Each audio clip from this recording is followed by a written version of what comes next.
History of the World in 7 Cheap Things. A Guide to Capitalism, Nature and the Future of the Planet by Raj Patel and Jason W. Moore. Performed by Simon Mattox.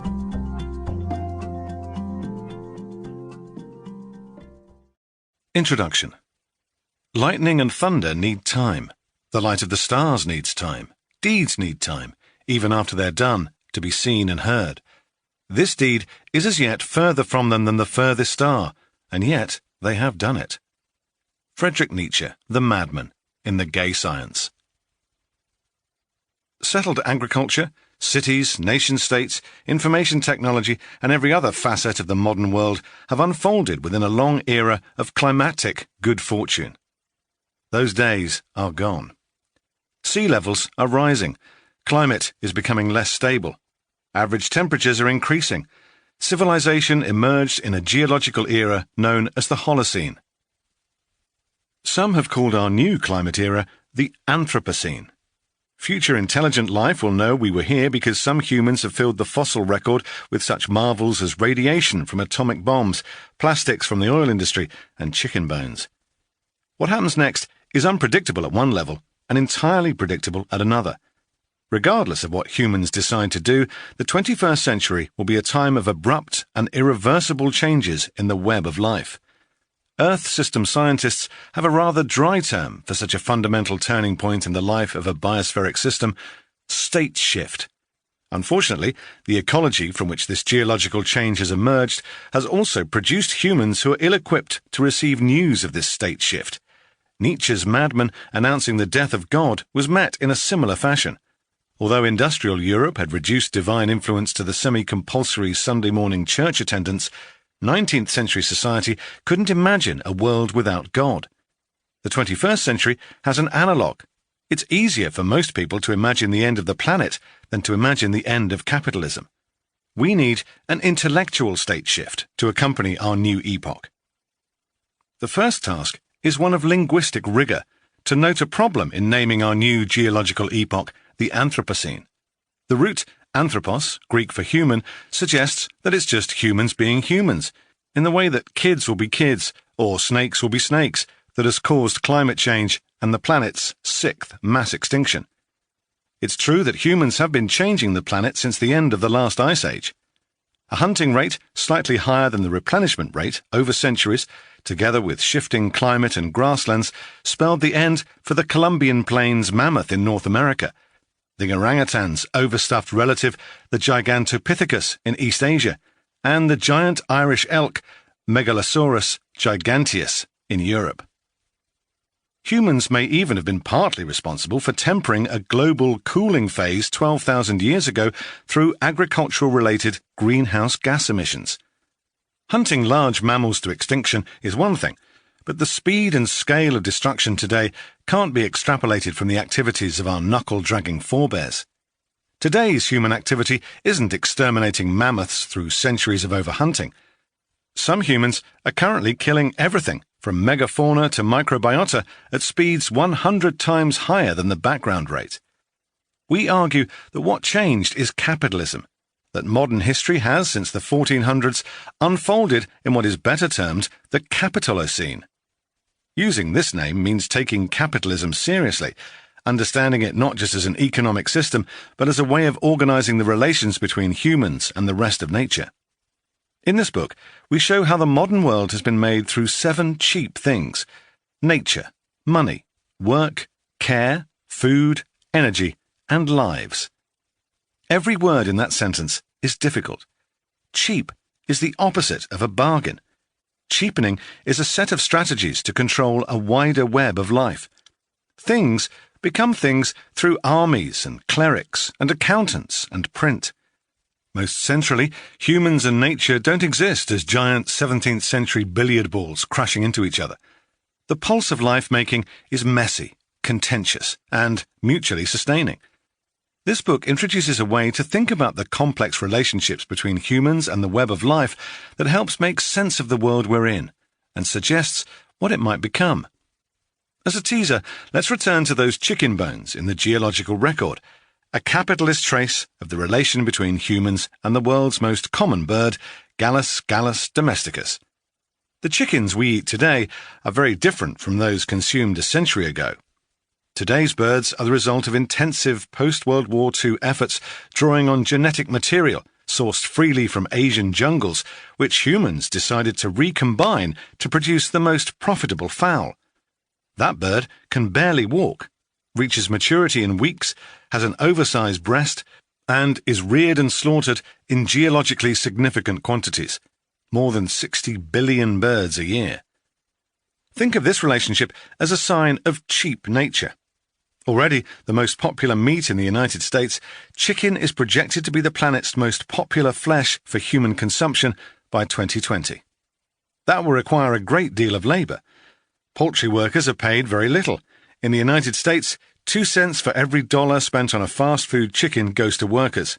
And some chicken operators use prison labor, paid 25 cents per hour.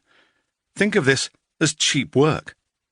In the US poultry industry, 86% of workers who cut wings are in pain because of the repetitive hacking and twisting on the line.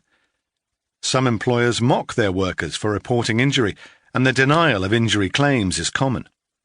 The result for workers is a 15% decline in income for the 10 years after injury. While recovering, workers will depend on their families and support networks, a factor outside the circuits of production, but central to their continued participation in the workforce. Think of this as cheap care. The food produced by this industry ends up keeping bellies full and discontent down through low prices at the checkout and drive-thru. That's a strategy of cheap food. Chickens themselves are relatively minor contributors to climate change. They've only one stomach each and don't burp out methane like cows do. But they're bred in large lots that use a great deal of fuel to keep warm. This is the biggest contributor to the US poultry industry's carbon footprint. You can't have low-cost chicken without abundant propane, cheap energy. There is some risk in the commercial sale of these processed birds, but through franchising and subsidies, everything from easy financial and physical access to the land on which the soy feed for chickens is grown, mainly in China, Brazil and the United States, to small business loans, that risk is mitigated through public expense for private profit. This is one aspect of cheap money. Finally, persistent and frequent acts of chauvinism against categories of animal and human life, such as women, the colonized, the poor, people of color, and immigrants, have made each of these 6 cheap things possible. Fixing this ecology in place requires a final element, the rule of cheap lives. Yet at every step of this process, humans resist, from the indigenous peoples, whose flocks provide the source of genetic material for breeding, through poultry and care workers demanding recognition and relief, to those fighting against climate change and Wall Street. The social struggles over nature, money, work, care, food, energy and lives that attend the Capitalism's poultry bones amount to a case for why the most iconic symbol of the modern era isn't the automobile or the smartphone, but the chicken McNugget. All this is forgotten in the act of dipping the chicken and soy product into a plastic pot of barbecue sauce. Yet, the fossilized trace of 1 trillion birds will outlast and mark the passage of the humans who made them. That's why we present the story of humans, nature, and the system that changed the planet as a short history of the modern world, as an antidote to forgetting. This short book isn't, however, a history of the whole world. It's the history of processes that can explain why the world looks the way it does today. The story of these 7 cheap things illustrates how capitalism expanded to yield maps like the one showing how small a portion of the earth has lain outside the scope of European colonial power. We'll explain precisely what we mean by cheap. First, we need to make the case that it's not just some natural human behavior, but rather a specific interaction between humans and the biological and physical world that has brought us to this point.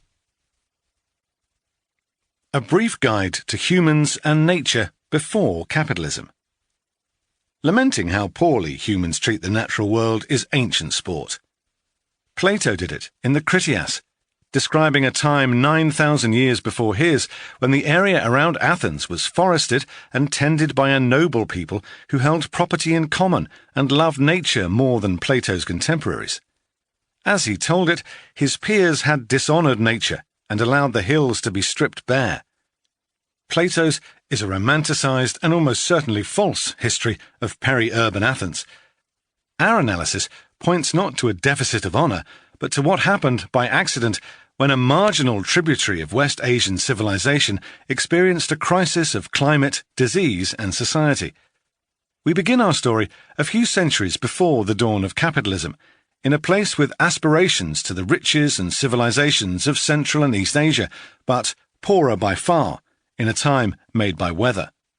We begin in feudal Europe. The medieval warm period was a climate anomaly that ran from about 950 to 1250 in the North Atlantic.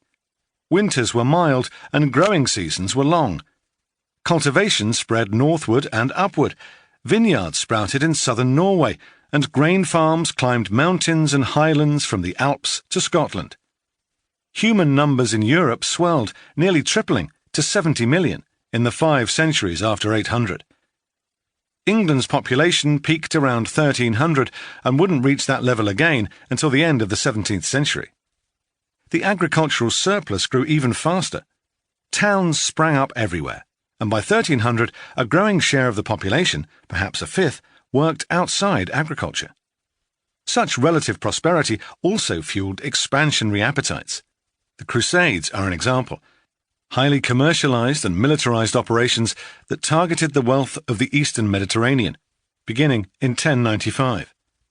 They were accompanied by other movements of conquest, 2 of which loomed large in the shaping of the modern world 4 centuries later. The first was the Christian Reconquista of Iberia, in what are today Portugal and Spain. The Castilians and Aragonese began to roll back Islamic power on the peninsula through the first wave of crusades, and the Crusaders made conquest pay through tribute in what would become a characteristic of colonial capitalism. The second movement was subtler and more powerful. Feudalism's most important feature was its capacity to sustain massive and ongoing settler expansion without centralized authority. To do this, it relied on cultivation, the greatest conqueror of all. By the 14th century, agriculture took up a third of all European land use, a radical 6-fold increase over the previous 5 centuries, much of it realized at the expense of forests. Feudal Europe rode the medieval warm period until its peak around 1250, when the climate turned colder and wetter. After centuries of relative food security, famine returned, and with a force all the greater for smashing against a civilization used to altogether different weather. In May 1315, massive rains struck across Europe, possibly as a result of the eruption of New Zealand's Mount Kaharoa. They did not relent until August, when the deluge ended with an early cold snap.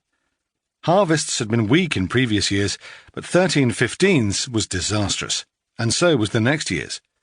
Europe's population contracted by up to 20% over the next few years. The continent did not escape from the Great Famine, as historians call it, until 1322. Although contemporaries did not know it, they had entered the Little Ice Age, a period that would end only in the 19th century. The Little Ice Age laid bare feudalism's vulnerabilities. Its food system, for instance, worked well only while the climate remained clement.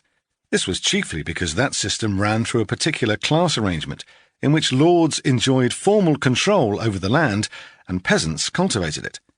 Lords oversaw a rising peasant population, which was able to generate a rising surplus with a tendency toward diminishing returns. Soil fertility was slowly exhausted over the centuries, a decline partially concealed by a rising population of peasants wringing the last out of fixed areas of land. When the climate turned, it created a cascade of failures, propagated through a class system that enforced soil exhaustion and starvation, killing millions. One explanation for this civilizational crisis lines up well with the warning in Robert Malthus's essay on the principles of population. There were too many people and not enough food. To use more modern language, climate change affected Europe's carrying capacity. reducing the number of people who could be sustained on the degraded land under feudalism. But carrying capacities swell or shrink depending on who rules. The issue then, as now, was really one of power. In fact, Malthus has less to offer this story than Karl Marx. Feudal lords wanted cash or grain, which could be easily stored and marketed, and they overwhelmingly consumed the modest surpluses wrung from the soil, leaving precious little to reinvest in agriculture. Absent the lord's power and demands, peasants might have shifted to crop mixes that included garden produce alongside grains, perhaps solving the food problem. As for the number of people, family formation and population growth are not determined by an eternal procreational drive, but rather shaped by a host of historical conditions turning on culture, class, and land availability. As Guy Bois notes in his classic study of Norman feudalism, a transition to different ways of working land, with more peasant autonomy and power over what and how to grow, would have allowed medieval Europe to feed up to 3 times as many people. But that transition never happened, and feudal arrangements staggered on until receiving a final coup de grace in 1347, the Black Death. Europe emerged from the medieval warm period in poor shape. The structures that had produced sufficient food to nourish peasants and cities from the beginning of the second millennium weren't able to cope with the changing climate, casting a growing layer of the population into malnutrition. 11th century bodies exhumed from English cemeteries show better health than those from the 13th century. The food shortages at the end of the medieval warm period made European bodies more vulnerable to disease, and the Black Death turned this vulnerability into an apocalypse.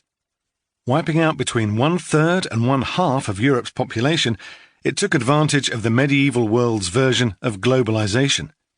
Nearly everywhere, urbanization and commercialization were bringing more people into cities, and more cities into trade networks. Arteries of trade that carried goods and money from Shanghai to Sicily also unified Asia and Europe into a supercontinental disease pool. Once the Black Death reached Europe, Sicily by October 1347 and Genoa just 3 months later, feudalism unravelled. That unravelling can tell us something important about how great crises occur and how they entangle dynamics such as climate and population with power and economy.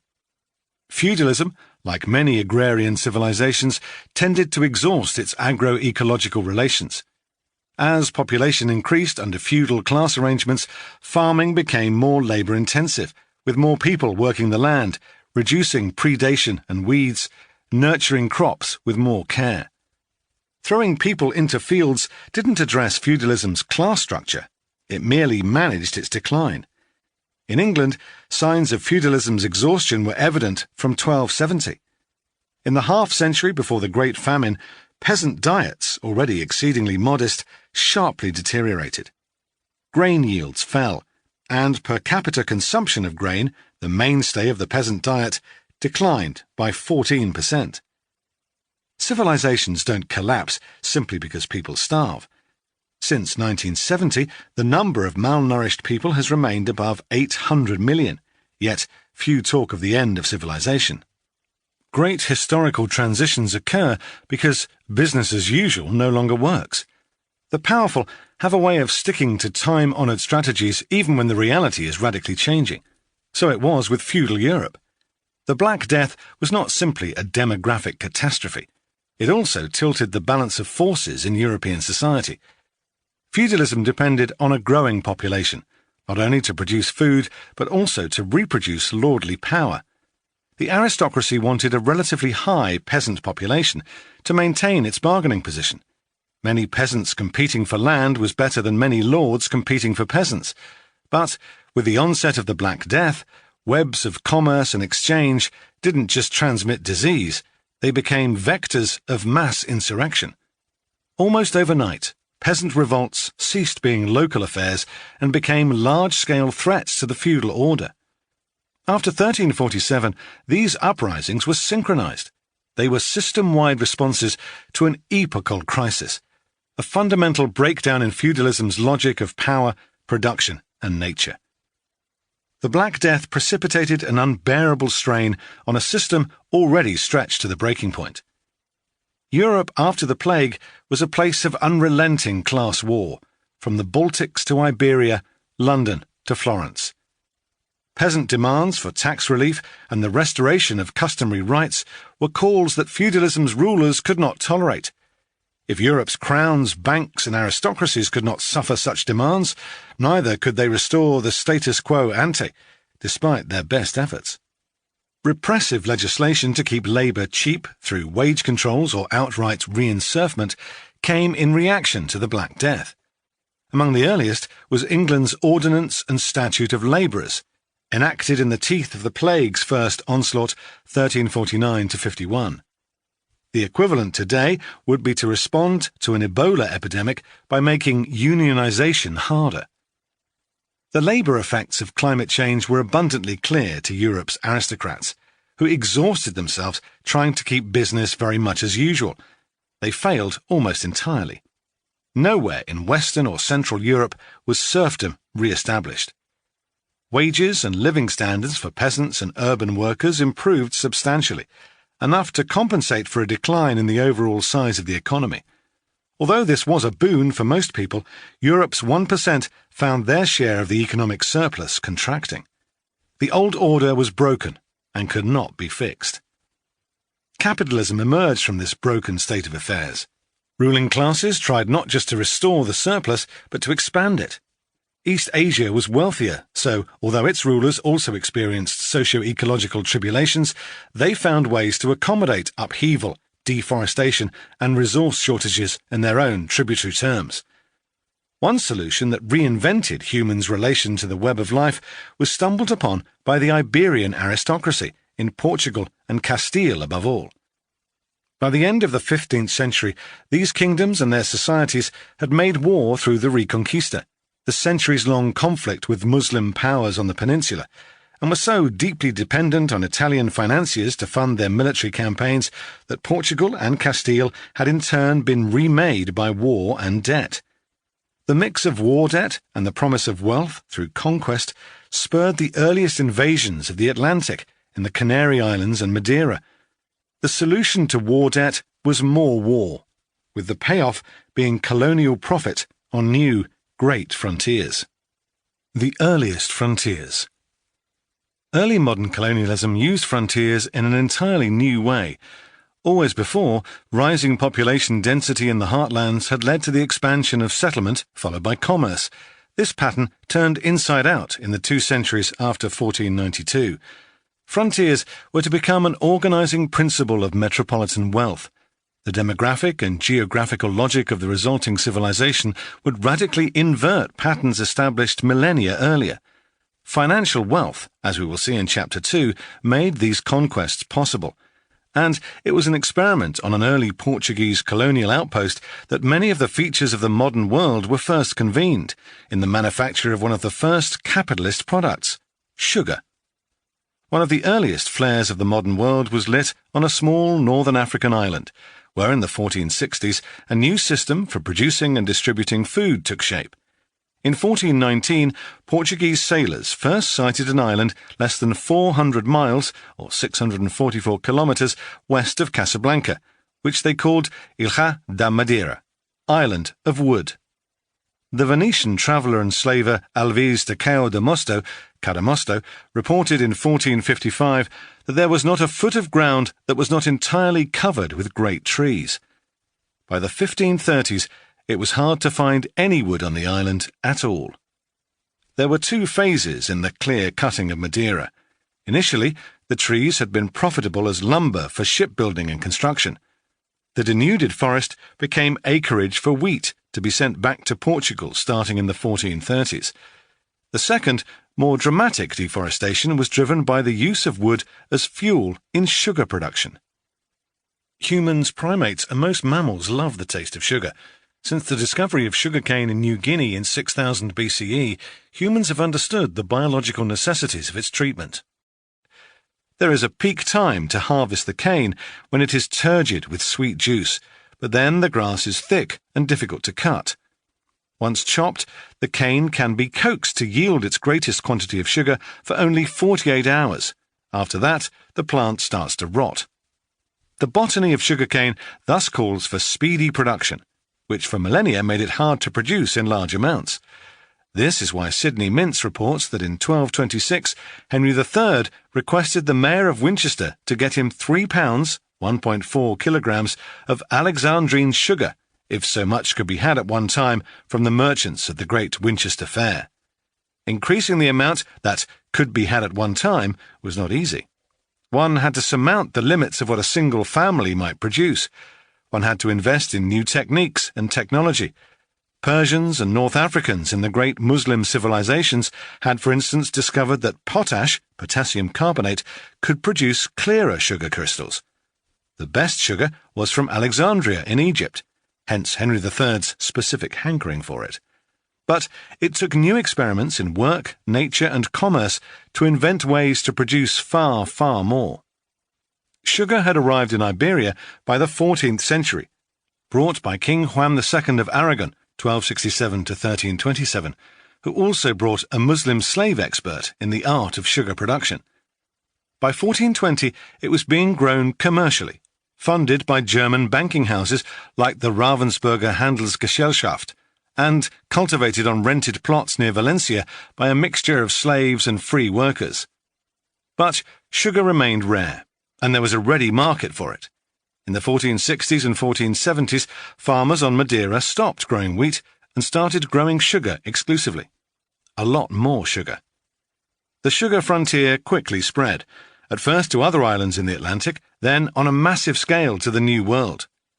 Like palm and soy monocultures today, it cleared forests, exhausted soils, and encouraged pests at breakneck speed. To reach such speeds, production had to be reorganized, broken into smaller component activities performed by different workers. It simply isn't possible to get good returns from workers who are exhausted from cutting cane and then spend the night refining it. New management and technologies help move sugar manufacture from edge-runner mills, big pestle and mortar machines, and small holdings to 2 roller mills and large-scale slave production in São Tomé. Centuries before Adam Smith could marvel at the division of labour across a supply chain that made a pin, the relationship between humans, plants, and capital had forged the core ideas of modern manufacturing in cane fields. The plantation was the original factory. And every time the sugar plantation found a new frontier, as in Brazil after São Tomé and the Caribbean after that, that factory was reinvented, with new machines and new combinations of plantation and sugar mill. The only thing missing from this story, of course, is the humans who did the work. In Madeira, they were indigenous people from the Canary Islands, North African slaves, and in some cases, paid plantation labourers from mainland Europe. The plantations were irrigated by levadas, water channels forged of trees, mud, sweat and blood. Today, 1,300 miles, 2,100 kilometres of levadas remain on an island 37 miles or 60 kilometres across at its widest point. Hydraulic engineers deployed slaves, sometimes dangling on ropes, to carve small canals through rock faces to channel streams to the cane fields. Many workers died in rock slides and dam breaches, but the engineers transformed flows of water in Madeira so effectively that Afonso de Albuquerque, the first Duke of Goa and the second governor of Portuguese India, asked that Madeirans be sent to change the course of the River Nile. Financed by Flemish and Italian capitalists, masters from Portugal oversaw cane's planting, watering, harvest, and transformation into crystallized sugar. Turning cane stalks into sugar used prodigious amounts of fuel. At least 50 pounds, 23 kilograms of wood, was needed to boil and distill enough sugarcane juice to return a single pound, or 0.45 kilograms, of sugar. To turn the cane, heavy with water, into molasses and loaves of sugar, mills were built around Madeira's capital, Funchal, to which slaves transported the cane. At its zenith, Madeira's industry used 500 hectares, 1,236 acres of forest each year to feed the boilers that kept the tributes of sugar flowing to Europe's courts. Yet, after the boom, the bust. Output peaked in the first decade of the 16th century, and the furnaces sputtered out by the 1530s, the trees having been stripped from the island. Production crashed, and investors found greater returns from large-scale slave-planted sugar whose processing was fueled by forests in the New World. Europe's wealthy ate the sugar, and sugar ate the island. Capitalism didn't leave Madeira, it reinvented itself. With no affordable fuel, the island's only remaining trees were in the interior highland, too inaccessible to be efficiently felled. New strategies emerged to wring profit from the devastated land. After sugar came wine, grown in the ashes of the cane industry. Grapes demand less labour, water and fuel than cane. But wine needs casks, so for centuries the wood for Madeira barrels was brought from the most economical source, the cheap forests of the New World. Commodities flowed the other way too, as Madeira was a conduit for the Atlantic slave trade until the 18th century. In a more recent act of reinvention, the island today uses that grim history as a source of revenue through tourism. Yet, as the sugar frontier closed in Madeira, new frontiers opened elsewhere, and forces less obvious than a craving for sweetness shaped the island, and soon the planet. Frontiers and cheapness. This sketch of a colonial frontier gives us a glimpse of how capitalism was to work beyond Madeira. Before analysing the story of sugar and the island more thoroughly, we need to explain why we think it's important to analyse frontiers. Often, in visualizations of the spread of capitalism, the image that offers itself is an asteroid impact, or the spread of a disease, which starts at ground or patient zero and metastasizes across the planet. Capitalist frontiers require a more sophisticated science fiction. If capitalism is a disease, then it's one that eats your flesh, and then profits from selling your bones for fertilizer, and then invests that profit to reap the cane harvest, and then sells that harvest to tourists who pay to visit your headstone. But even this description isn't adequate. The frontier works only through connection, fixing its failures by siphoning life from elsewhere. A frontier is a site where crises encourage new strategies for profit.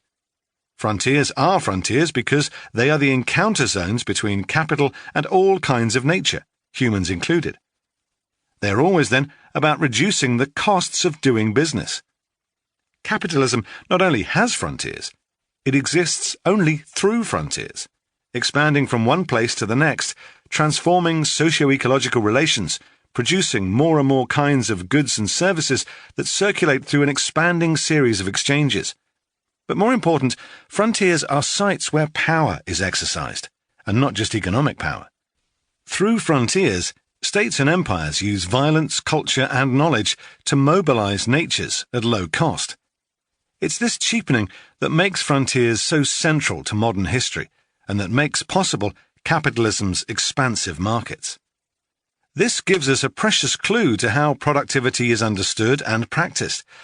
While much has been made of its gory and oppressive history, one fact is often overlooked. Capitalism has thrived not because it is violent and destructive, it is, but because it is productive in a particular way. Capitalism thrives not by destroying natures, but by putting natures to work as cheaply as possible.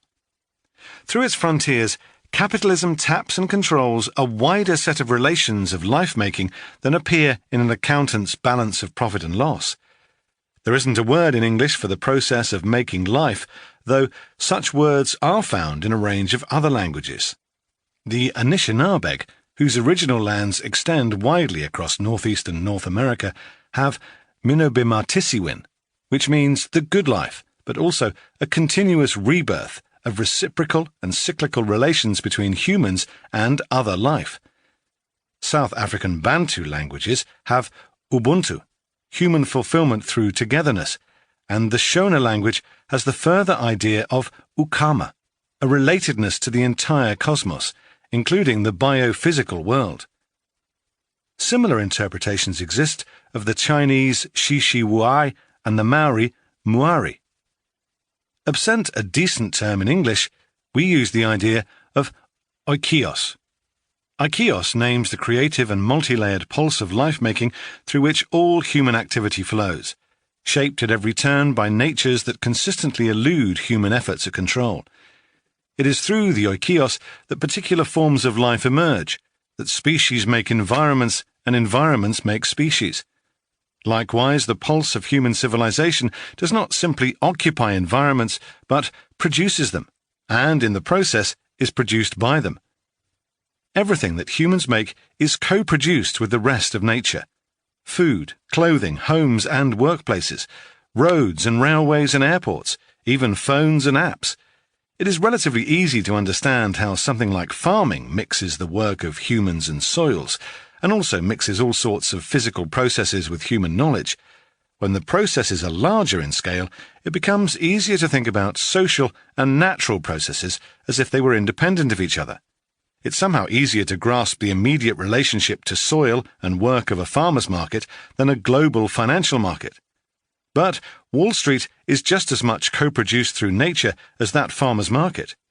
Indeed, Wall Street's global financial operations involve it in a web of planetary ecological relationships unimaginable in any previous civilization. History is made not through the separation of humans from nature, but through their evolving, diverse configurations. The human relations of power and difference, production and reproduction, not only produce nature, they are products of nature.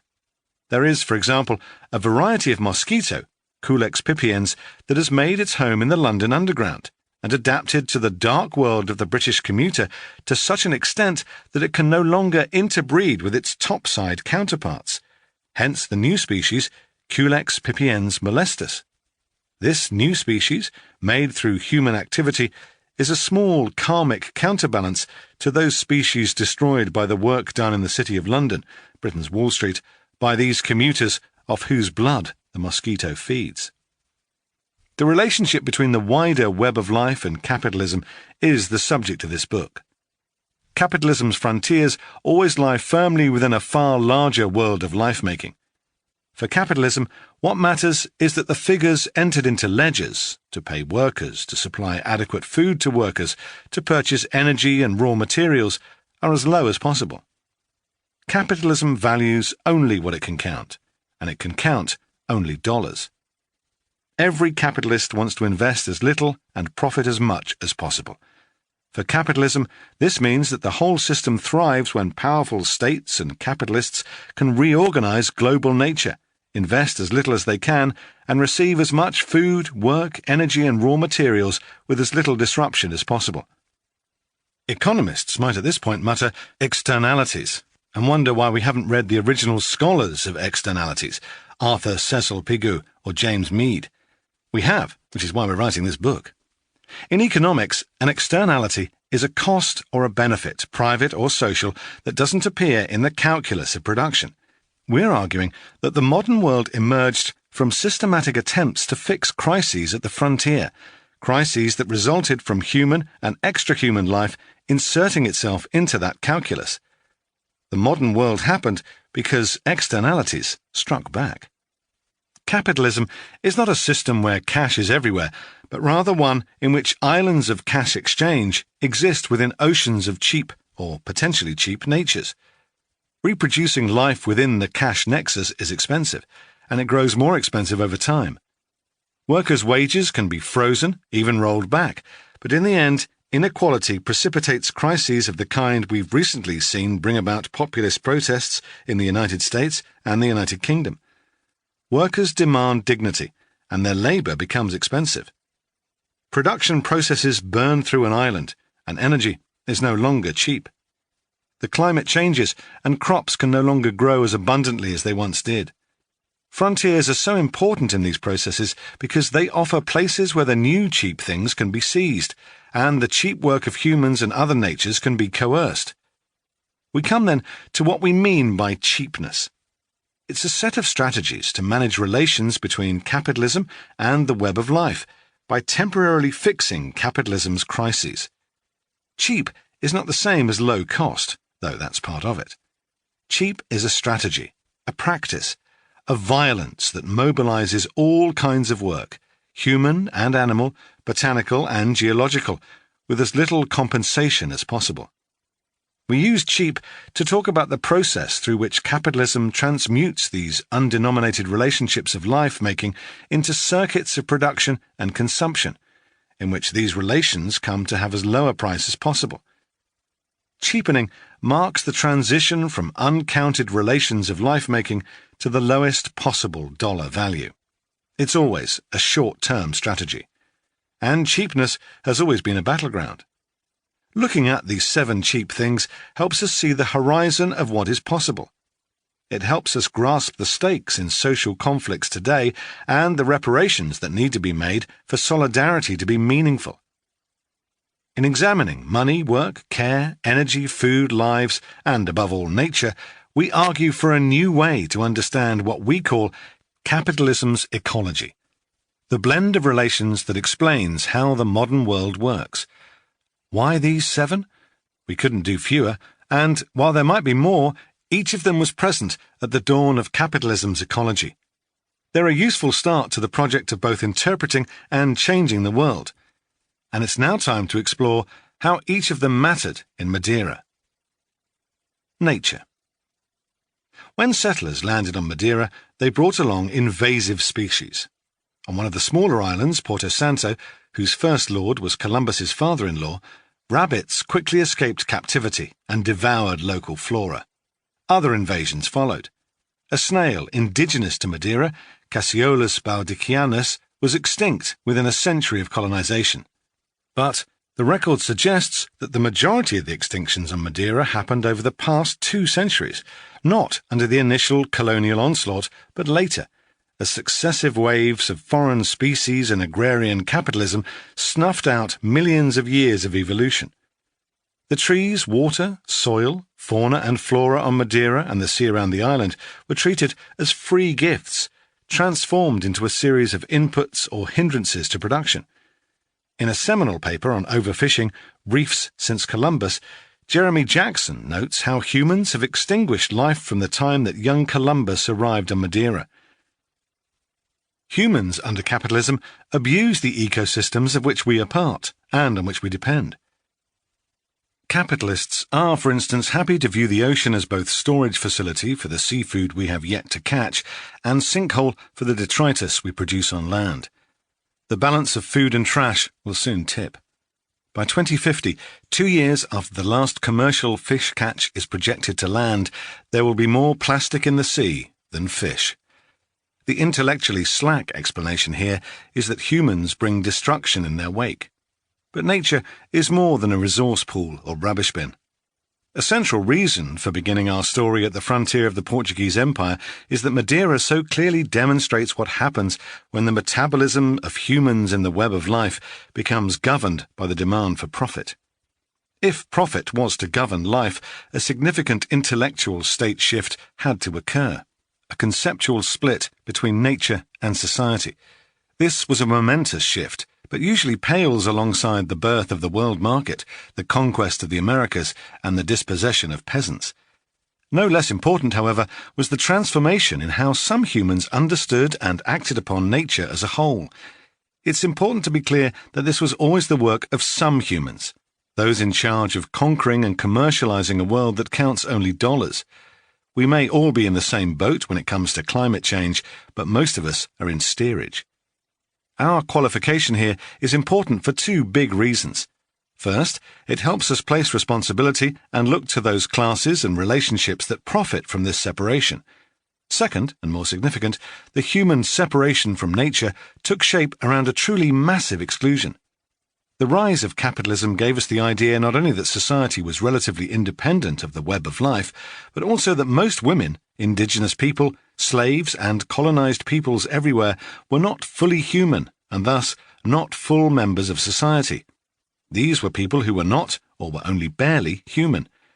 They were part of nature, treated as social outcasts. They were cheapened. The cleaving of nature from society, of savage from civilized, set the stage for the creation of our other cheap things, as we argue in Chapter 1. Nature was remade, reinvented and rethought many times over the next 5 centuries. Capitalism's practices of cheap nature would define whose lives and whose work mattered and whose did not. Its dominant ideas, nature and society, in uppercase because of their mythic and bloody power, would determine whose work was valued and whose work, care for young and old, for the sick and those with special needs, agricultural work, and the work of extra-human natures, animals, soils, forests, fuels, were rendered largely invisible. It achieved all this through the circulation of money, whose price in turn depended on global conquest and subjugation. Successive eras saw the control of food to sustain workers and of energy to make them more productive. Cheap things are thus not really things at all, but rather strategies adopted by capitalism to survive and manage crises, gambits made to appear as real and independent entities by the original sin of cheap nature. Money. Money is the medium through which capitalism operates, a source of power for those able to control it. That control isn't just about people and wealth, it's about how such control entwines with nature. Consider how tightly linked are American dollars and barrels of Saudi Arabian oil, or, in an earlier era, Dutch riksdollars and New World ingots of silver. If modernity is an ecology of power, money binds the ecosystem, and that ecosystem shapes money. Money depends on culture and force to become capital. It divides and connects worker and capitalist, rich and poor regions, the global north and the global south in today's lexicon. It fosters nation-states and empires. It disciplines and depends upon them. To look at history this way moves away from seeing the modern world as a collection of states and towards seeing it as a world system of capital, power, and nature. And it compels us to consider these processes over the span of centuries, not decades.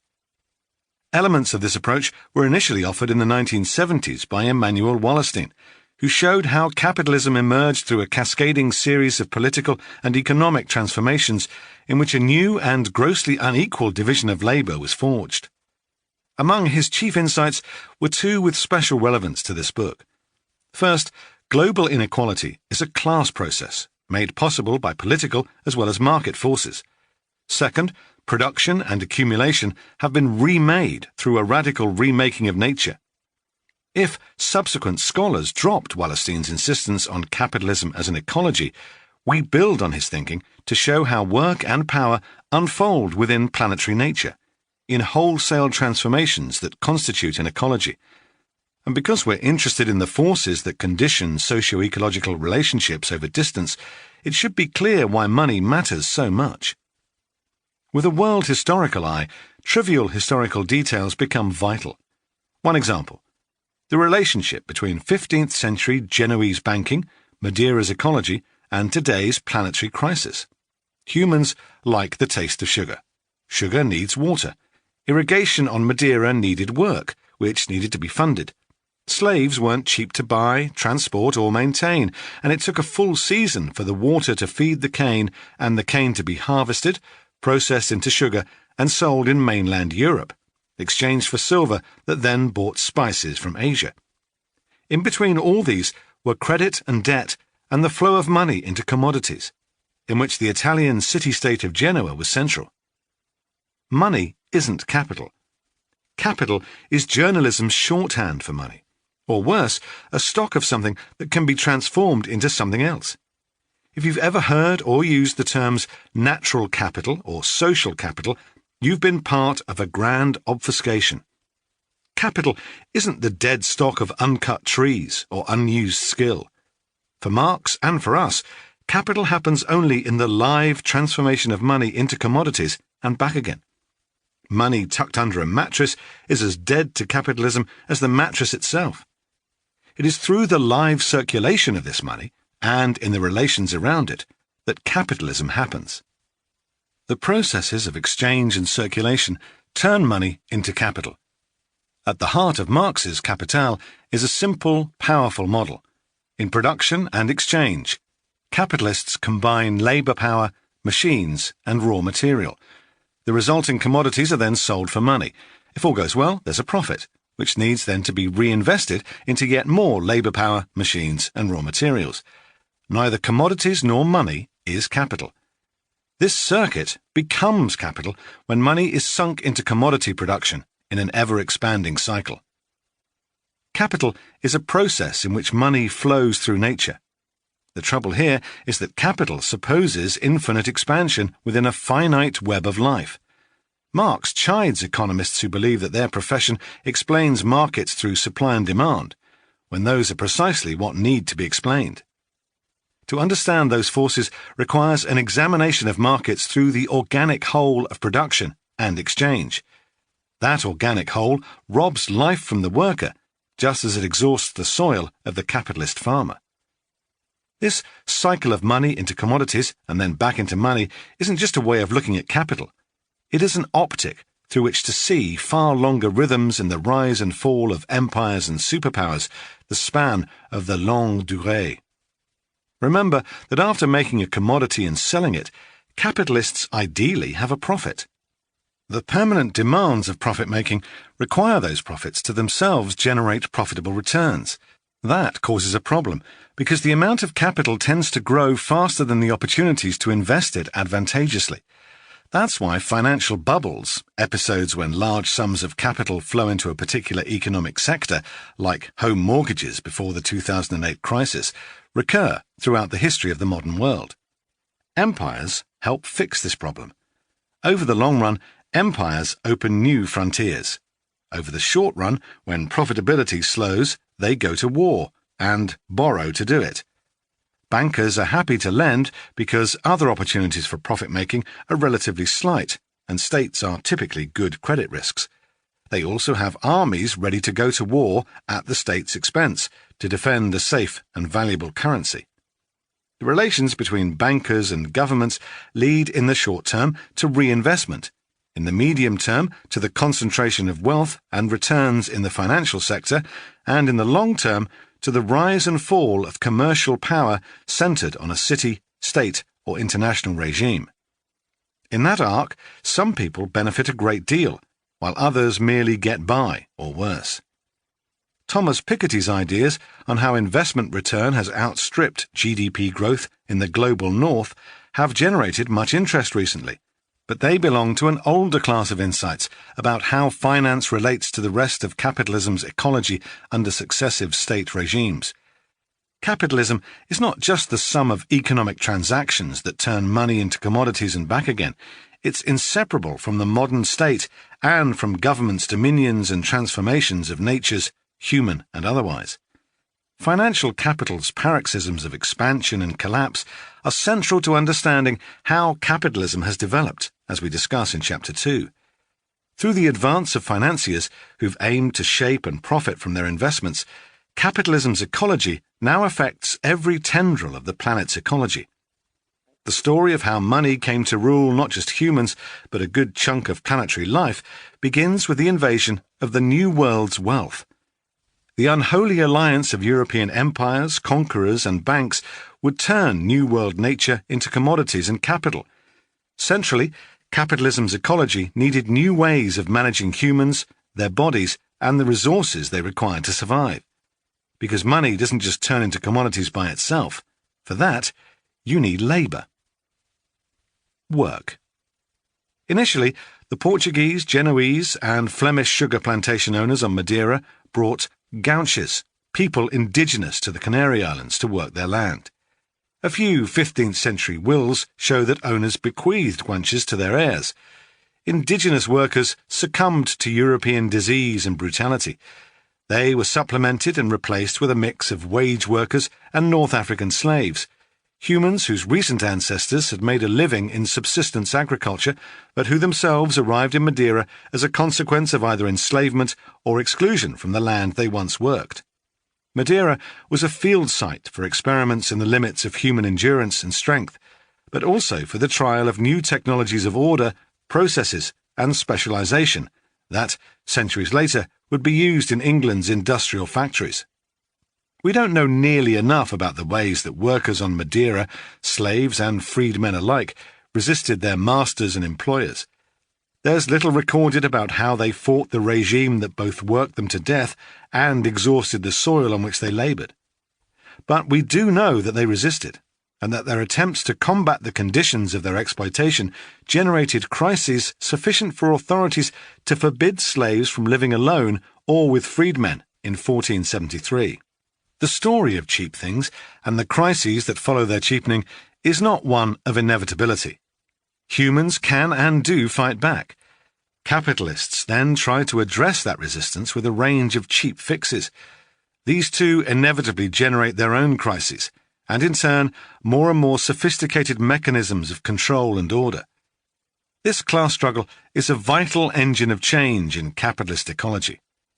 Although we know little about slave rebellion in Madeira, we do know that by the end of the sugar boom, the technologies of slavery and plantation had been refined and were being exported across the Atlantic, first to Sao Tome, where runaway slaves called Angolares scorched the island's sugar mills and besieged its capital for 2 weeks in 1596.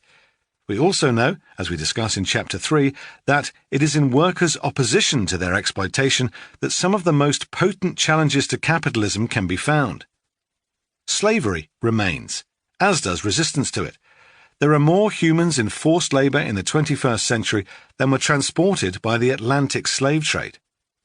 The International Labour Organization found that there were nearly 21 million people in forced labour in 2012, of whom 2.2 million were in labour forced upon them by the state, prison work, or rebel military groups. Of the remaining 18.7 million, 4.5 million were involved in commercial sexual exploitation and 14.2 million in forced economic exploitation.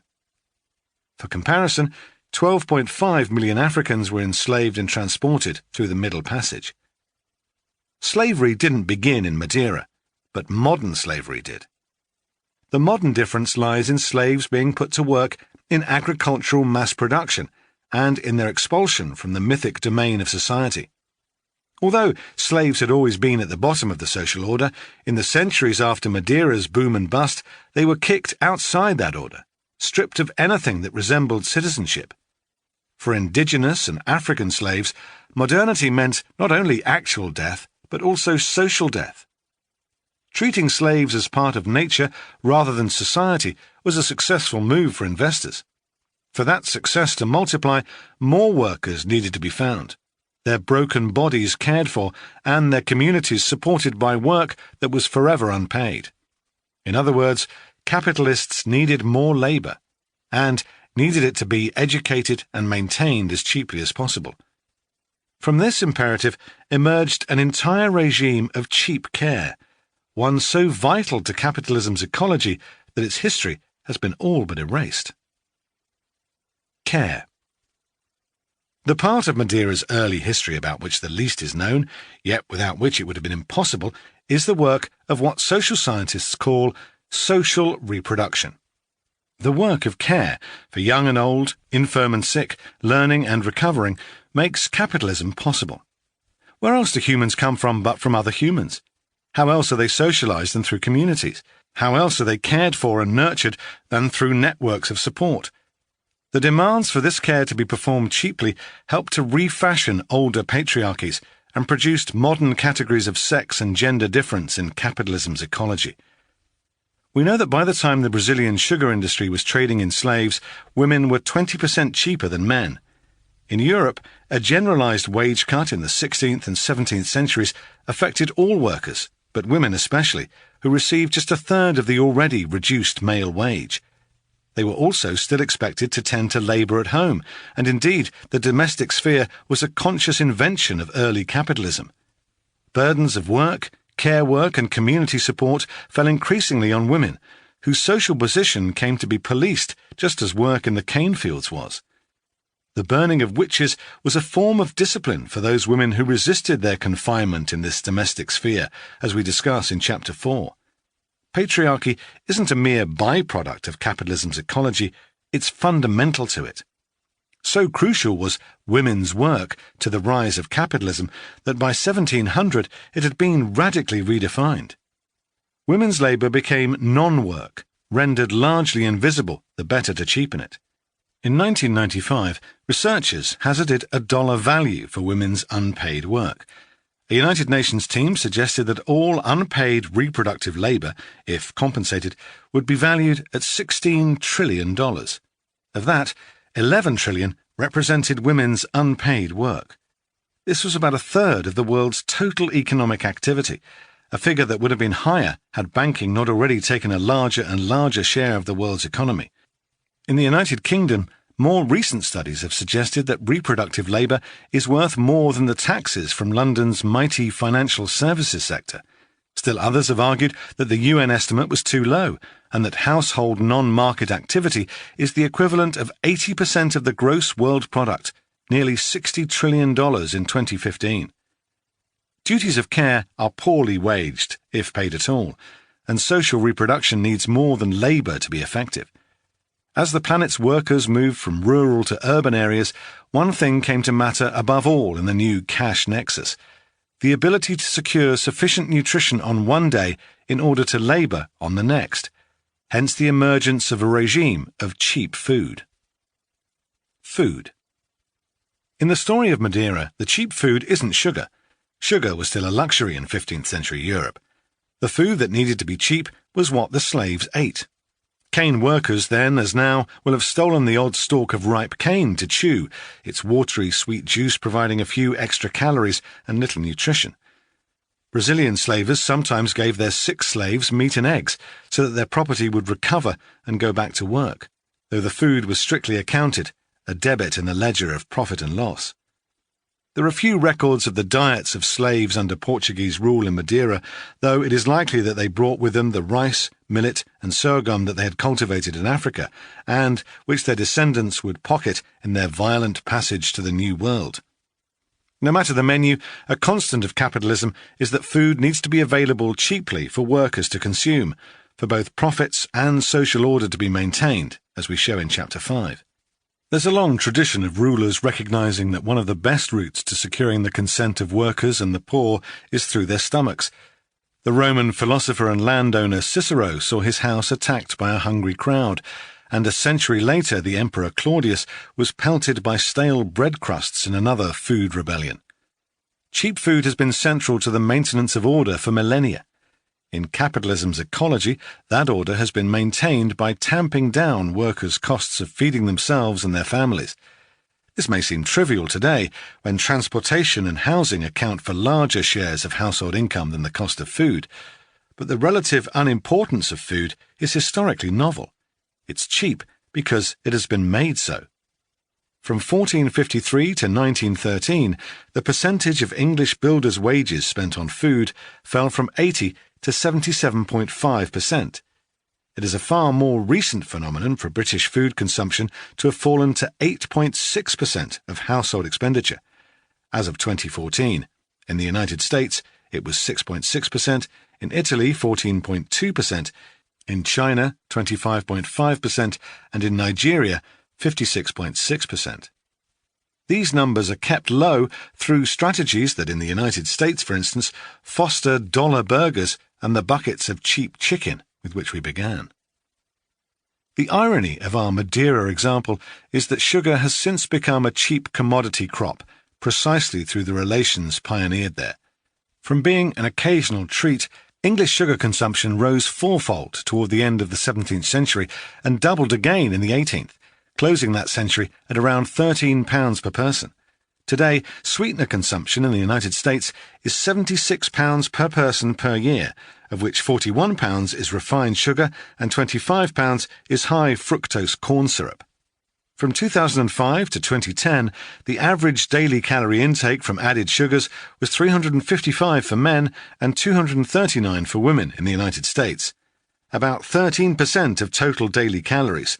Recent research suggests an intake of more than 2 to 3% will have negative health effects.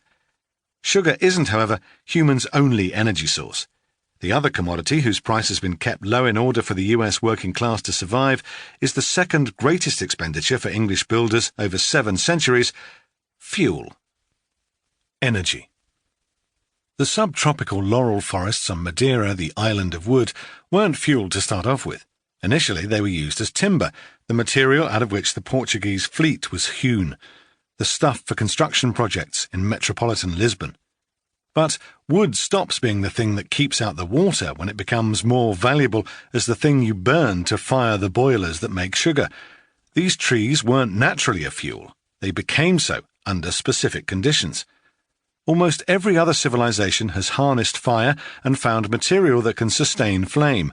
But on Madeira, the arc of boom to bust, which happened in just 70 years, was limited by the number of trees on the island. In other words, the speed and scale of consumption of fuel under capitalism are unusual. Wood's cheapness in Madeira was cause and consequence of the rise and fall of the sugar industry there, the crisis precipitated by the depletion of a finite combustible stock. Fuel does triple duty under capitalism. It's not only its own industry and force for scaling production in other industries, but also provides a substitute for labour power and serves to keep that labour power affordable and productive.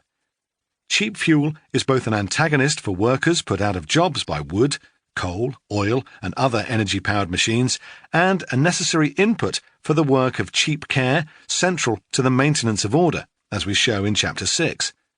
We are, need it be said, living with the consequences of a civilization built on cheap energy, a reality verified by climate change.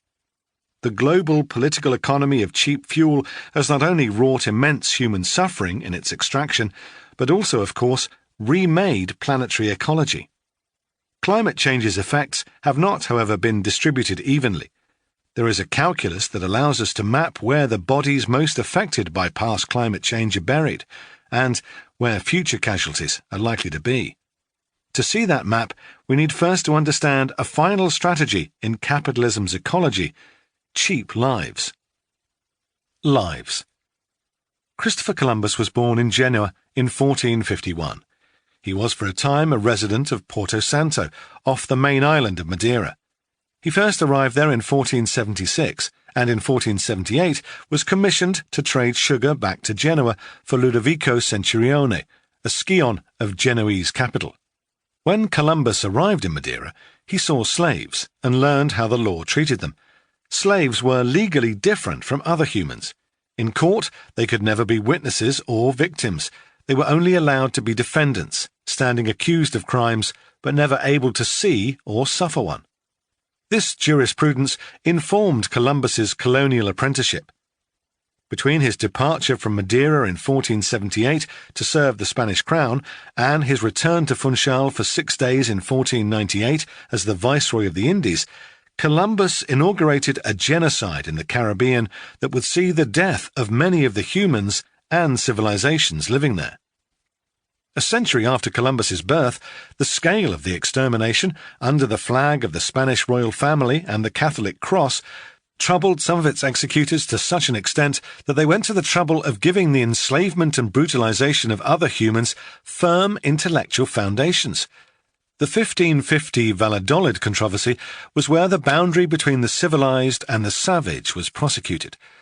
Over the course of a few weeks in Valladolid, Spain, two sides debated the treatment of humans across the Atlantic. On one side sat Bartolomé de las Casas, the Dominican friar whose 1542 treatise, a short account of the destruction of the Indies, testified to the violence he'd witnessed in the New World. On the other was Juan Ginés de Sepúlveda, an orthodox defender of Spain's right to conquest. In Valladolid, the two argued over whether natives were people or beasts. At stake was the encomienda system, the technology of colonial land ownership that apportioned groups of indigenous people among landowners who kept them in deposit for the duration of 2 lifetimes, that of the depositive native and that of their children.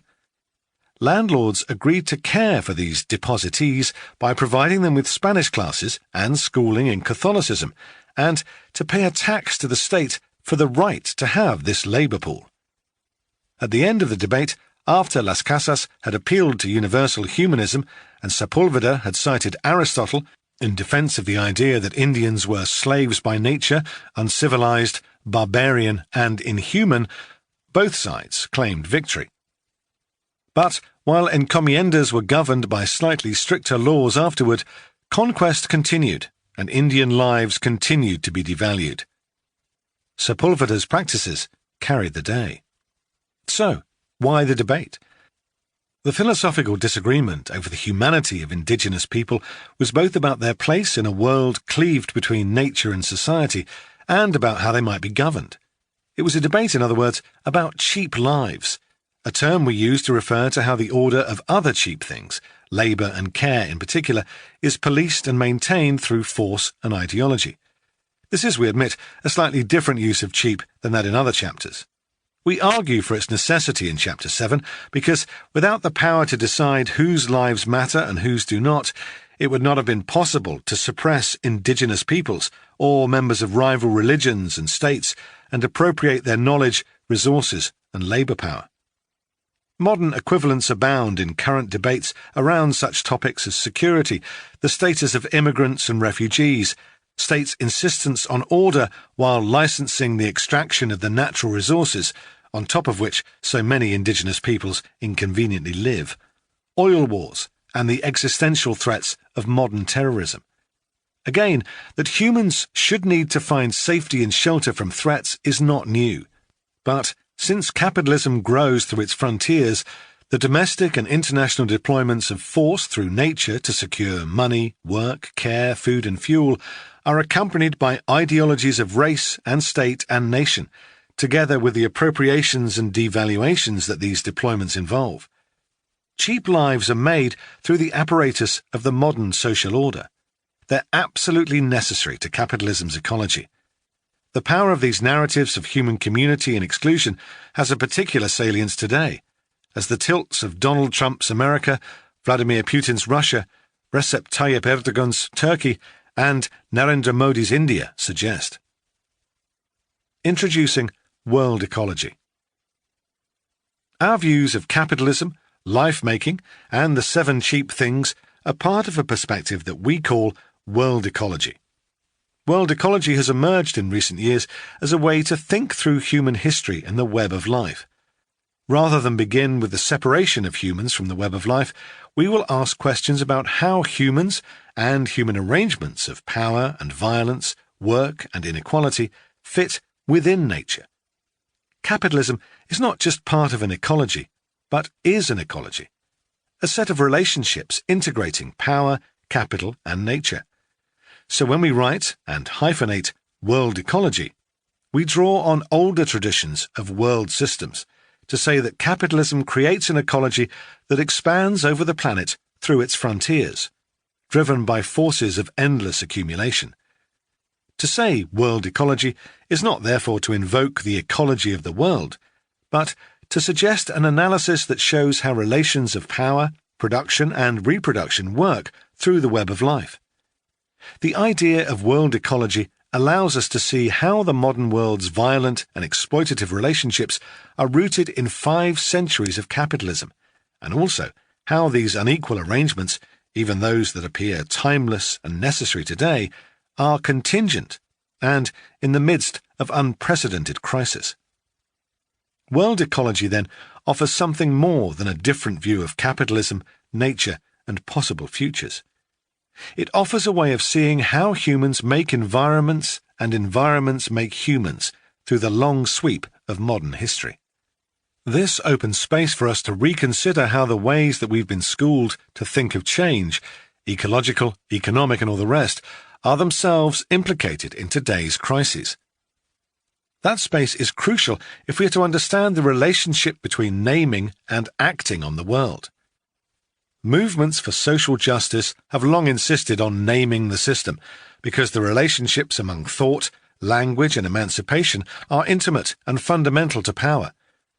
World ecology allows us to see how concepts we take for granted, like nature and society, are problems not just because they obscure actual life and history, but because they emerged out of the violence of colonial and capitalist practice. Modern concepts of nature and society, as we shall see in Chapter 1, were born in Europe in the 16th century. These master concepts were not only formed in close relation to the dispossession of peasants in the colonies and in Europe, but also themselves used as instruments of dispossession and genocide. The nature-society split was fundamental to a new modern cosmology in which space was flat, time was linear, and nature was external. That we are usually unaware of this bloody history, one that includes the early modern expulsions of most women, indigenous peoples, and Africans from humanity, is testimony to modernity's extraordinary capacity to make us forget. World ecology therefore commits not only to rethinking, but to remembering. Too often we attribute capitalism's devastation of life and environments to economic rapaciousness alone, when much of capitalism cannot be reduced to economics. Contrary to neoliberal claptrap, businesses and markets are ineffective at doing most of what makes capitalism run. Cultures, states, and scientific complexes must work to keep humans obedient to norms of gender, race, and class. New resource geographies need to be mapped and secured, mounting debts repaid, coin defended. World ecology offers a way to recognize this, to remember and see anew the lives and labours of humans and other natures in the web of life. The afterlives of cheap things. There is hope in world ecology. To recognise the webs of life-making on which capitalism depends is also to find new conceptual tools with which to face the capitalist scene. As justice movements develop strategies for confronting planetary crises and alternatives to our present way of organising nature, we need to think about the creative and expanded reproduction of democratic forms of life. That's why we conclude this introduction and this book with ideas that can help us navigate the state shift that lies ahead. Environmentalism is unlikely to make change if its principal theory rests on the historically bankrupt idea of immutable human separation from nature. Unfortunately, many of today's politics take as given the transformation of the world into cheap things. Recall the last financial crisis, made possible by the tearing down of the boundary between retail and commercial banking in the United States. The Great Depression's Glass-Steagall Act put that barrier in place to prevent future dealing of the kind that was understood to have knocked the global economy into a tailspin in the 1930s. American socialists and communists had been agitating for bank nationalization, and Franklin Roosevelt's New Dealers offered the act as a compromise safeguard. When 21st century liberal protesters demanded the return of Glass-Steagall, they were asking for a compromise, not for what had been surrendered to cheap finance: housing. Similarly, when unions demand $15 an hour for work in the United States, a demand we have supported, a grand vision for the future of work is absent. Why should the future of care and food service workers be to receive an incremental salary increase barely enough on which to subsist? Why indeed ought ideas of human dignity be linked to hard work? Might there not be space to demand not just drudgery from work, but the chance to contribute to making the world better?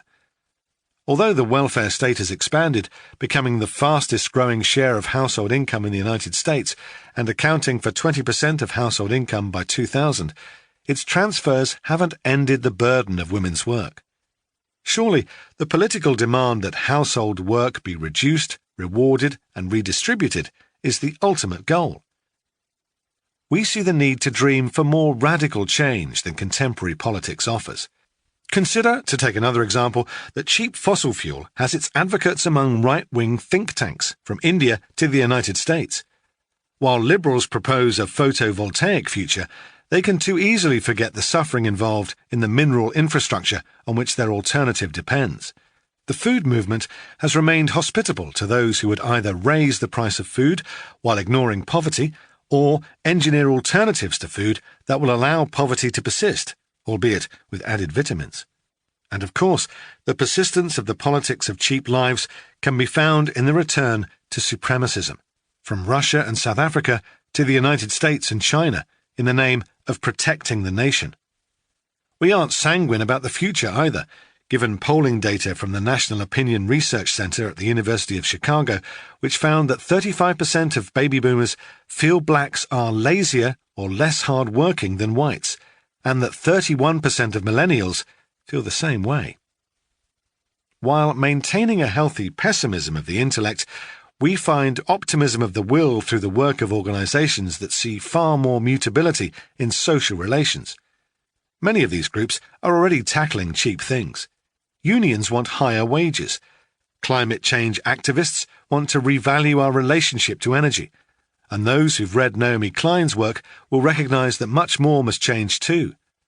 Food campaigners want to change what we eat and how we grow it so that everyone eats well. Domestic worker organisers want society to recognise the work done in homes and care facilities. The Occupy movement wants debt to be cancelled and those threatened with foreclosure and exclusion allowed to remain in their homes. Radical ecologists want to change the way we think about all life on Earth. The movement for Black lives, Indigenous groups, and immigrant rights activists want equality and reparation for historical injustice. Each of these movements might provoke a moment of crisis. Capitalism has always been shaped by resistance, from slave uprisings to mass strikes, from anti-colonial revolts through abolition to the Organisation for Women's and Indigenous Peoples' Rights, and has always managed to survive. Yet, all of today's movements are connected, and together they offer an antidote to pessimism. World ecology can help connect the dots. We do not offer solutions that return to the past. We agree with Alice Walker that activism is the rent I pay for living on the planet, and that if there is to be life after capitalism, it will come through the struggles of people on the ground for which they fight. We don't deny that if politics are to transform, they must begin where people currently find themselves. But we cannot end with the same abstractions that capitalism has made of nature, society, and economy. We must find the language and politics for new civilizations, find ways of living through the state shift that capitalism's ecology has wrought. This is why, in our conclusion, we offer a series of ideas that help us recognize and orient humans' place in nature through the forensics of reparation. Weighing the injustices of centuries of exploitation can re-sacralize human relations within the web of life. Redistributing care, land and work so that everyone has a chance to contribute to the improvement of their lives and to that of the ecology around them can undo the violence of abstraction that capitalism makes us perform every day. We term this vision reparation ecology and offer it as a way to see history as well as the future, a practice and a commitment to equality and reimagined relations for humans in the web of life. Chapter 1. Cheap Nature. It only took a day from her crime to her execution. Yet, court documents don't even record her name. She lived in Tlaxcala, New Spain, and on Sunday, July 18th, 1599, she smashed crosses in a church, incited Chichimeque Indians to rebel against the Spanish, and killed a Tarascan Indian using sorcery. The next day, she was arrested. 6 witnesses testified against her. As the sun set, she was permitted to speak in her defence.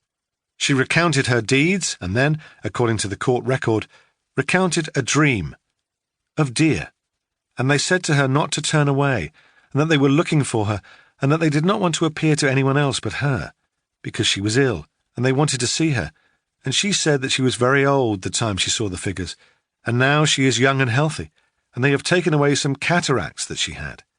And then these 2 figures went into a cave with her, and they gave her a horse, which she has in said pueblo of Tlaxcala, and that one of the 2 figures was a deer that rode atop of a horse, and the other deer had the horse bridled, and on that occasion she was crippled, and after seeing the 2 figures, she is well. Of the crimes she committed, her dream was the worst. She might have fueled insurrection, desecrated a church, and interfered with the flow of silver from Chichimeque land, but, most dangerous, she offered a vision of order and nature contrary to the colonizers. The horse was ridden not by Spanish men, but by a deer, the symbol of the Chichimeque. Not white men astride nature, but local life upon the colonizer's life. The dreamer of this dream was guilty of calling not just for a political insurrection, but for a cosmic one. She dreamed the order of the world seditiously. She was hanged as a witch later that afternoon.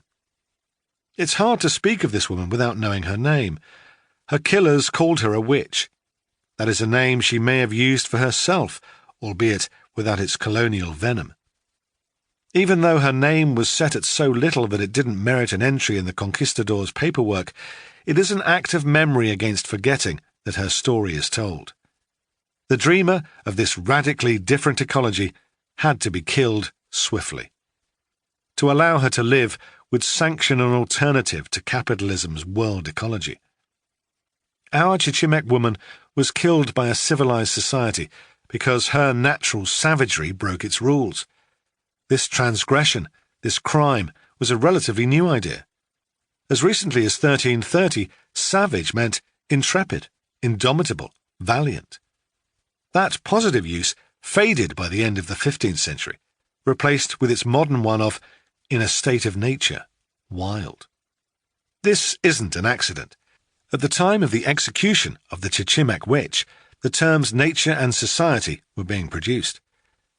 At the very moment when Las Casas and Sepulveda were debating the fate of indigenous peoples, were they natural slaves, the meaning of our everyday word society experienced a momentous change. Beginning in the middle of the 16th century, society came to mean not just the company we keep, but also a bigger whole of which individuals are a part. The notion that individuals are part of collective units greater than themselves isn't new. Humans have long given names to and established boundaries around social groups, being part of the polis, the city, the Middle Kingdom, Christendom, the chosen people, and so on. But modern society has a historically unique antonym: nature. On the other side of society are not other humans, but the wild. Before nation came society. Before society could be defended, it had to be invented. And it was invented through the policing of a strict boundary with nature. In the English language, the words nature and society assumed their familiar meanings only after 1550, over the arc of the long 16th century, 1450 to 1640. This was, as we shall see, a decisive period in England's capitalist and colonial history. It marked the rise of the Spanish and Portuguese empires and their construction of massive New World production systems worked by coerced indigenous and African labour. These transformations were key elements of a planetary shift in the global centre of power and production from Asia to the North Atlantic. That shift did not come fast. Europe was technologically and economically impoverished compared to civilizations on the other side of Asia, and only after 1800 did that change. China, recall, already had the printing press, a potent navy, gunpowder, and vibrant cities, and it was marked by both wealth and environmental crisis. Where European capitalism thrived was in its capacity to turn nature into something productive and to transform that productivity into wealth. This capacity depended on a peculiar blend of force, commerce, and technology, but also something else, an intellectual revolution underwritten by a new idea: nature as the opposite of society. This idea gripped far more than philosophical minds. It became the common sense of conquest and plunder as a way of life.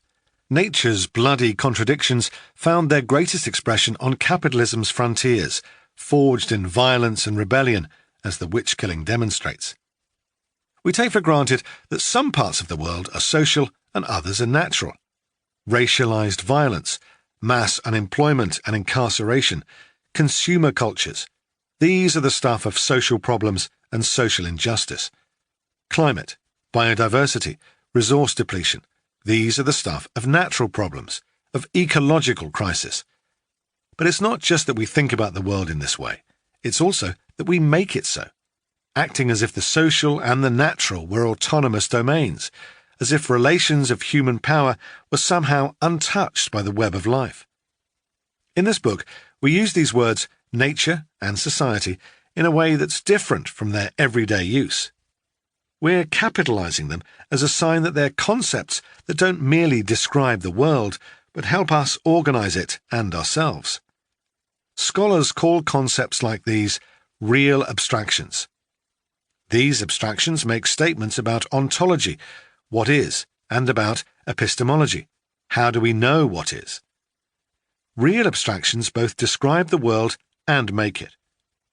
That's why real abstractions are often invisible, and why we use ideas like world ecology to challenge our readers into seeing nature and society as hidden forms of violence. These are undetonated words. Real abstractions aren't innocent. They reflect the interests of the powerful and license them to organize the world. That's why we begin our discussion of cheap things with nature. Nature is not a thing, but a way of organizing and cheapening life. It is only through real abstractions, cultural, political, and economic all at once, that nature's activity becomes a set of things. The web of life is no more inherently cheap than it is wicked or good or downloadable. These are attributes assigned to some of its relationships by capitalism, but it has been cheapened, yanked into processes of exchange and profit, denominated and controlled. We made the case in the introduction that capitalism couldn't have emerged without the cheapening of nature. In this chapter, we explore the mechanics and effects of this strategy. Early colonialism and nature. To live is to alter one's environment. Hominin evolution proceeded through a series of biological transformations, not least those engendered by fire, which reduced the energy needed for digestion and radically expanded human capacities to make worlds. While humans are an environment-making species, our organizations are fragile.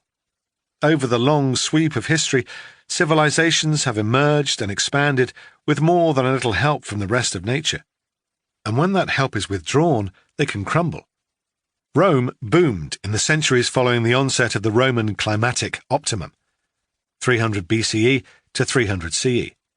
The medieval warm period, 950 to 1250, gave a helping hand to new states across Eurasia, from Cambodia to France.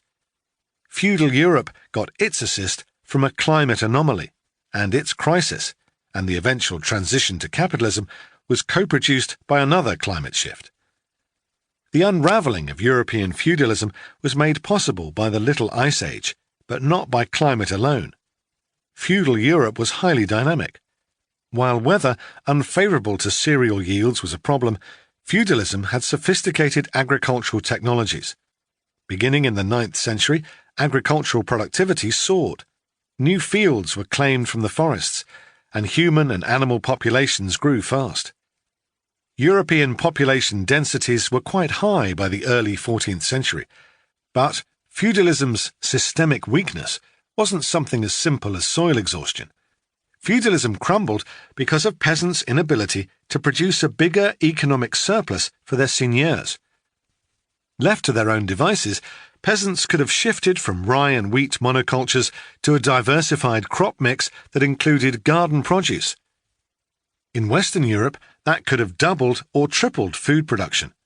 But this shift was impossible, given the seigneurs' demand for marketable produce that could readily be turned into cash.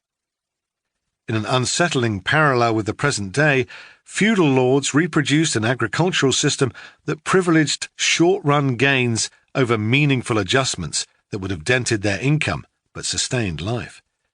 It is in this context that cheap nature becomes strategic. Nature and society began to take shape in the throes of feudal crisis and the birth of early capitalism. The lords' refusal to adjust precipitated an epochal crisis. As we saw in the introduction, agroecological problems enforced by lordly domination fused with climate change and demographic catastrophe to produce not only death, but formidable peasant resistance. The ruling classes tried and failed to reinsert peasants in Western Europe. But the crisis was about more than class. It was the moment when feudalism's ecology of power, wealth, and nature stopped working. That meant something genuinely epoch-making. States, lords, and merchants all had to scramble for novel solutions to restore their wealth. At the core of these novel solutions was global conquest, not just by guns, but also by making new frontiers, at once cultural and geographical. Life and land between money and markets became ways to treat and fix crises across the span of capitalism's ecology, At the heart of this relation with nature lay profit, and its poster child is Christopher Columbus. Columbus, who crops up in every chapter as an early practitioner of each of the strategies of cheap things, came to the Caribbean with not just the conqueror's gaze, but an appraiser's eye, one sharpened in Portuguese colonial adventures off the shores of North Africa. He launched a colonization of nature as pecuniary as it was peculiar. European empires, beginning with the Spanish and the Portuguese, obsessively collected and ordered natural objects, including savage human bodies, always with an eye on enhanced wealth and power. Columbus's cataloguing of nature to evaluate, put a price on, it was an early sign that he understood what nature had become under early modern capitalism. Columbus channeled the strategy of cheap nature almost from the first moment that he saw the New World. On the 8th day of his first voyage in the Caribbean, he found a cape he named Cabo Hermoso, beautiful cape, because it is so. I could never tire my eyes in looking at such lovely vegetation, so different from ours. I believe there are many herbs and many trees that are worth much in Europe for dyes and for medicines, but I do not know them, and this causes me great sorrow.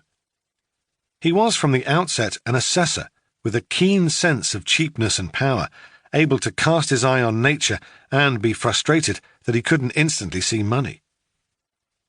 Profit didn't just come from trade, however. Nature had to be put to work. An early practical use of the division between nature and society appeared in the colonial reinvention of the encomienda. Originally just a claim on land, the encomienda became a strategy to shift certain humans into the category of nature so that they might more cheaply work the land. When the Spanish crown was battling for territory in Iberia, encomiendas were a way of managing its spoils. These were temporary land grants given by the king to aristocrats so that they might profit from estates previously occupied by Moors. In the Caribbean, encomiendas were transformed from medieval land grants into modern labour grants, allowing not just access to the land, but the de facto enslavement of the indigenous people who happened to be there. Rights of dominion came to encompass not just territory, but also flora and fauna. Indigenous people became the latter. Over time, the encomienda system came to comprise a diversity of labour arrangements, combining legal coercion with wage labour. This meant that the realm of nature included virtually all peoples of colour, most women, and most people with white skin living in semi-colonial regions, for example, Ireland and Poland. This is why, in the 16th century, Castilians referred to indigenous Andeans as naturales. The invention of nature and society. From the beginning, humans understood they were different from the rest of nature. Capitalism didn't invent the distinction. Its innovation was to turn this distinction into a hard and fast separation, and into an organizing principle.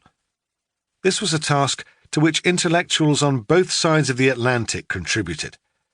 René Descartes, 1596 to 1660, about whom more in a moment, learned basic philosophical reasoning by studying the Mexican philosopher Antonio Rubio, 1548 to 1615.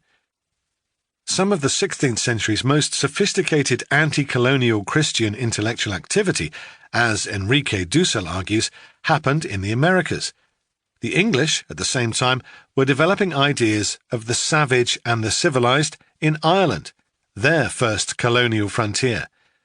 It's no coincidence that English rule in Ireland intensified after 1541, at the very moment when nature and society were assuming their familiar, current meanings. England's colonial forces were concentrated on that notch of land on the Irish east coast around Dublin.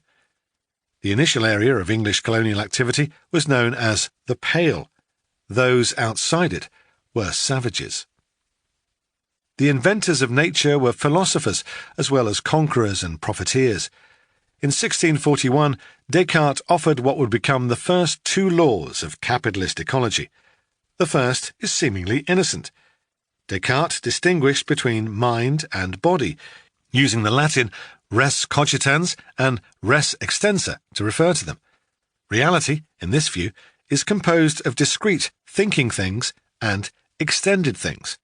Humans, but not all humans, were thinking things. Nature was full of extended things. The era's ruling classes saw most human beings, women, peoples of colour, indigenous peoples, as extended, not thinking beings. This meant that Descartes' philosophical abstractions were practical instruments of domination. They were real abstractions with tremendous material force. And this leads us to Descartes' second law of capitalist ecology. European civilization, or we, in Descartes' word, must become the masters and possessors of nature. Society and nature were not just existentially separate. Nature was something to be controlled and dominated by society. The Cartesian outlook, in other words, shaped modern logics of power as well as thought. While Descartes is usually thought of as French, his perspective might just as easily be characterized as English and Dutch. Born and educated in France, he wrote most of his major works in the Dutch Republic between 1629 and 1649, when the Republic was the era's greatest superpower and home to its most dynamic capitalism. These decades also saw the crescendo of a planetary ecological revolution that had begun nearly 2 centuries earlier, laying waste to forests from Brazil to Poland to the Spice Islands, clearing wetlands from Russia to England, and mining the earth from the Andes to Sweden. So pivotal were these environmental transformations, each delivering some form of cheap nature, that more than 500 commodities were traded on the Amsterdam Bourse, the first modern stock market, by the 1650s. Descartes' revolutionary materialism was very much in step with the times. Descartes had not stumbled upon his revolutionary philosophy all on his own. The second law of capitalist ecology, domination over nature, owed much to Francis Bacon, 1561 to 1626, a philosopher widely credited as the father of modern science. That gendered language will make sense in a moment.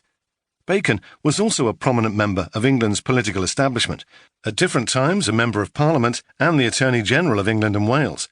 He argued that science should, as it were, torture nature's secrets out of her. Further, the empire of man should penetrate and dominate the womb of nature. Science must hound nature in her wanderings, and you will be able, when you like, to lead and drive her afterwards to the same place again. Neither ought a man to make scruple of entering and penetrating into these holes and corners when the inquisition of truth is his whole object. Bacon was a major political figure at a time when the lives of European women were being threatened, surveilled, and dominated in new and thoroughly modern ways. The invention of nature and society was gendered at every turn. The binaries of man and woman, nature and society, drank from the same cup. Nature and its boundary with society was ecological from the outset. Through this radically new mode of organizing life and thought, nature became not a thing but a strategy that allowed for the ethical and economic cheapening of life. Cartesian dualism was and remains far more than a descriptive statement. It is a normative statement of how best to organize power and hierarchy, humanity and nature, man and woman, colonizer and colonized. Although the credit and blame is shared by many, it makes sense to call this a Cartesian revolution. Here was an intellectual movement that shaped not only ways of thinking, but also ways of conquering, commodifying, and living. This Cartesian revolution accomplished 4 major transformations, each shaping our view of nature and society to this day. First, either-or binary thinking displaced both-and alternatives. Second, it privileged thinking about substances, things, before thinking about the relationships between those substances. Third, it installed the domination of nature through science as a social good. Finally, the Cartesian revolution made thinkable and doable the colonial project of mapping and domination. Focusing on the anti-colonial Quechua writer, Felipe Guamán Poma de Ayala, approximately 1535 to 1616, Dussel reflects on how Guamán, anticipating Descartes, discovers the process through which the ego conquero, I dominate/subjugate, this expanding self-centered subjectivity passes, wildly overcoming all limits in its arrogances, until it culminates in the ego cogito, I think, based on God himself, as his own mediation to reconstruct the world under his control, at his service, for his exploitation, and among these, the populations of the South. Guaman's point was more than just rhetorical. Cartesian rationalism is predicated on the distinction between the inner reality of the mind and the outer reality of objects. The latter could be brought into the former only through a neutral, disembodied gaze situated outside space and time. That gaze always belonged to the enlightened European colonist and the empires that backed him. Descartes' cogito funneled vision and thought into a spectator's view of the world, one that rendered the emerging surfaces of modernity visible and measurable, and the viewer bodiless and placeless. Medieval multiple vantage points in art and literature were displaced by a single, disembodied, omniscient, and panoptic eye. In geometry, Renaissance painting, and especially cartography, the new thinking represented reality as if one was standing outside it. As the social critic Lewis Mumford noted, the Renaissance perspective turned the symbolic relation of objects into a visual relation. The visual, in turn, became a quantitative relation. In the new picture of the world, size meant not human or divine importance, but distance. And that distance could be measured, catalogued, classified, mapped, and owned. The modern map did not merely describe the world. It was a technology of conquest. The 1502 Cantino planisphere, the earliest surviving map of Portugal's global reach, can be understood only in terms of that tiny country's outsized ambitions. Beginning in 1503, Portugal launched a series of invasions of the Indian Ocean world, seizing over the next decade the central hinges of the ocean's lucrative trade: Hormuz on the Persian Gulf, Goa in western India, and Malacca in southeastern Asia. 16th century maps like the planisphere and the Portolan charts used by sailors quickly yielded to the modern world's most famous, and still most used, cartographic technology, the Mercator projection. Gerard Mercator, whose invented family name translates to merchant, lived most of his life in Flanders, in present-day Belgium, one of his era's most commercially dynamic regions. Europe's greatest geographer, he made his living by selling not maps, but globes, at the beginning of a time when it became possible to think of the planet as a sphere. Mercator's project was revolutionary, infusing the new cartography with the demands of rapacious and militarized commercial expansion. As Jerry Broughton reminds us, the importance of Mercator's innovation in terms of accurate navigational practice and commercial profit was quite clear. Instead of taking awkward and imprecise bearings on board ship across the surface of a globe or a Portolan chart, his new projection allowed for a line of bearing to be drawn accurately across the surface of a plane map, explicitly foregrounding its usefulness to the art of navigation. With pilots and navigators in mind, Mercator went on to outline the mathematical procedure which allowed him to employ an accurate grid of straight lines across his map, whilst also retaining the relative geographical accuracy of the topography of the globe. To conquer and cheapen global life, in other words, one must be able to map it. Nature, private property, and labour. For early modern materialism, the point was not only to interpret the world, but to control it. In suggesting that we make ourselves, as it were, the masters and possessors of nature, Descartes offered a manifesto for some human minds over a nature that included most humans at the time. The Cartesian revolution went hand in hand with two other key historical processes. One was a range of interventions that made a growing number of humans dependent on the cash nexus for their survival. Social scientists call this proletarianization, the transformation of human activity into something to be exchanged in the commodity system, what we today call the labour market. Proletarianization was never narrowly economic. It was the product of a second historical process, the creation of new forms of territorial power that emerged after 1450. The old territorial power, the overlapping jurisdictions and personalized authority of medieval Europe, had crumbled in the long feudal crisis of 1315 to 1453. The new empires and the internal transformations of the Low Countries and England were made possible by power of a new type. At its core was the generalization of private property. Although Portugal pioneered a capitalist ecology, the English story better demonstrates how capitalism transformed land and labour. As grain prices stagnated and labour became more expensive over the 15th century, English landlords took advantage of the demographic collapse to appropriate vacated peasant holdings. In a process that accelerated after 1500, a growing share of the land was removed from customary use, wherein the landlord's ability to increase rental fees was limited to a leasehold sector, where rents could be adjusted to market forces. Where this relatively peaceful means of land grabbing was not possible, landlords seized upon a loophole in feudal arrangements. They could impose entry fines upon inheritance. If a peasant, often an eldest son, inherited the land but could not pay these fines, the land wasn't his.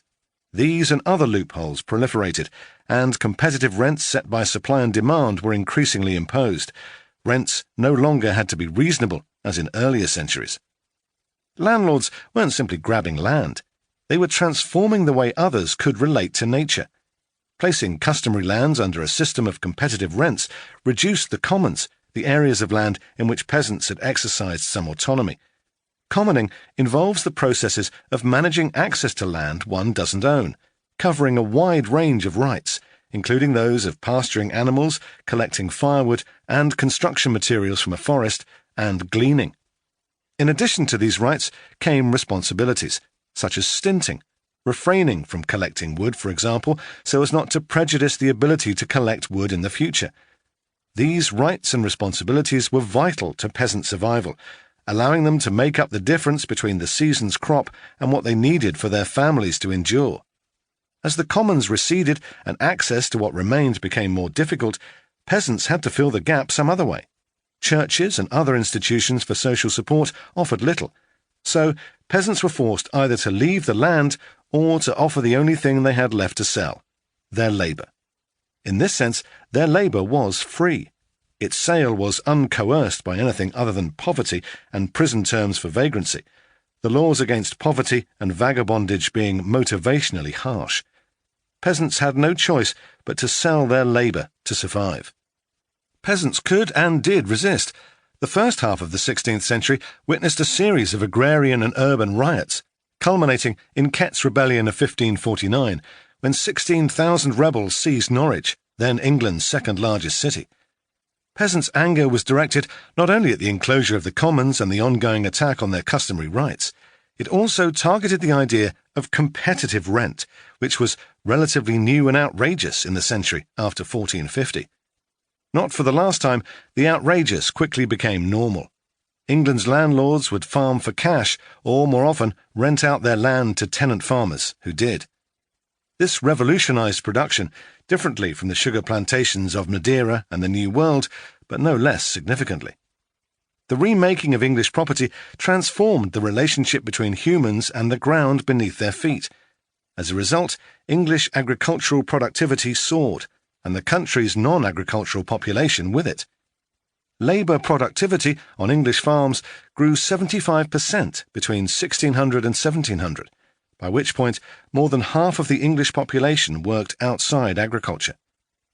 The rise of private property was at once material, political, and symbolic. Cadastral surveys and state-sponsored bourgeois property relations were sites of struggle between classes and between ways of organising humans and the rest of nature. For the English in 16th century Ireland, surveying was an important component in the triumph of civility over savagery. Maps were a way to know and control nature. Alternative forms of knowledge about nature were seditious. This is why witchcraft and indigenous knowledge constituted existential threats to capitalism, challenging both its epistemology and its ontology. Inca experiments in agriculture, Mesoamerican advances in soil enrichment, and Chinese medicine were forms of knowledge that had to be confined to the boundaries of folklore, if not extinguished outright. Knowledge was enclosed too. If anything was to be known about nature and the world, European men would author and authorize it. As we've seen, the enclosure of knowledge was central to a cultural revolution that explicitly cast colonized peoples, and nearly all women, as part of nature, the better to discipline and manage them. As England intensified its rule in Ireland after 1541, imperial policy prioritised the relocation of the wild Irish that dwell now dispersed in woods into English-style towns, The Spanish pursued a similar program at greater scale in colonial Peru after 1571, resettling Andeans, naturales, in agricultural villages based on the Spanish model. The Dutch did likewise in Southeast Asia after 1620. These were far from the only such initiatives in capitalism's formative centuries. They laid the foundation for a long colonial project that insisted on the expulsion of the colonized from civilized society and on the moral necessity of empire as a school for backward peoples. They even justified slavery as a school for civilization, to paraphrase the early 20th century historian Ulrich B. Phillips. Failing to appreciate the Capitalocene. The three processes of cultural apartheid through the Enlightenment, proletarianization, and the privatization of property were at the core of capitalism's cheap nature strategy, one that turned the work of human and non-human alike into cheap things. But there's nothing like an ecological crisis to remind civilization that nature is never cheap. Climate change makes it impossible to ignore planetary change in our daily lives. The intensity and frequency of extreme weather events in recent years have been inescapably clear. Droughts have devastated California agriculture. Residents of Basra, Iraq, saw the mercury hit 129 degrees Fahrenheit, or 54 degrees Celsius, in July 2016, while parts of Iran experienced a heat index of 140 degrees Fahrenheit, or 60 degrees C, that month. Iraq's economy may have shrunk by as much as 1/5 during its summer 2016 heatwave. Indeed, rising heat stress, with lethal impacts on children and the elderly, is likely to render parts of the Middle East uninhabitable by the end of the century. Unprecedented wildfires have shaken Western Canada. Heat waves have killed thousands in India. For Americans, the August 2016 flooding of Louisiana, driving 30,000 people from their homes, capped off a statistically improbable run of extreme weather. The storm was a once-in-500-years event, according to the National Oceanic and Atmospheric Administration. The previous 15 months had seen 8 such storms. This is what it's like to live in the Capitalocene.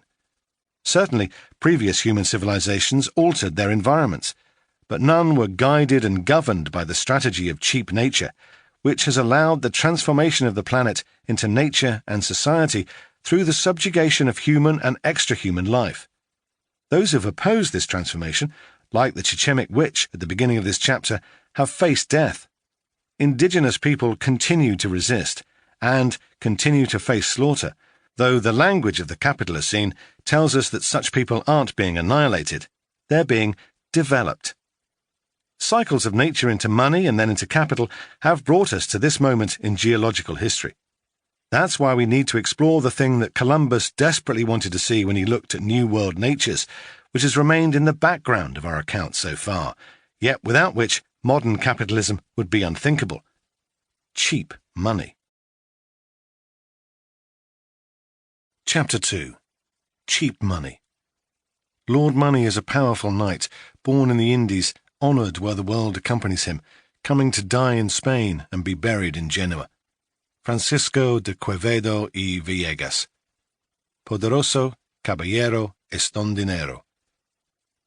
And the Inca Guana Capac asked the Spaniard, Candia, the first Spaniard to arrive in Peru, what it is that he ate. He responded in the Spanish language and with gestures indicating that he ate gold and silver, and Capac gave large quantities of gold dust and silver and gold plates. Felipe Guamán Poma de Ayala, el prima nueva crónica y buen gobierno, the first new chronicle and good government. Like many humans, Columbus understood money intimately and imperfectly. We know this because in 1478 he was hired to bring a boatload of sugar from Madeira to Genoa and fluffed the transaction so badly that he had to appear in court. Ludovico Cencherone, one of Genoa's wealthiest bankers, had paid a merchant, Paolo Di Negro, 1,290 ducats, and Di Negro had hired Captain Columbus to freight 50,000 pounds, or 22,680 kilograms of sugar, giving him 103 ducats and a cargo hold filled with wool. There were no takers for the wool in Madeira. Columbus returned with a short consignment of sugar to Genoa, where he was forced to attest to his lack of commercial success in court at the age of 27, or thereabouts. Columbus quickly skipped town, never to return. But Genoese finance was to follow him for the rest of his life. Columbus headed to the Iberian Peninsula, where a newly and barely unified Spain was launching the first of 3 major military campaigns. In 1478, King Ferdinand II and Queen Isabella sent soldiers into Portuguese territory on Gran Canaria, the largest of the Canary Islands. But they ran out of cash, so beginning in 1480, a Genoese, Francisco Pinello, bankrolled 4 more Spanish expeditions over 3 years. By 1483, Gran Canaria was subdued and the creditors had to be satisfied. But there was a problem. As Helen Nader notes, the only immediate returns were unprecedented numbers of war captives. The royal creditors, the Genoese above all, became the royal slave brokers. The pattern was quickly repeated. The second great military campaign was launched in 1482, the final phase of the centuries-long Reconquista on the Iberian mainland, again financed by Genoese. And again, the only booty worth anything was captives. When the port city of Malaga fell in 1487, an event that Columbus witnessed, its Jewish and Muslim inhabitants were enslaved. The most important businessmen of Malaga, both before and after its fall, were the Genoese centuriones. Many of the same men who financed the Canarian and Iberian campaigns financed the third, a proposed transatlantic crossing to Asia. In 1490, Pinello became a joint treasurer of the Santa Hermandad, Sacred Brotherhood, a highly militarized police force tasked with suppressing internal dissent to Castile's fragile state-building efforts. It was the Brotherhood that was responsible for expelling the Jews from Spain by July 31, 1492, just 3 days before Columbus set sail for the Americas. The Santa Hermandad's other joint treasurer was Luis de Santangel. He was also, since 1481, the Kingdom of Aragon's Escribano de Ración, in charge of royal finances. It was Santangel who persuaded Isabella, previously dismissive of Columbus's requests, to reverse herself. And, though the usual story has Ferdinand and Isabella financing Columbus's voyage, this is only half true. The 2 kingdoms, Ferdinand's Aragon and Isabella's Castile, weren't financiers so much as insurers, guaranteeing a loan that came in large part from the Santa Hermandad. At the origins of capitalism's ecology is a cycle that goes beyond that of money into commodities and back again. A peculiar and very modern magic lies here. States wanted the loot of war, but needed money to pay their soldiers. Without wars, they couldn't acquire the riches that they needed in part to pay for the previous war. War, money, war. Bankers needed governments to repay them, and governments needed bankers to fund them. What's new about capitalism isn't the pursuit of profit, but rather the relations among the pursuit, its financing, and governments. These relations were to remake the planet, and they are the subject of this chapter. Finance as ecology. For the past 6 centuries, planetary life has turned on the power of money. Not just any kind of money, money as capital, as the power to command life, work, and resources. That capital circulates for 2 reasons. One is the modern world market, which first took shape in the era of Columbus. The other is modern imperialism, which, not coincidentally, emerged at the same time. Neither world market nor world power could exist without finance, at once indispensable to and powerless without imperial ambition and commodity exchange. Money facilitates and compels action at a distance. The earliest uses of money, in the Fertile Crescent, relied on precious metal to facilitate agricultural trade and even manage a debt crisis in 1788 BCE. Note the steps to make a currency. First, you need to acquire a rare substance, usually metal from the earth. Next, you take it to a mint, an instrument of a powerful organization that can vouch for metallurgical purity, that can literally stamp its authority onto the surface of a coin, plain as a fact. Under capitalism, this minted money is then exchanged for labor power, machines, and raw materials that become commodities that are then exchanged for money again.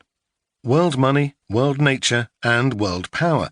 These form the peculiar trinity of environment making that shaped capitalism from the conquest of the Americas to the unfolding disaster of global warming in the 21st century. In the modern world, money is an ecological relation. It has become, in the capitalist era, a relation that shapes the conditions of existence not only for humans, but for all life. This is why it makes sense to say that Wall Street is a way of organizing nature. We'll make the case that the capitalist world ecology needs cheap money, a secure denomination of exchange that can be relied upon to facilitate commerce, controlled in a way that meets the needs of the ruling bloc at the time. Its cheapness includes two major dimensions. One is the appropriation of the base primary commodity, silver, gold, oil, and its regulation to keep interest rates, the price of money, low. The other is the control over the wider cash economy, which only states, cities, nations, and ultimately empires can provide. As Fernand Braudel put it, finance capital only triumphs when it becomes identified with the state, when it is the state. A statement with special relevance for our times, when Goldman Sachs has treated the White House as a branch office. In the 16th century, European colonialists discovered that they could expand the dominion of silver worldwide.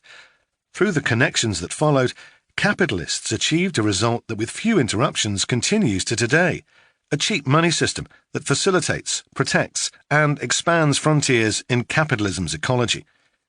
Cheap money means one thing above all: low interest. Even in today's world of fast-moving container ships and high-frequency stock trades, credit is the lifeblood of capitalism. If cheap work, food, energy, and raw materials are the necessary conditions for capitalist booms, cheap credit makes them all possible. Historically, there's been a virtuous circle of cheap money and new frontiers. When opportunities for profit-making have contracted in established regions of production and extraction, capitalists have taken their profits and put them into money dealing. That's one reason why after each great boom in world capitalism, for the Dutch in the mid-17th century, for the British in the mid-19th century, and the American post-war golden age, there's been a process that scholars call financialization. In these periods, capitalists reorient from older and less profitable industrial and commercial pursuits to forms of money dealing. Instead of hiring troublesome workers, building expensive factories, buying raw materials and making something, increasing number of capitalists turn to something simpler and, temporarily, more attractive: loaning money and making speculative bets on the future.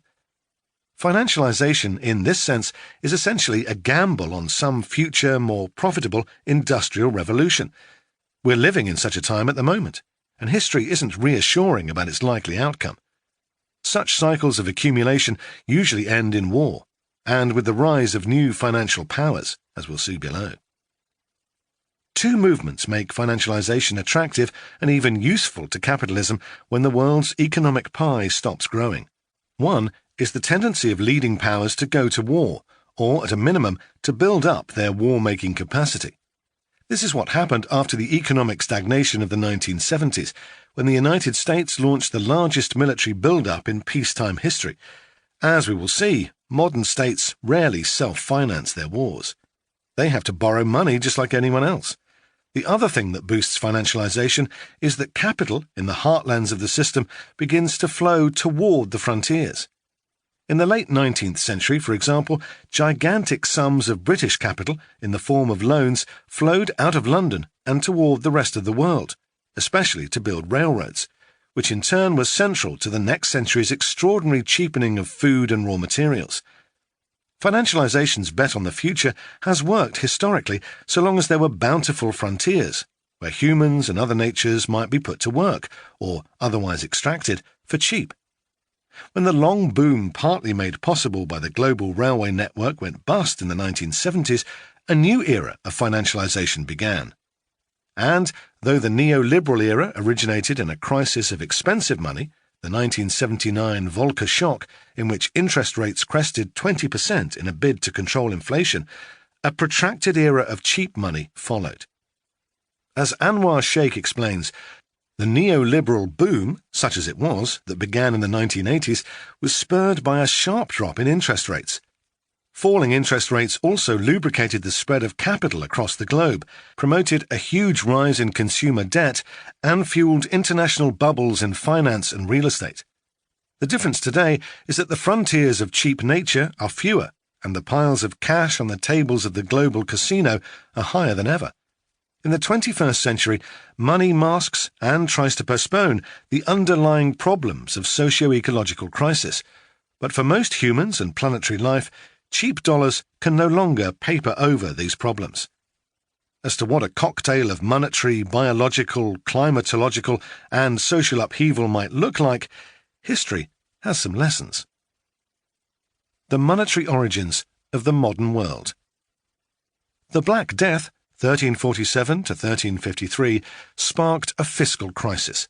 One of its consequences was a fall in the number of people able to mine, and thus a dearth of cash. European aristocrats wanted Malaccan spices, Persian silks, and Chinese porcelain, and European industry needed raw materials. Cotton from Egypt, alum from Syria. Europeans paid with coin they minted with rare metals from mines under their control. For that reason, European silver and gold, what little there was, swiftly flowed east and south. Although the trade balance was offset just a little with European animals and finished goods, John Day notes that the pull of this deficit was all but irresistible. It drained Bohemia and Sardinia of silver almost as fast as it was mined. It captured a lion's share of Hungarian and Sudanese gold from the moment it entered the Mediterranean circuit. It contributed to, if it did not create, chronic balance of payments problems as far away as England and Flanders. The Little Ice Age was a global problem, most of all in one of the planet's thriving trading centres, China. Although climate had led to recession and fiscal crisis earlier, the consequences were different this time. The mid-15th century climate upheaval combined in China with domestic turmoil in the imperial court. In response, the Ming dynasty closed its mints, which in turn contributed to a global shortage of silver. The Ming state also retreated from its unprecedented involvement in international affairs, and no other government in the world was in a position to assume China's role as the engine of economic growth. Between the early 1440s and the mid-1460s, societies from one end of Eurasia to another found themselves in deep economic and political trouble. One result was an exacerbation of popular Chinese suspicion of paper currency. Gold and silver coins, which people trusted as stores of value, began to disappear from circulation. The bad paper money drove out the good metallic money. In Malacca, on the southern half of the Malay Peninsula, currency was in such short supply that local traders resorted to making coins out of tin. Florentine and Genoese bills of exchange circulated in Europe as some of the few trusted means of exchange, but without swelling vaults of silver or gold to back them up, they did little to alleviate the problem. European silver. For medieval Europeans, the notion that money could take any form other than coin was nearly unthinkable. Of all the strange customs reported by the 13th century Venetian explorer Marco Polo, none seemed to astound him more than the power of the state to compel the use of paper money throughout the empire.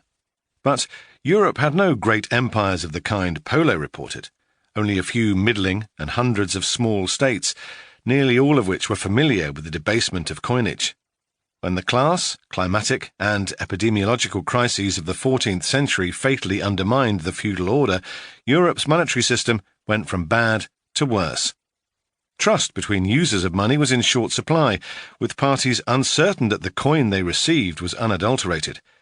Silver and gold bullion provided a crucial hedge against debasement and distrust. But European mines flooded, and the money in circulation contracted by 2/3, maybe more, in the century after 1350. While there was little mutual trust, there was even less silver. European merchants needed trustworthy money badly. Not just metal from the ground, but networks through which that metal could become money, authorized by a power that could guarantee its circulation to meet the demand at the expanding frontier. The first solution lay in southern Germany, in Augsburg, where the Fugger family attended the birth of modern money. They not only dominated European finance for nearly a century, but also forged capitalism's first and most basic industry, metallurgy. It was from the silver and copper-rich Erzgebirge, or ore mountains, today a rough boundary between Czechia and Germany, that the material of modern money originally flowed. Indeed, the word dollar comes from the minted coins, thalers, of Joachimsthal, now Yakimov, the era's greatest boomtown. After 1450, the silver shortage began to ease. In that year, no European mine produced more than 10,000 marks, 2.5 tons of silver. But by 1458, 8 mines produced more than 50,000 marks, 12.5 tons a year. European silver, and to a lesser extent African gold, provided the crucial material basis for the extraordinary growth of commodity exchange, starting in the late 15th century. This first modern silver boom either allowed merchants in distant centres to take up funds for commercial activity, secure in the knowledge that their bills on these markets would be met when they fell due, or made abundant funding available to those proffering bills to finance their trade. In such circumstances, money markets, where commercial credit could be funded at relatively low interest rates, drew trade towards them, and effected a realignment of commercial activity in accordance with Central European mining activity. The silver boom didn't just make money, it also produced one of the first modern working classes, devastated landscapes, and provoked modernity's first great worker and peasant revolt, the German Peasants' War of 1525. By then, there were 100,000 workers in Central Europe engaged in mining and metallurgy, and countless more in auxiliary trades. The environmental consequences were rapid and devastating. Georgius Agricola, the first modern geologist, observed, "The woods and groves are cut down, for there is need of an endless amount of wood for timbers, machines, and the smelting of metals. And when the woods and groves are felled, then are exterminated the beasts and birds, very many of which furnish a pleasant and agreeable food for man. When the ores are washed, the water which has been used poisons the brooks and streams, and either destroys the fish or drives them away." Silver, along with copper and iron, devoured forests and threatened peasant livelihoods. As we saw in the previous chapter, woodlands were overwhelmingly common lands before the 16th century. They were, in Jack Westerby's phrase, the poor man's overcoat, crucial to survival.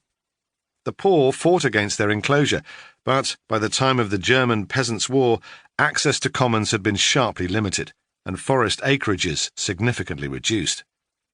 Against these challenges to commoning, 16th century peasants demanded the restitution of access to the forests in their 12 Articles manifesto. The radical cleric, Thomas Müntzer, a surname that translates as minter or coiner, in 1524, denounced these forest enclosures, through which every creature has been made into property. The fish in the water, the bird in the air, the offspring of the earth. Creation, too, must become free. The worker and peasant revolt for which he gave his life interrupted European finance and might have provoked further revolutions had not financiers from a small Italian city-state funded a colonial solution. Genoese banking. By the middle of the 15th century, Europe had begun to shake off the impacts of the century and a half of disease, war, and famine that had decimated continental life since 1315. In 1453, the old Eastern Roman Empire met its end, with Constantinople falling to the Ottoman Turks, and England and France finally concluded their 100 Years' War. The 1450s were eventful in other respects, too. Columbus and his future patrons, Isabella and Ferdinand, were born, 1451–52. Johannes Gutenberg's printed Bibles began to circulate, and the first sugar was cultivated on Madeira. This was also the decade when the Peace of Lodi, 1454, ended the Italian 100 Years' War, a century or so of conflict among the 4 great powers of northern Italy, Venice, Genoa, Florence, and Milan. The Republic of Genoa was by far the weakest of these powers. Indeed, it was always more of a transnational holding company than anything resembling an empire. This is not to say, however, that it was a bit player. Its tax revenues in 1298 were greater than those of France, and its population larger than London's. But It was a place of instability. Medieval Genoa was racked by social revolt. Between 1413 and 1453, 14 revolutions turned the city upside down. The central theme of Genoese history was conflict, often waged with suicidal intensity between the aristocracy and the upper middle class. Consider it a battle between the 1% and the 0.1% waged financially. This continued until 1528, when the aristocrat Andrea Doria sealed the victory of the 0.1% by rewriting the Republic's constitution. Genoa's overseas territories were administered by the commune, the municipality itself. The commune's debts increased as its foreign territories fell to Ottoman expansion and Venetian competition in the east. A group of the commune's aristocratic creditors started the Casa di San Giorgio, the house, later the Bank of St. George, in 1407. Within a year, this bank had negotiated control of territory from the commune so that the aristocrats could recoup their debts from the city, principally from its merchant class. The city ceded title of its assets, territories, as interest payments and collateral throughout the 15th century. Lerici in 1479, Corsica in 1482, Sasanza in 1484. In successive credit crunches, the city's 0.1% siphoned resources and islands in the Mediterranean away from its wealthy merchant class, held the revenues in their own bank, and kept their own books. This tension between the banks and the states on which they depend has yet to subside. Genoese merchants hunted for ways for the municipality to pay off its creditors. In 1417, the commune developed a state lottery system with a jackpot equivalent to the annual salary of 10 chancellors. It sold its treasures, which is how the Holy Grail became a financial instrument. The cup, from which Jesus allegedly drank at the Last Supper, was brought to Genoa by Guglielmo Embriaco, in English, William the Drunkard, after his invasion of Caesarea, now in Israel. In 1319, the city pawned the Grail to Cardinal Niccolò Fieschi to pay the bank. The resulting financial instrument was called Compera Cardinalis. The city also trucked in horror, trading in slaves not just from its Iberian conquests, but also from raids into Western Asia and Northern Africa. Contracts by which slave owners rented out their slaves for profit indicate that the rate of return was about 7 to 10% on invested capital. This was a higher yield than San Giorgio paid on shares, and hence the Genoese invested in human flesh. 1 in every 20 inhabitants of the city was a slave in the 15th century. It is from this history that the Italian greeting and farewell ciao derives. Vostro schiavo, your slave. The Casa was a mighty economic and political force and became the municipality's sole source of credit, at times acting as an exclusive central bank for Genoa.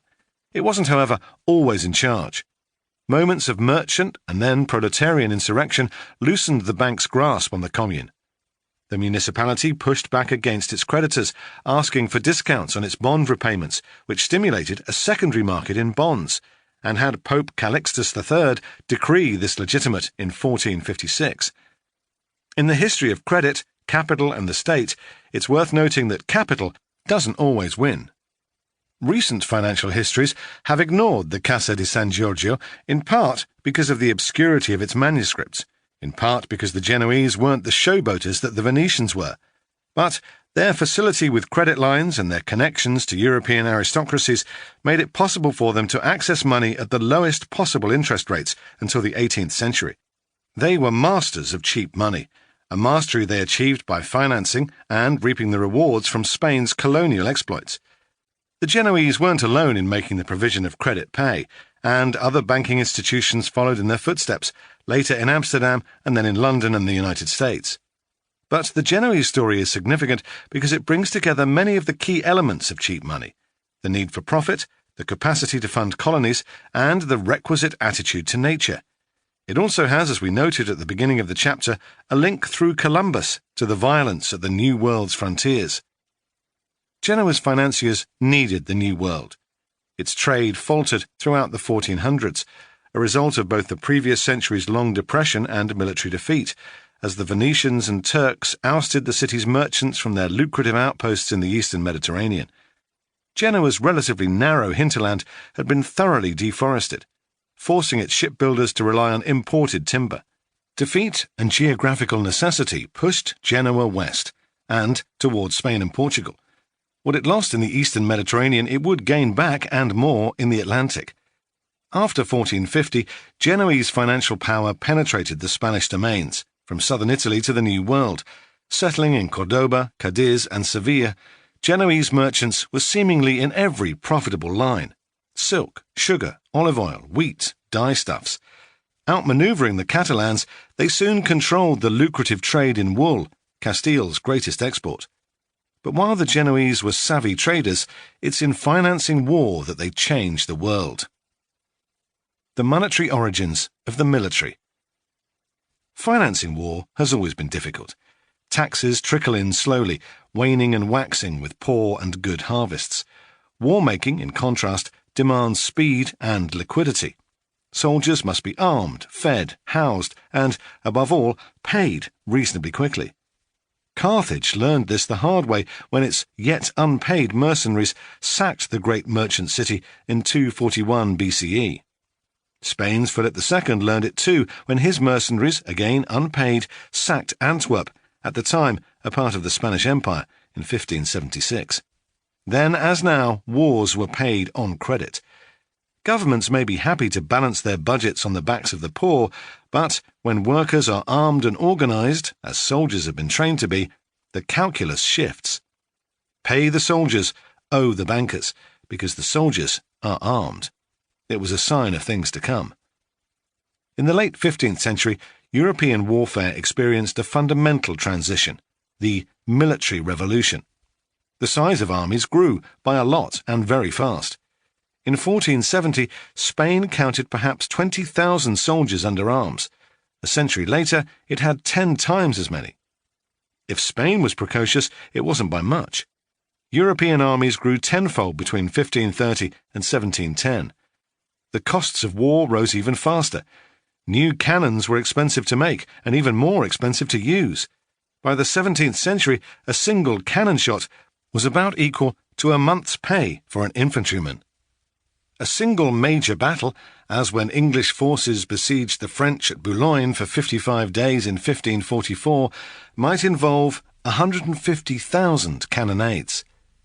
Fortifications and town defences across Europe were renovated at huge expense. Queen Elizabeth, for instance, spent £130,000, half the Crown's annual revenue, to modernise the Berwick-upon-Tweed fortress, right on the English-Scottish border. Because modern war depends on a state's capacity to borrow, an empire's credit score largely determines its ability to win on the battlefield. Bankrupt empires have a way of folding, as when the Soviet Union went broke in the 1980s after competing in the arms race. In the 16th century, the tradition of kings borrowing money to pay for war was well established, but the scale of new war debt had novel consequences. Once again, the Spanish connection is important.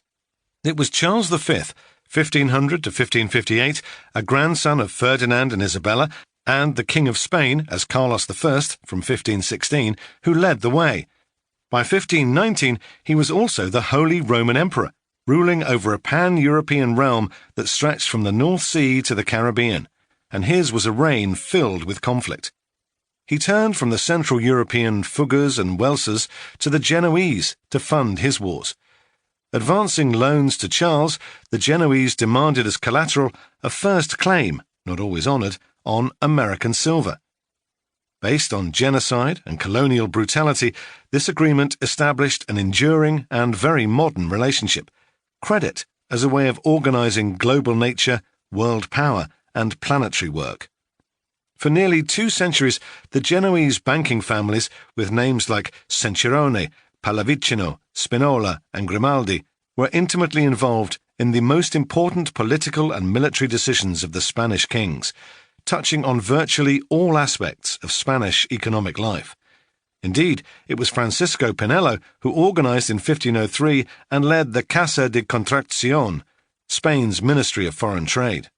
No wonder that in 1617 the Spaniard Cristobal Suárez de Figueroa lamented that Spain had become the Indies of the Genoese. Charles never quite learned that by itself, military force in a capitalist ecology is a limited form of world power. He burned through cash and had blood and debt to show for it. When his armies besieged Metz in northeast France in 1552, he spent 2.5 million ducats, equivalent to a decade of the crown's share of American silver and gold. Borrowing tens of millions of ducats, he left his son Philip II massively indebted on the latter's accession in 1556. Philip declared bankruptcy the next year, only to borrow yet more. A debt valued at 30 million ducats in 1556 doubled to 60 million by 1575 and reached 100 million by 1598. By the beginning of the 17th century, 2/3, in some years more, of Spain's budget was committed to military spending. Legions of tax collectors made possible its armies of death.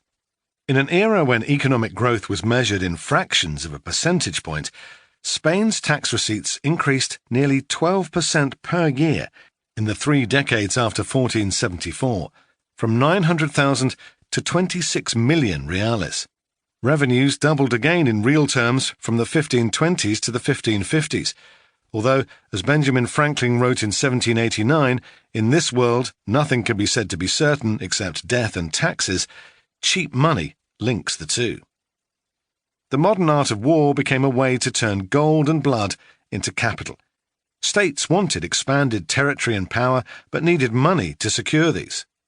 As the costs of war rose, they borrowed more money and taxed accordingly. If the size of armies grew tenfold in the 16th century, the cost of fielding them likely grew 20-fold. Between 1500 and 1700, major wars raged for all but 28 years. No matter the outcome then, war was profitable for the financiers. Money, loaned to states, became capital.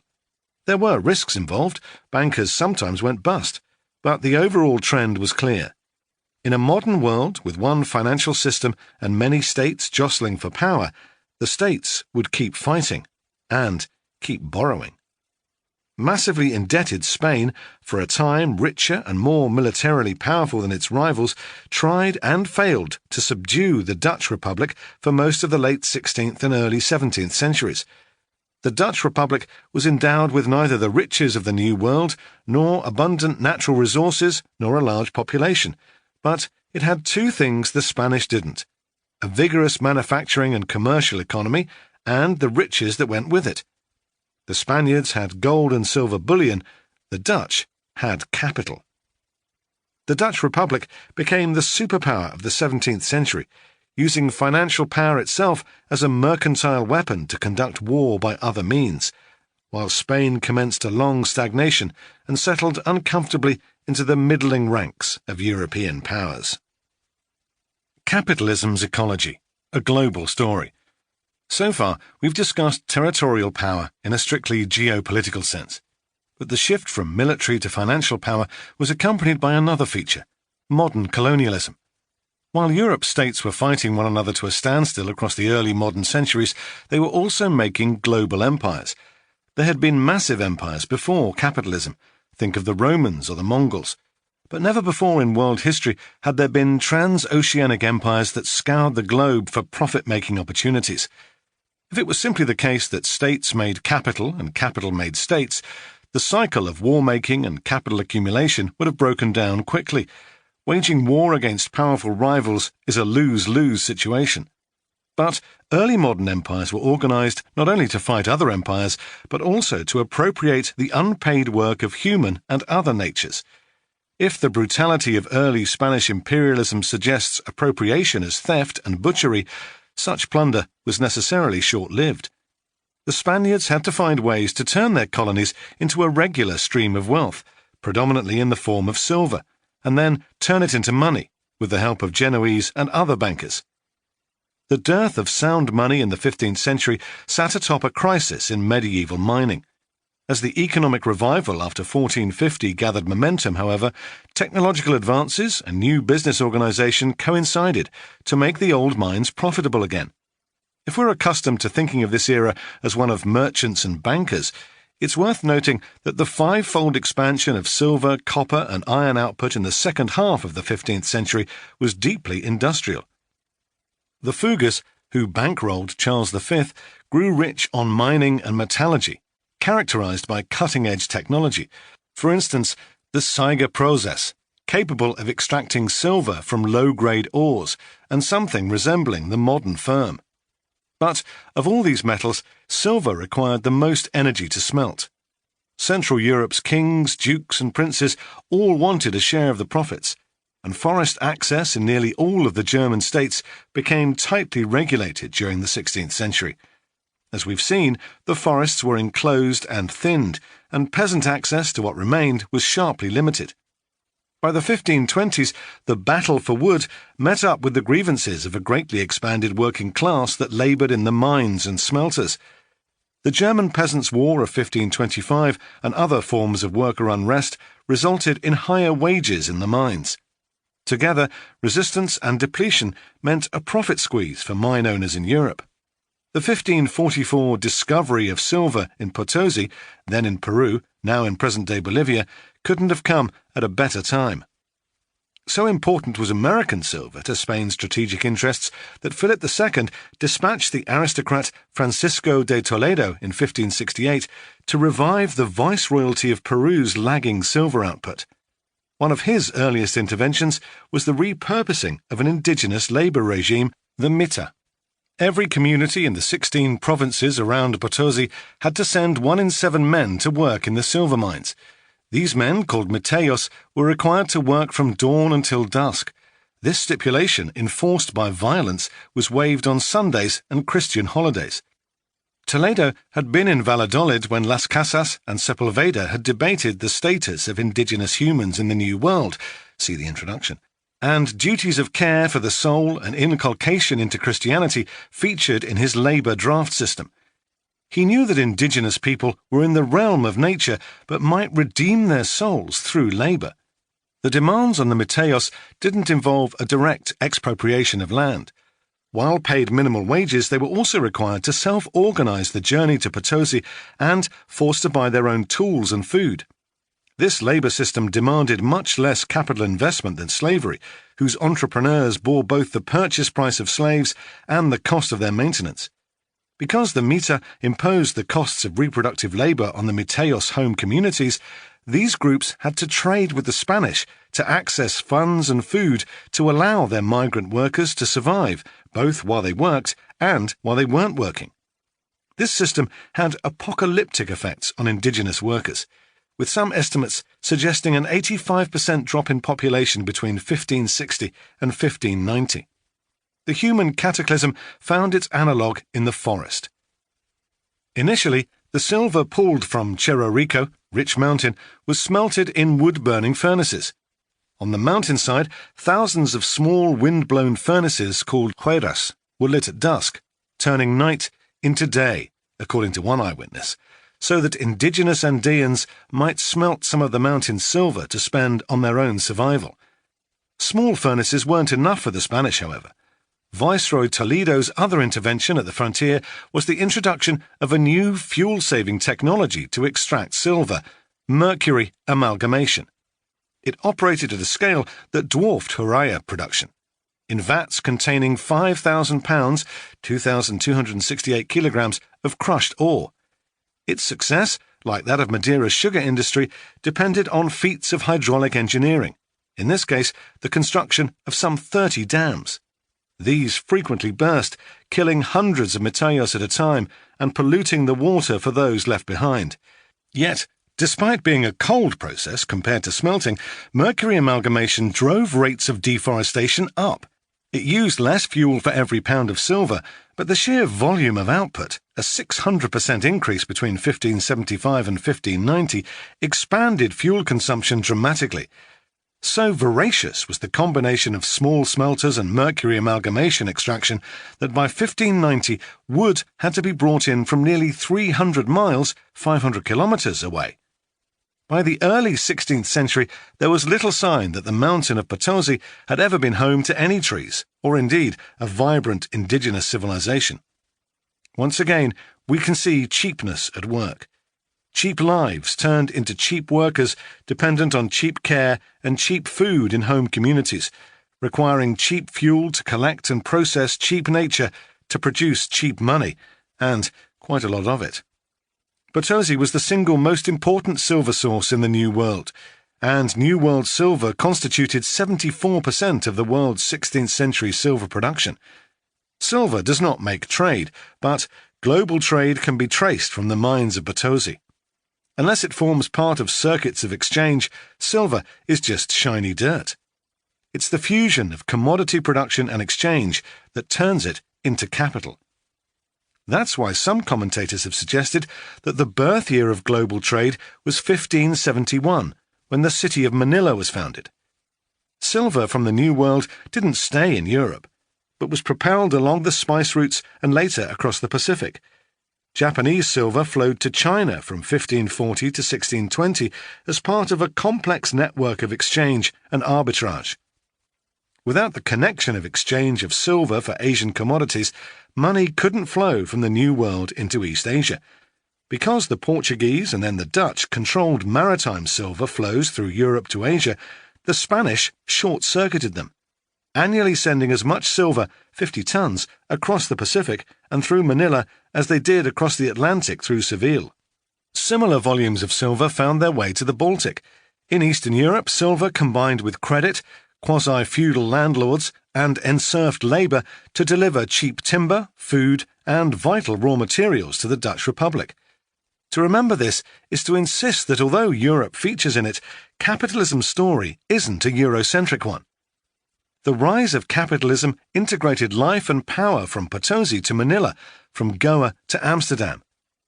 As capitalism's ecology spread through international trade, so did its stowaways. If you've ever been troubled by fire ants, you can blame the international bullion trade. They were the first international stowaways of the silver circuit. From southwestern Mexico through Europe or Acapulco and Manila to Taiwan, just as the specie flowed, so did this species. A new planetary ecology was in the making. Why bankers need governments? Even before capitalism, bankers faced a problem that persists today. Although it is clear that governments need bankers to fund war, bankers need governments too. Those with money are necessarily vulnerable to those with guns, or, in different eras, swords and spears. Pre-modern merchants could be, and were, subject to political confiscations. Even with the rise of capitalism, bankers were still vulnerable. As conflicts between European countries grew, and as armies and the money to field them grew even faster, the Genoese and others turned that weakness into strength.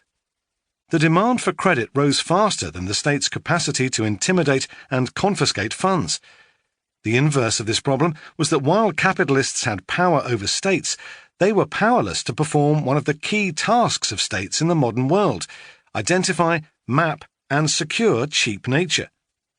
Joseph Schumpeter famously observed that without protection from some non-bourgeois group, capitalists are politically helpless. When property conditions are established, populations subdued, flora and fauna mapped, and infrastructures built, capitalists do pretty well. But this all relies on credit and the militaries it can buy, and it's worth pressing the difference between banking and other kinds of capitalist activity. The historian Fernand Broydel offered an explanation of the dynamics of change between finance and commerce. I would even argue that in the past, in say Genoa or Amsterdam, following a wave of growth in commercial capitalism and the accumulation of capital on a scale beyond the normal channels for investments, finance capitalism was already in a position to take over and dominate, for a while at least, all the activities of the business world. While money, credit, and financial speculation are often taken as economic processes, the truth is that modern money flows because state institutions secure exchanges and defend the underlying system of cheap nature against unruly human and other natures. Financiers needed all the standard protection that European crowns and courts delivered, plus something extra: permission and cover from the government to create new means of payment. Banks make credit. They take an asset, such as metal, oil, a house, the Holy Grail, and turn it into more money. As long as these new means of payment circulate and are not cashed in, they are potential sources of pure profit. But whether those credits are Genoese, compere, backed by the Holy Grail, or collateralized debt obligations backed by dodgy mortgages, some power is needed to endorse and encourage them, and the profits that follow. Hence the role of a credible lender of last resort, a state bank, or more recently, the International Monetary Fund, the IMF, an institution that with hard currency and military connections can guarantee a given hegemonic order. This is a dynamic system. As we mentioned at the start of this chapter, the rhythms of world money and world power are deeply entangled. After an initial flurry of productive activity at new frontiers, Giovanni Arrighi argues, decreasing returns set in. Competitive pressures on the system's governmental and business agencies intensify, and the stage is set for the change of phase from material to financial expansion. After a roughly century-long cycle of accumulation has generated profits and more liquid capital, the balance of power shifts in a moment of crisis away from the capitalists who organize the accumulation and into the hands of bankers.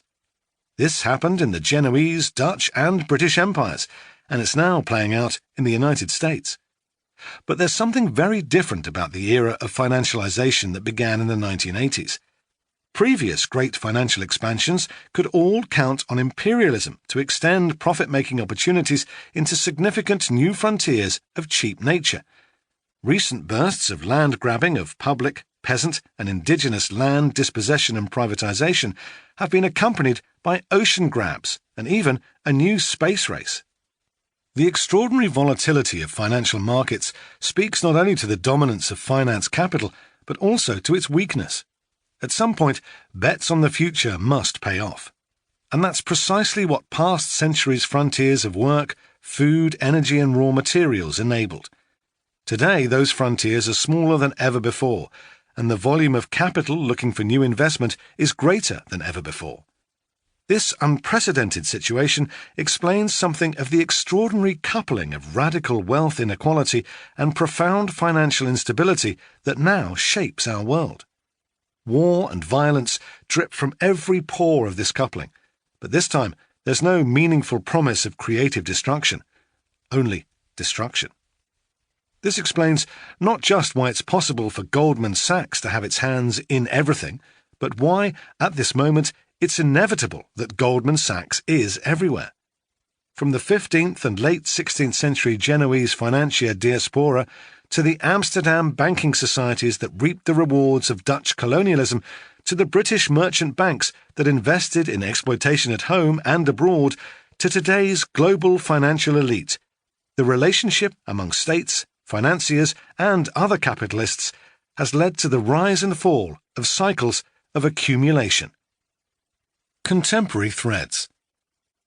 Armed with this world ecological history of cheap money, we can place contemporary financial capitalism in a broader context. The ever-increasing sophistication of financial engineering emerges not as the rise of the quants, but as the outcome of centuries of accumulation, each with its distinctive ways of organizing capital, power, and nature. Flash trading, and the ability to make millions from trading decisions that are executed in milliseconds, is an extension of the first Genoese accountant recording that a particular transaction happened in the morning rather than the afternoon. Public-private partnerships and the mortgaging of state resources to inside dealers look, yet again, like the sale of the Holy Grail to the right buyer. Analysis that stretches back to the 15th century is above all practical. Recently, and hardly for the first time, Greece has suffered the wrath of forces beyond its borders.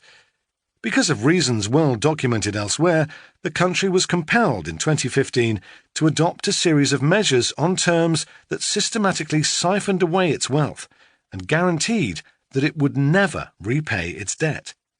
This was not a neoliberal policy in the conventional sense. Indeed, the IMF recommended debt relief far beyond what Europe had been willing to consider so far, in the name of extracting money from Greece at a rate that wouldn't entirely destroy its economy. The IMF had pointed out that systematically big banks, ones too big to fail, already had governments in their pockets. It also reported that the public was being made to pay for lax regulation, which allowed banks to find new ways to sell the credit they created and rely on central government insurance when those bets caused systemic crashes. Yet, the imperative for Germany to secure fiscal hegemony over Europe was more important than the economics lesson offered by the IMF. Power was more important than doctrine. The imperatives of empire and finance in the 15th century are still with us in the 21st. Inevitably, payments to banks happen by exploiting workers and appropriating the rest of nature's work as much as possible. In Greece, debts were paid by intensifying the sell-off of natural assets, despite the ruling government's touting of its environmental credentials. You can still see Greek nature, of course, but it's fenced in, accessible at resorts and compounds where tourists with money acceptable to the country's creditors can enjoy, at bargain prices, the countryside and sea as commodities, exchanging euros for service at the bar. Across their economy, Greeks report working longer hours than Germans, yet they still manage to attract stereotypes of laziness, unlike their Teutonic counterparts. This isn't an error in reporting. It shows how the work of some people has been appropriated differently from that of others. To understand how this has happened and how it continues, we need to examine more fully the ways that human time and effort transform nature into money. The work of work is the subject of our next chapter. Chapter 3. Cheap Work. As he sailed through the Caribbean, Columbus lamented his ignorance about the potential commercial returns of its unfamiliar flora and fauna, but he could appraise one component of the fauna quite well, the humans. He knew how to control his indigenous captives, hazarded a guess at their capacity for work, and ultimately encouraged their export to Europe.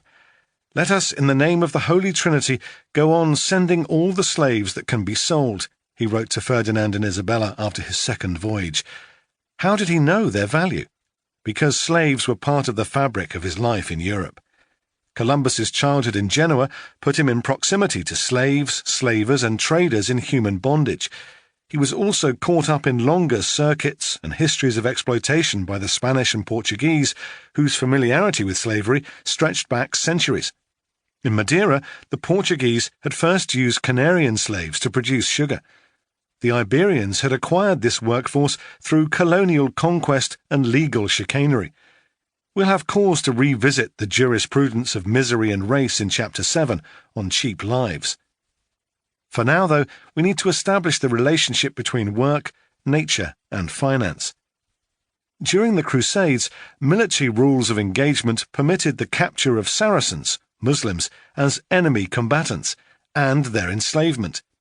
Humans were a spoil of war, seized in the expansion of territorial control, and a means of repaying debts owed to the bankers of the Holy War. There were, however, no Muslims on the Canary Islands. Yet, the imperative to return a profit on colonialism remained.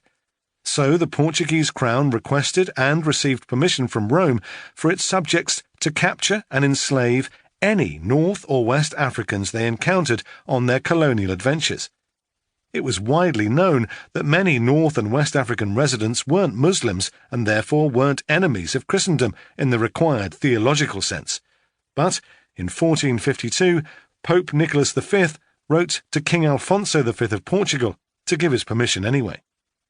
Justly desiring that whosoever concerns the integrity and spread of the faith, for which Christ our God shed his blood, shall flourish in the virtuous souls of the faithful, we grant to you by these present documents, with our apostolic authority, full and free permission to invade, search out, capture, and subjugate the Saracens and pagans and any other unbelievers and enemies of Christ wherever they may be, as well as their kingdoms, duchies, counties, principalities, and other property, and to reduce their persons into perpetual slavery, and to apply and appropriate and convert to the use and profit of yourself and your successors, the kings of Portugal, in perpetuity, the above-mentioned kingdoms, duchies, counties, principalities, and other property and possessions, and such like goods. Papal papers likewise became vital in amassing workforces in the New World. Since it was hard to argue that residents of the Americas harboured actual enmity towards Christianity, a new criterion emerged: ignorance. What people knew and didn't know became the proper subject of the state for the purposes of acquiring and managing a labour force. Indigenous people who were ignorant of Christ needed first to be told of him and of his vicar on earth. If they refused to accept this news with an embrace of their new monarchs in Iberia and the Pope in Rome, provisions of warfare, similar to those of the Crusades, could sanction their enslavement. The 1513 Requerimiento, a 9-paragraph document that was read aloud in Spanish, was written to inform indigenous people of their choices. It begins with a brief introduction to Christianity and the people who'd arrived in the New World before requiring acceptance of the sovereignty of Spain and the Pope, or else. I certify to you that with the help of God we shall powerfully enter into your country, and will wage war against you in all the ways and manners that we can, and shall subject you to the yoke and obedience of the Church and of their majesties. We will take your people and your wives and your children, and will make slaves of them, and as such will sell and dispose of them as their majesties may command. And we will take away your goods, and will do you all the evils and damage that we can, as to vassals who do not obey and refuse to receive their master, and resist and contradict him. And we protest that the deaths and losses which follow are your fault, and not that of their majesties, nor ours, nor of the men who come with us. To hear the sound of these words, read by mettled strangers in the tropical heat, was to hear your judgment in a language you might never understand. It was an order to die by work. The document and its protocols did the job, providing abundant labour and starting an apocalypse among indigenous people. Concerns that the process might not be entirely legitimate mounted to such an extent that Charles V temporarily suspended colonial activities in the spring of 1551 so that a panel of 14 judges could determine whether the war against the Indians was just. If the Indians were unsinning and ignorant, the property scooped up by the Spanish conquest and the indigenous labour applied to it were acquired illegitimately. These were the stakes in the Valladolid debate, which we discussed in the introduction. In his debate against Sepulveda before the panel, Las Casas conceded that there is a hierarchy of life, that some kinds of humans are superior to others. At issue was the position of indigenous people in this hierarchy and the duties of Christian conquerors toward them. In the end, it was resolved that, although indigenous people aren't part of society, they might escape their place in nature through generations of labour. Note the toxic chemistry of greed and piety. If colonization was to proceed, God had to be okay with it. Ultimately, it was the duty of care for indigenous souls that licensed the appropriation of their land and their labour to work it, in the service of civilization. The Valladolid controversy succeeded not just in drawing the line between European humans and natural savages elsewhere, but in establishing the legitimacy of that line for the purposes of labour. Indeed, it was through labour and piety that indigenous people might, over 2 generations, succeed in releasing themselves from the bonds of the Requerimiento. In that time, they will be schooled not just in Christ, but in the proper value of dividing humanity and nature through work, while the Spanish reaped the silver and their lives. Here lies one of capitalism's most sinister accounting tricks. Putting most humans into the category of nature rather than society enabled an audacious act of frontier bookkeeping. The salaries of soldiers, administrators and sailors were charged in and paid through a cash nexus, but the volume of work produced through the cash nexus depended on much greater flows of work outside that nexus, yet within reach of capitalist power. The appropriation, really a kind of ongoing theft, of the unpaid work of women, nature and colonies is the fundamental condition of the exploitation of labour power in the commodity system. You can't have one without the other. When we talk of cheap work, then, we're getting at the ways that capitalism sets in motion not just human work and not just agriculture and resources, but how they fit together and the relations that bind human and extra-human work at every turn. Why is such boundary enforcing necessary to capitalism? Simply put, because paid workers are expensive and become more expensive over time. This happens for all sorts of reasons. Workers organize and struggle, and as capitalism develops, it stamps out alternative sources of income and care. And if wage workers in this expanded sense bear the costs, often horrifically in the case of the billion-plus informal workers whom Mike Davis calls surplus humanity, so too must capitalists. Every act of producing surplus value depends on a greater act of appropriating human and extra-human life beyond the cash nexus. This logic was applied to workers not just in the New World, but also increasingly in Europe. The unfolding of this logic and the strategies and counter-strategies of cheap work are the subjects of this chapter. The temporal ecology of wage labour. Work was never meant to be fun. Consider the etymology of the French travail and the Spanish trabajo, each a translation of the English noun work. Their Latin root is trapaliare, to torture, to inflict suffering or agony. But the way work works, and works on nature, has changed. For millennia, most humans survived through more or less intimate relations with land and sea. Even those who didn't were closely connected to the tasks and objects of labour. Human survival depended on holistic, not fragmented knowledge. Fishers, nomads, farmers, healers, cooks, and many others experienced and practiced their work in a way directly connected to the web of life. Farmers, for instance, had to know soils, weather patterns, seeds, in short, everything from planting to harvest. That didn't mean work was pleasant. Slaves were often treated brutally, although not with the same genocidal recklessness that characterized life and death in the Americas after 1492. Nor did it mean that the relations of work were equitable. Guildmasters exploited journeymen, lords exploited serfs, men exploited women, the old exploited the young. But work was premised on a holistic sense of production and a connection to wider worlds of life and society. Like work, nature was integral to life. Medieval Europe's sense of nature was one of mutual dependence, as we've seen. That didn't mean there was no distinguishing between humans and the rest of nature, only that these categories were conceived of and lived in a holistic way.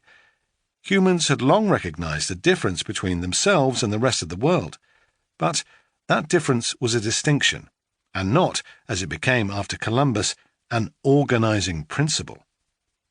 The modern worlds of work and nature emerged simultaneously from the ashes of European feudalism in the long 14th century, 1315 to 1453. Feudal agriculture, while enormously varied, was a mix of sustainability and soil mining. Soil exhaustion threatened lordly wealth and peasant livelihoods, but the lord-peasant relationship limited the surplus that might be reinvested into agricultural productivity. Meanwhile, rising population density masked faltering soil fertility. More toil could compensate for tired soil in any case, as feudal lords were more concerned with the size of the crop than with the labour involved in planting and harvesting it. This began to change in the 16th century as land productivity became less urgent and lucrative a concern than labour productivity. The enterprising Dutch or English farmer and the Madeiran, then Brazilian sugar planter was increasingly connected to growing international markets for a processed good and, correspondingly, more interested in the relationship between work time and the harvest.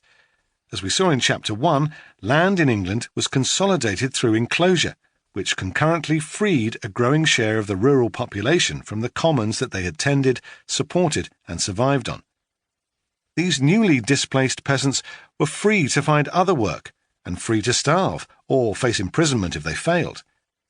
Workers and new relations to land were thus produced simultaneously. In the 17th and 18th centuries, elite fears of the itinerant poor resulted in harsh laws against vagabondage and the development of charities to ameliorate the worst effects of enforced destitution. government-sponsored threats of imprisonment were a strategy to move the poor into waged work, an activity that took the intelligence, strength and dexterity of humans and disciplined them to productive labour using another modern invention, a new way of measuring time. If the practice of labour rather than land productivity shapes capitalism's ecology, its indispensable machine is the mechanical clock. The clock, not money, emerged as the key technology for measuring the value of work.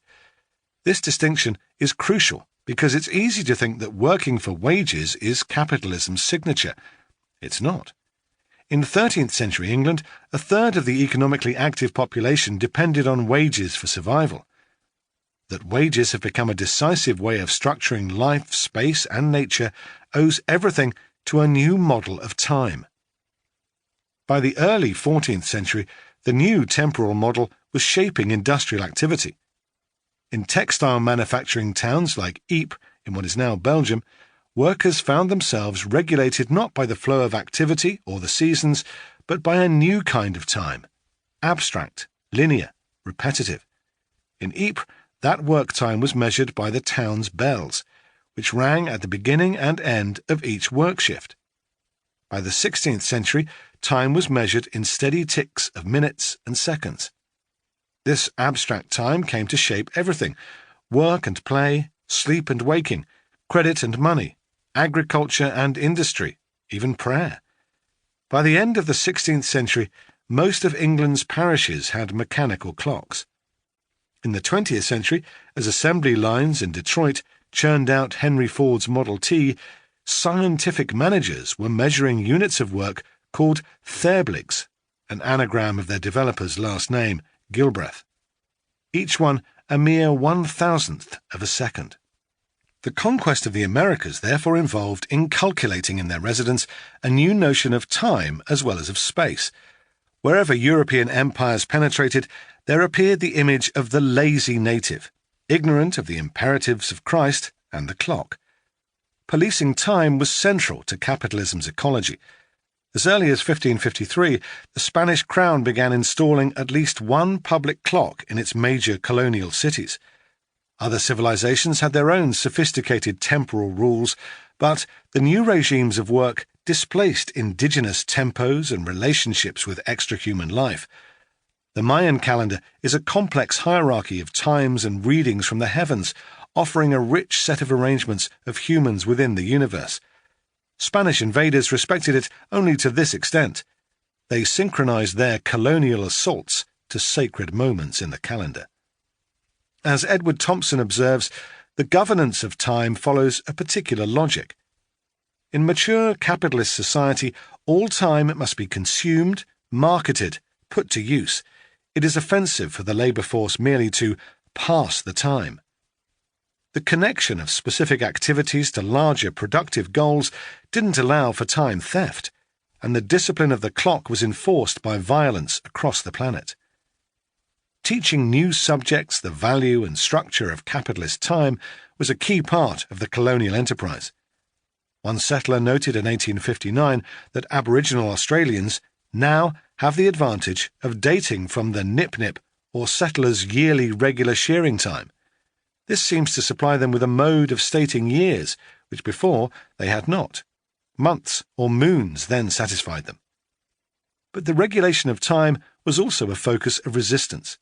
Another settler diarised, "This evening there was a grand corroboree," sick for corroboree, an exuberant, possibly spiritual gathering. I endeavoured to dissuade them, telling them that it was Sunday, but they said, "Black fellow, no Sunday." Why the resistance? Because they knew full well that their labour was the object of theft, that colonists were appropriating their work. Before colonialism, like members of many hunter-gatherer societies, Aboriginal Australians could find enough food for themselves in less than 6 hours a day, far less than the 12 hours of the workday that capitalism imposed to reach the same result. Resistance to the new regime was racialized as lazy, and this view persists. In the United States, more than 30% of whites view blacks as lazier than whites. Aboriginal Australians weren't alone in suffering the colonial practice of governing people through a good day's work. The application of work and time to deploy labour for profit. Indigenous people, African slaves, sharecroppers and wage earners worked under a variety of regimes, each of which was subject to constant revisions, in response to rebellions and in embrace of ever more efficient mechanisms to make workers work. In late medieval Europe, the rulers failed to restore feudalism because workers and peasants wouldn't have it. In the New World, indigenous people fought enslavement, but succumbed to European disease. Early labour experiments encompassed forced wage work, the Andean meter, debt peonage, and indentured servitude. These continued well into the 20th century through debt-enforced and strongly racialised systems of debt-disciplining factory towns and sharecropping. Some of these forms of work are occasionally called pre-modern, but a deeper consideration suggests otherwise. A sugar plantation in 1630s Brazil, for example, would be easily recognised as a modern industrial operation in, say, the Bangladeshi textile industry. The specialisation by skill and jobs and the division of labour by age, gender, race and condition into crews, shifts and gangs, together with the stress upon punctuality and discipline, Sidney Mintz observes, are features associated more with industry than with agriculture, especially before the Industrial Revolution. The sugar plantation was a forerunner not only of today's industrial agriculture, but of today's modern factory. These early modern sugar plantations not only were highly mechanical, with large fuel-intensive boilers and heavy-duty rolling mills to extract cane juice from stalks, but also served as powerful drivers of simplification of the work process, as workers, or slaves, were given simplified tasks, and of the land itself, which was reduced to a cane monoculture. Just as auto workers on the line assemble simplified, interchangeable parts and fast food workers manufacture standardized burgers, so did African slaves work specialized jobs in a simplified landscape of sugar monoculture. The connections among work, nature, and this modern logic of simplification give us a way of grasping a longer continuity. Early capitalism's great commodity frontiers of sugar, silver, copper, iron, forest products, fishing, and even cereal agriculture were zones of experimentation in strategies of labour control in Europe and its colonies, and always spaces of conflict. Every resistance by labour was a new reason to bring in machines to work on uncommodified or minimally commodified natures. Modern work regimes and technologies emerged from the crucible of experiments, strategies and resistances of early modern workers. By 1600, we find weaponized sugar mills in the cane fields of Brazil, sawmills in thickly forested Norway, and a huge, brutal hydraulic silver-mercury production complex in the Andes.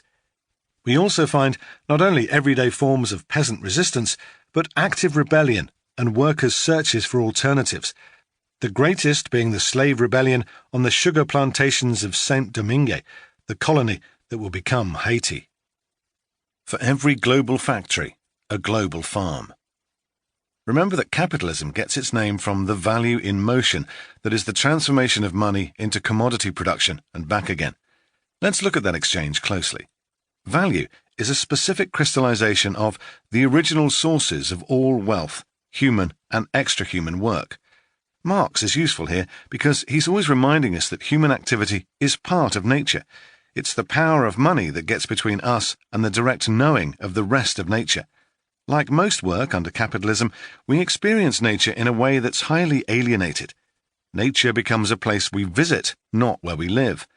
Work and nature are given to us as separate domains of reality, a perception that has shaped environmentalist as well as labour politics. Marx's main point was that peasants, artisans and others lose their direct access to the means of production under capitalism. Someone else owns the tools, workshops, land and stores, and capitalists pay workers to apply their labour to these means. Marx wanted to show that capitalism sees reality through the dualism of work and nature. At the same time, he reminds us that no such separation is possible. What happens to workers affects external nature, and vice versa. In 1875, Marx chided German socialists who'd forgotten a basic point. Labour is not the source of all wealth. Nature is just as much the source of use values, and it is surely of such that material wealth consists, as labour, which itself is only the manifestation of a force of nature, human labour power.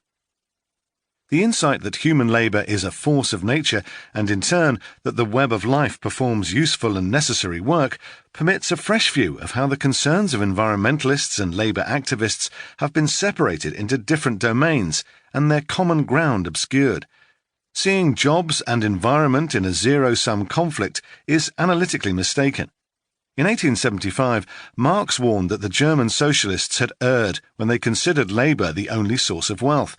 They had, he thought, attributed supernatural powers to labour. One is tempted to make a similar point about 20th century environmentalists. They have ascribed supernatural powers to nature, above all the supernatural power to make or break civilization. Understanding that both jobs and environments are made through capitalism can help to find grounds for solidarity and an opportunity for both environmentalist and labour movements to revisit their fundamental assumptions. There persists a powerful tendency to understand the modern world of work as somehow independent of the countryside, but all work has owed and continues to owe its existence to those countrysides. Every great era of capitalism has forged a relationship with agriculture that has pushed millions, and, since the 1970s, hundreds of millions of people off the farm. Consider the US agricultural revolutions of the 1940s to 1970s, which we discuss in Chapter 6, and of the 19th century. Both were premised on fossil fuel and industrial work. The South's plantations pumped cheap cotton into Britain's textile factories, themselves incubators of a brutal labour regime, from plants co-produced by the Mississippi Delta's cheap labour and fertile soils. Slave numbers in the new frontier states like Alabama and Mississippi grew more than 20-fold from 1790 to 1860, and there were nearly 4 million slaves in the American South by 1860. Enslaved workers were prodigiously productive, not least because the great plantations of the Mississippi Delta were built atop another frontier of cheap work, rich alluvial soils. Slavery was the cost of cheap cotton, whose price plummeted by more than 70% between 1785 and 1835. The Southern cotton enterprise rested upon the eviction and extermination of native peoples, who, like Mississippi's slaves, were cast into the realm of nature. The exclusions of US agriculture and its subsequent exports of cotton and food made British industrialization possible in turn. 6 of every 7 English workers were employed outside agriculture by 1870. They needed to be fed, cheaply, and American agriculture was prepared to do exactly that. American grain exports to Britain increased 40-fold in the 3 decades after 1846. That prodigious increase depended on agrarian industrialization, massive on-farm mechanization, which began modestly with reapers and other simple farm machines in the 1840s and grew rapidly in the following decades. By 1870, a quarter of American machine production was devoted to farm machinery. In that decade, not only did American grain feed English workers, but it also made possible a new world of work by wreaking havoc with European peasants in southern and eastern Europe. As American grain exports surged, grain prices collapsed, falling by half between 1882 and 1896.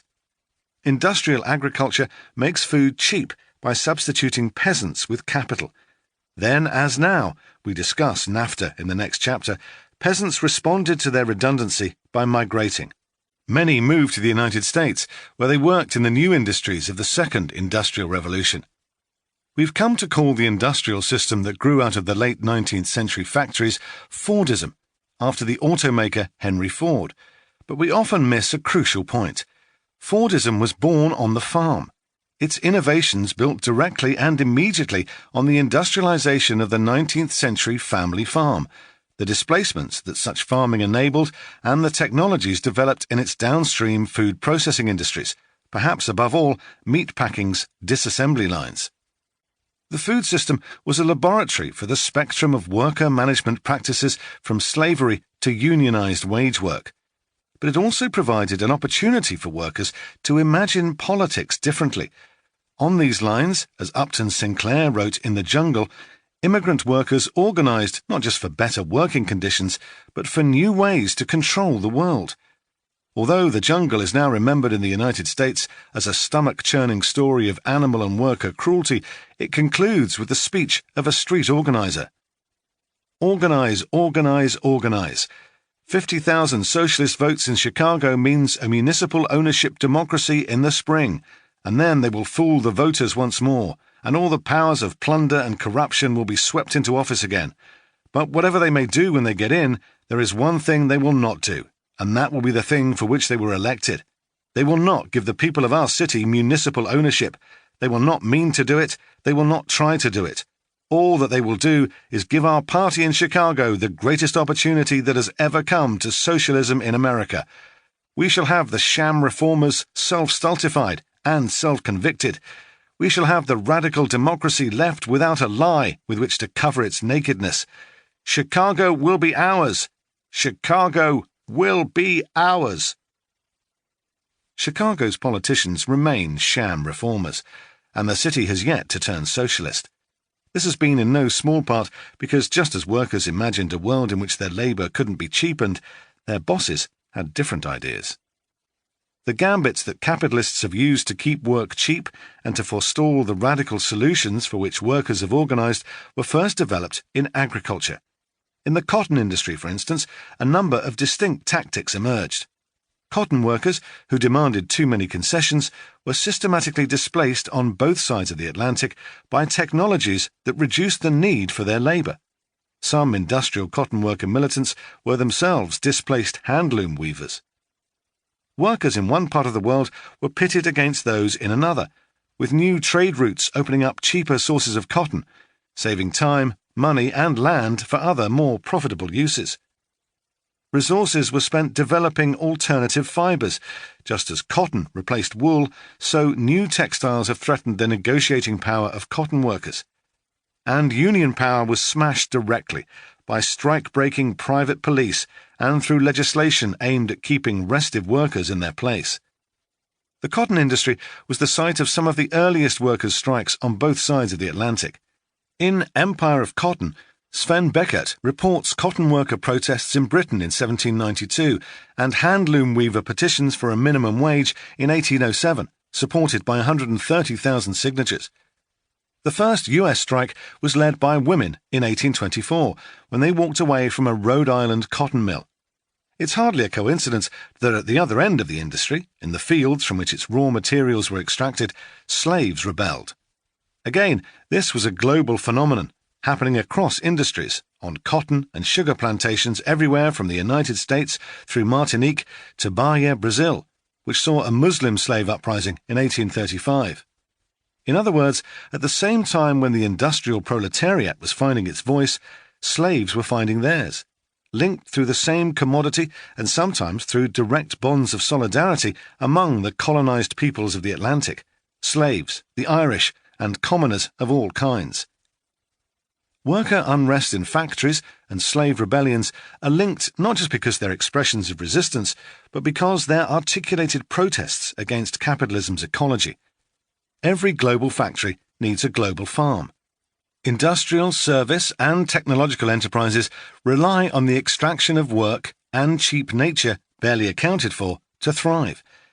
The apps on your iPhone, designed in Cupertino, California, are coded by self-exploiting independent software engineers, depend on chips that are assembled in draconian workplaces in China, and run on minerals extracted in bloody conflict in the Democratic Republic of the Congo.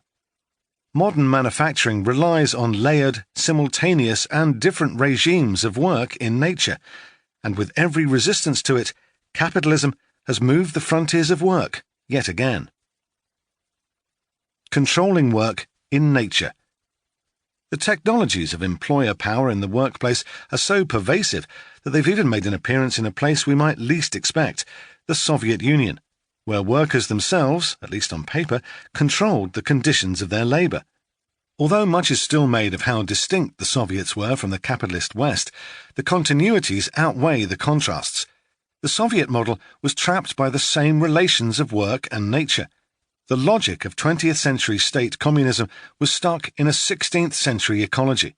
In fact, the Soviets were rather keen on taking all manner of ideas from their capitalist foes, including those of the American time and motion expert Frederick Winslow Taylor, which were embraced and contested in Soviet industry. Lenin, who had earlier denounced man's enslavement by the machine under Taylorism, insisted in April 19 that we must definitely speak of the introduction of the Taylor system. Without this, it would be impossible to raise productivity, and without that, we will not usher in socialism. In agriculture, too, industrialization was enthusiastically embraced. Perhaps 2,000 American agricultural experts spent time in the Soviet Union between 1927 and 1932, and Soviets visited industrial farms in the States. If Soviet and American approaches varied when it came to the mix of plan and market, they converged in their view of nature. For Stalin, as for the Americans, nature was an object to be manipulated and an enemy to be subjugated. Chinese communism went further in transforming relations of work through collectivism, but it was still infused with a strong Promethean streak. As part of his efforts to free China from famine, Mao declared war on the animals that ate Chinese grain in 1958. A 2-day slaughter would, he thought, ensure the perpetual flourishing of China's population. Humans were to kill on sight the 4 major scourges of fleas, flies, rats, and sparrows. Although the fleas were uncounted, the government catalogued 48,695.49 kilos of flies, 930,486 rats, and 1,367,440 individual sparrows. Without sparrows to feed on it, the invertebrate population grew rapidly. Insects ate grain unchecked, contributing to the 1959-61 Great Chinese Famine. For anxious capitalists, massive Chinese mortality was less of a concern than the threat that peasants might seize title to the land. In general, the threat of workers' power, under various radical banners, caused capitalists to change their strategies. Look, for instance, at the automobile industry. In the 1930s, sit-down strikes in the United States proved overwhelmingly effective in recruiting workers to a cause of militancy and hence forcing management to the negotiating table. In Flint, Michigan, the United Automobile Workers were able to get a contract with General Motors over the course of 3 months in early 1937. The entry of the United States into the Second World War momentarily stalled union organizing, but strike activity had returned to 1937 levels by 1944 and surged again after peace in 1945. In post-war Japan, automakers tried to avoid the labor unrest characteristic of the American experience.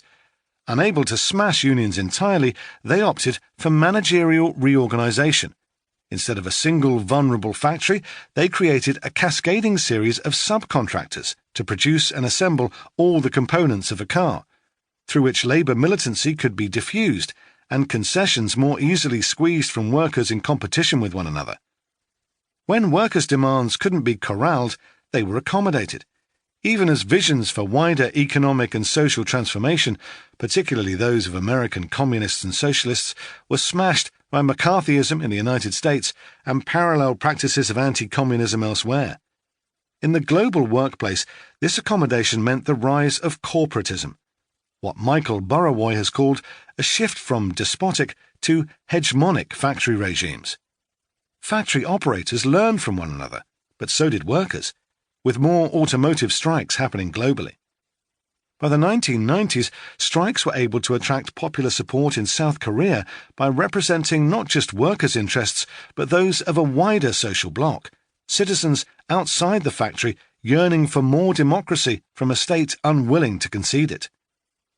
Automobile companies moved production to China, a place that promised freedom from labor unrest, yet worker discontent and protests continue today in China and around the world.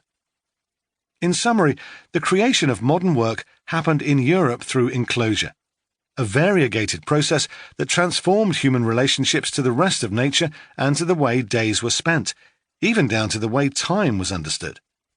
In the colonies, natures were appropriated, and the indigenous workforce, and then African slaves, kept firmly in the domain of nature.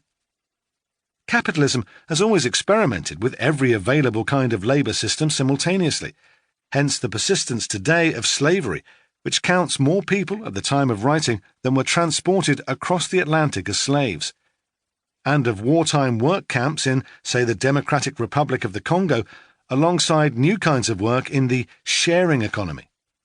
In each case, management looks just beyond the horizon of current labour practice to reimagine and reinvent how our working lives might link with one another, and with nature beyond them. Capitalism, however, could not survive a day without a third moment of work, the appropriation of human reproductive labour, conducted largely outside the cash nexus. The global factory and the global farm each relies on a family, on a community of care. Thus, a revolutionary politics of sustainability must recognise and mobilise through the contradictions of a tripartite division of work under capitalism: labour power, unpaid care work, and the work of nature as a whole. Worker exploitation is bound together with the appropriation of extra-human nature and the unpaid work of care. The rise of capitalism, as we've seen, was tightly linked to the expulsion of women from society and into the realm of cheap and cheapened natures. It's time now for us to explore the boundaries of what is counted as payable work and as the kind of work offered by nature as a free gift to the economy. Chapter 4. Cheap Care. We don't know enough about Christopher Columbus's wife, Filipa Moniz Perestrello. We know that her father, Bartolomeo, had been given Porto Santo off the coast of Madeira by Portugal's Prince Henry the Navigator. Although her inheritance had already been spent, she brought family nobility to her wedding. She was 19 when she married Columbus in 1457 or 1458. He had met her at a mass in Lisbon, in a church run by nuns associated with the Order of Santiago, a crusading fraternity. Perestrello had a son in 1479 or 1480 and died in 1484, and little else is certain. We know that Columbus took a mistress whose cousin he left to die in the New World. As soon as Columbus saw his indigenous hosts, he noticed that they go as naked as when their mothers bore them, and so do the women, although I did not see more than one young girl. A month later, he kidnapped half a dozen women, thinking that the men he'd already abducted would be more servile with female company. On his second voyage, the now Lord Admiral Columbus was accompanied by an Italian aristocrat, Michel de Cuneo, who wrote, "While I was in the boat, I captured a very beautiful Carib woman, whom the said Lord Admiral gave to me, and with whom, having taken her into my cabin, she being naked according to their custom, I conceived desire to take pleasure.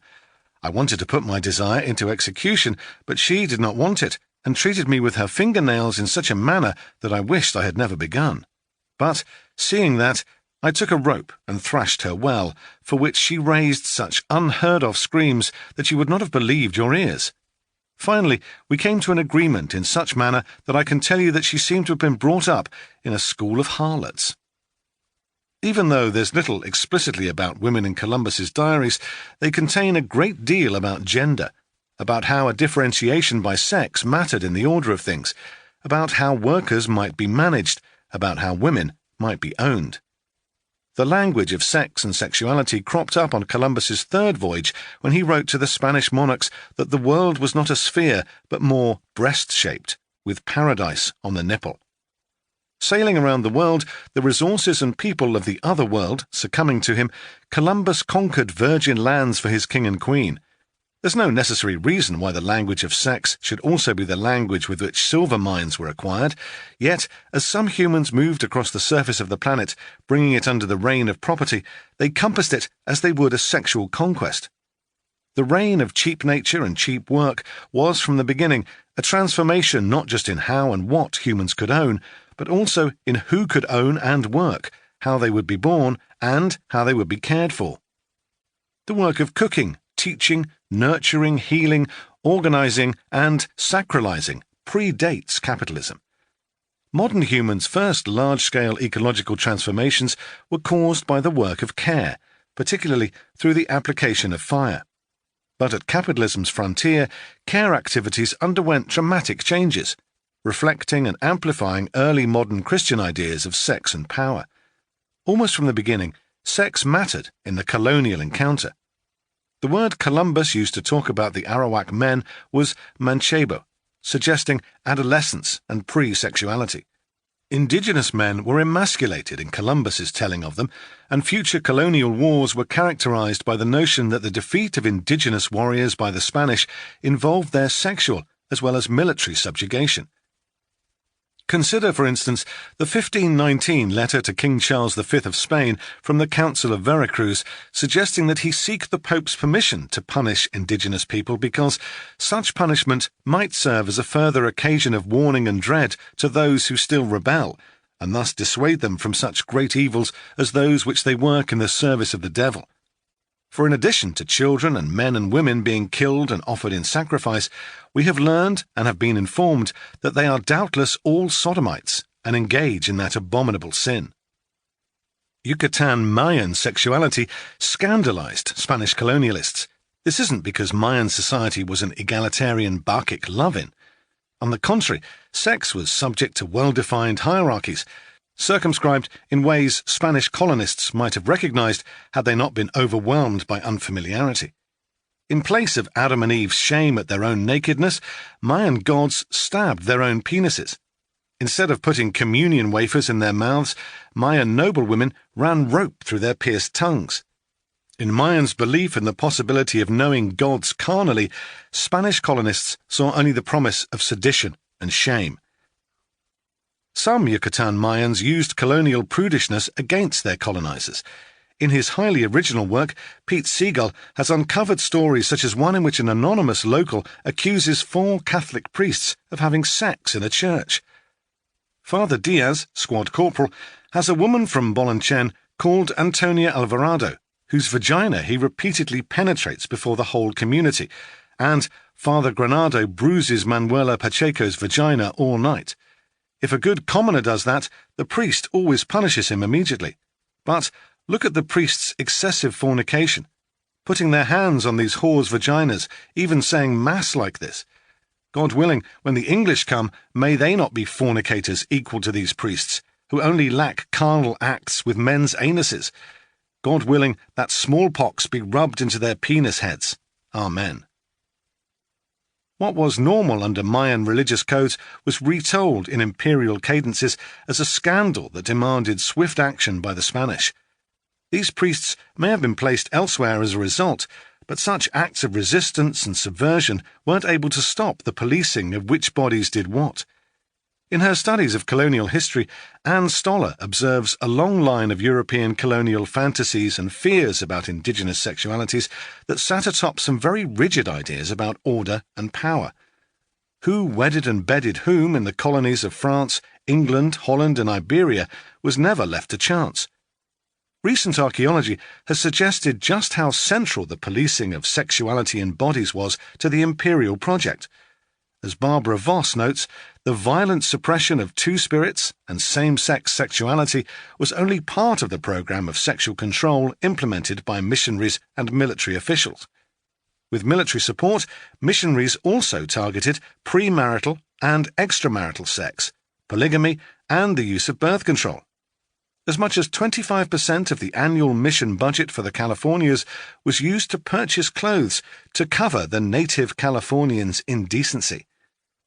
What does this have to do with world ecology? Everything. Indigenous systems of gender were far more capacious and inclusive than the ones brought from Europe, but they were incompatible with capitalism's ecology. For the order of cheap nature and cheap work to be created, other work needed to happen without being paid at all.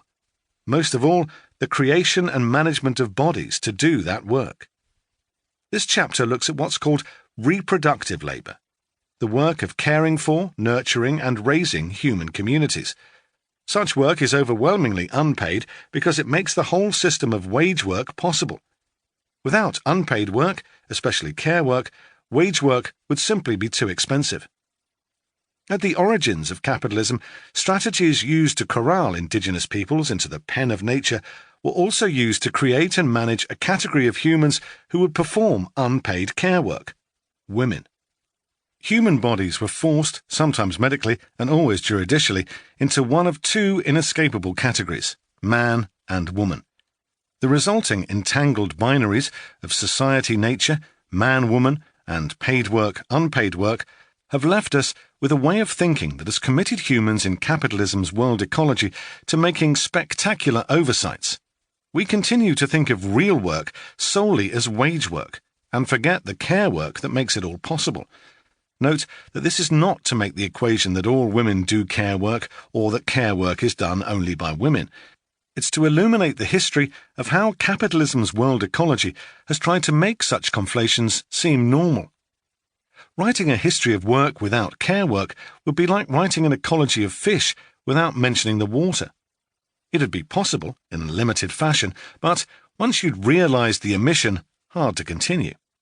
From the beginning, capitalism's ecology has had a keen interest in sex, power, and reproduction, and it's a mark of the importance of that interest that knowledge of it and its history has been so thoroughly suppressed and too easily forgotten. This history is only just beginning to be rediscovered. The Great Domestication. There's no set way for humans to take care of one another. The extraordinary diversity of community forms and population dynamics in human history underscores the point. At every turn, systems of tending to, caring for, and reproducing human life are connected with extra-human natures. This existential connection not only encompasses the material and biological, but extends to our belief systems and modes of thought. Every rite of passage, every springtime fertility ritual, from maypoles to bloodletting, signals the range of ways that human and extra-human life form through each other. But when we talk of reproductive labour under capitalism, we're referring to a very specific set of arrangements, ones that were rearranged through world ecology and persist today. Under these arrangements, some humans were confined to new political, social, and ecological units, households, the better to engage in care work in capitalism's ecology. Call this the Great Domestication. Consider what appear to be entirely independent sets of observations. Between 2010 to 2014, the Vienna-based World Values Survey received a range of responses to the statement, "When jobs are scarce, men should have more right to a job than women." In Iceland, 3.6% of people agreed, but in Egypt, 99.6% did. Why the difference? The easy explanations are culture, religion, tradition, income level. Yet, a study in the prestigious Quarterly Journal of Economics points the finger at none of these things. Examining data over the past 200 years, controlling for everything from religion to war to the presence of oil, the authors found that somehow, across a range of countries, a key factor associated with gender inequality is the introduction of a specific agricultural technology, the plough. Individuals who grew up in a society with a tradition of using ploughs aren't just more likely to perpetuate gender inequality at home, it even sticks with them when they migrate. Like good economists, the study's authors haven't a clue why. It's clear that problems of gender, inequality, and discrimination wouldn't disappear if we were now to replace ploughs with some other agricultural technology. The deeper challenge is understanding not just how a particular way of tilling the soil comes to naturalize divisions between men and women, but what might be done to move toward equality. So why might a farming implement ancient enough to be depicted in 2600 BCE Egyptian hieroglyphics be responsible for 21st century chauvinism?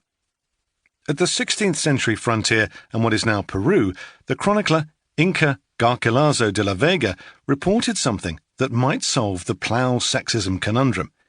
Indigenous people widely viewed the domestication and then harnessing of oxen as bizarre behaviour, both for its interruption of the order of nature and for what it said about the domesticators. The indigenous explanation was that the Spanish were too lazy to till the land themselves and had to train animals to do it for them, while they sat around picking food from their teeth. The Spanish were also considered odd because of the land they chose to farm and the way they occupied it. Colonialists preferred the relatively flat plains for their haciendas, while indigenous people embraced the terracing technologies that can still be seen in and around Cuzco. You can't plough a steep hillside that everyone owns. Physics and social convention both exert strong forces against it. It's much easier to plough on large, contiguous, privately owned haciendas. In other words, it wasn't just the plough that was odd. It was the constellation of transformations in work, relations to extra-human life, and property into which the plough fit. And central to those ideas were newly forming ones around animal and human domestication. The modern household and its membership have their origins in ecological changes in European capitalism. In The Working Lives of Women in the 17th Century, Alice Clark argues that the nuclear household of husband, wife, and children emerged through shifts in the economic geography of care and production on the commons. Recall that women's work on the commons included fuel gathering and gleaning, which made subsistence possible and sometimes provided a marketable surplus.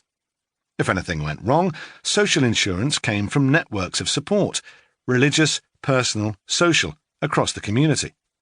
These arrangements were incompatible with the kinds of agricultural innovation that brought about the widespread use of the plough.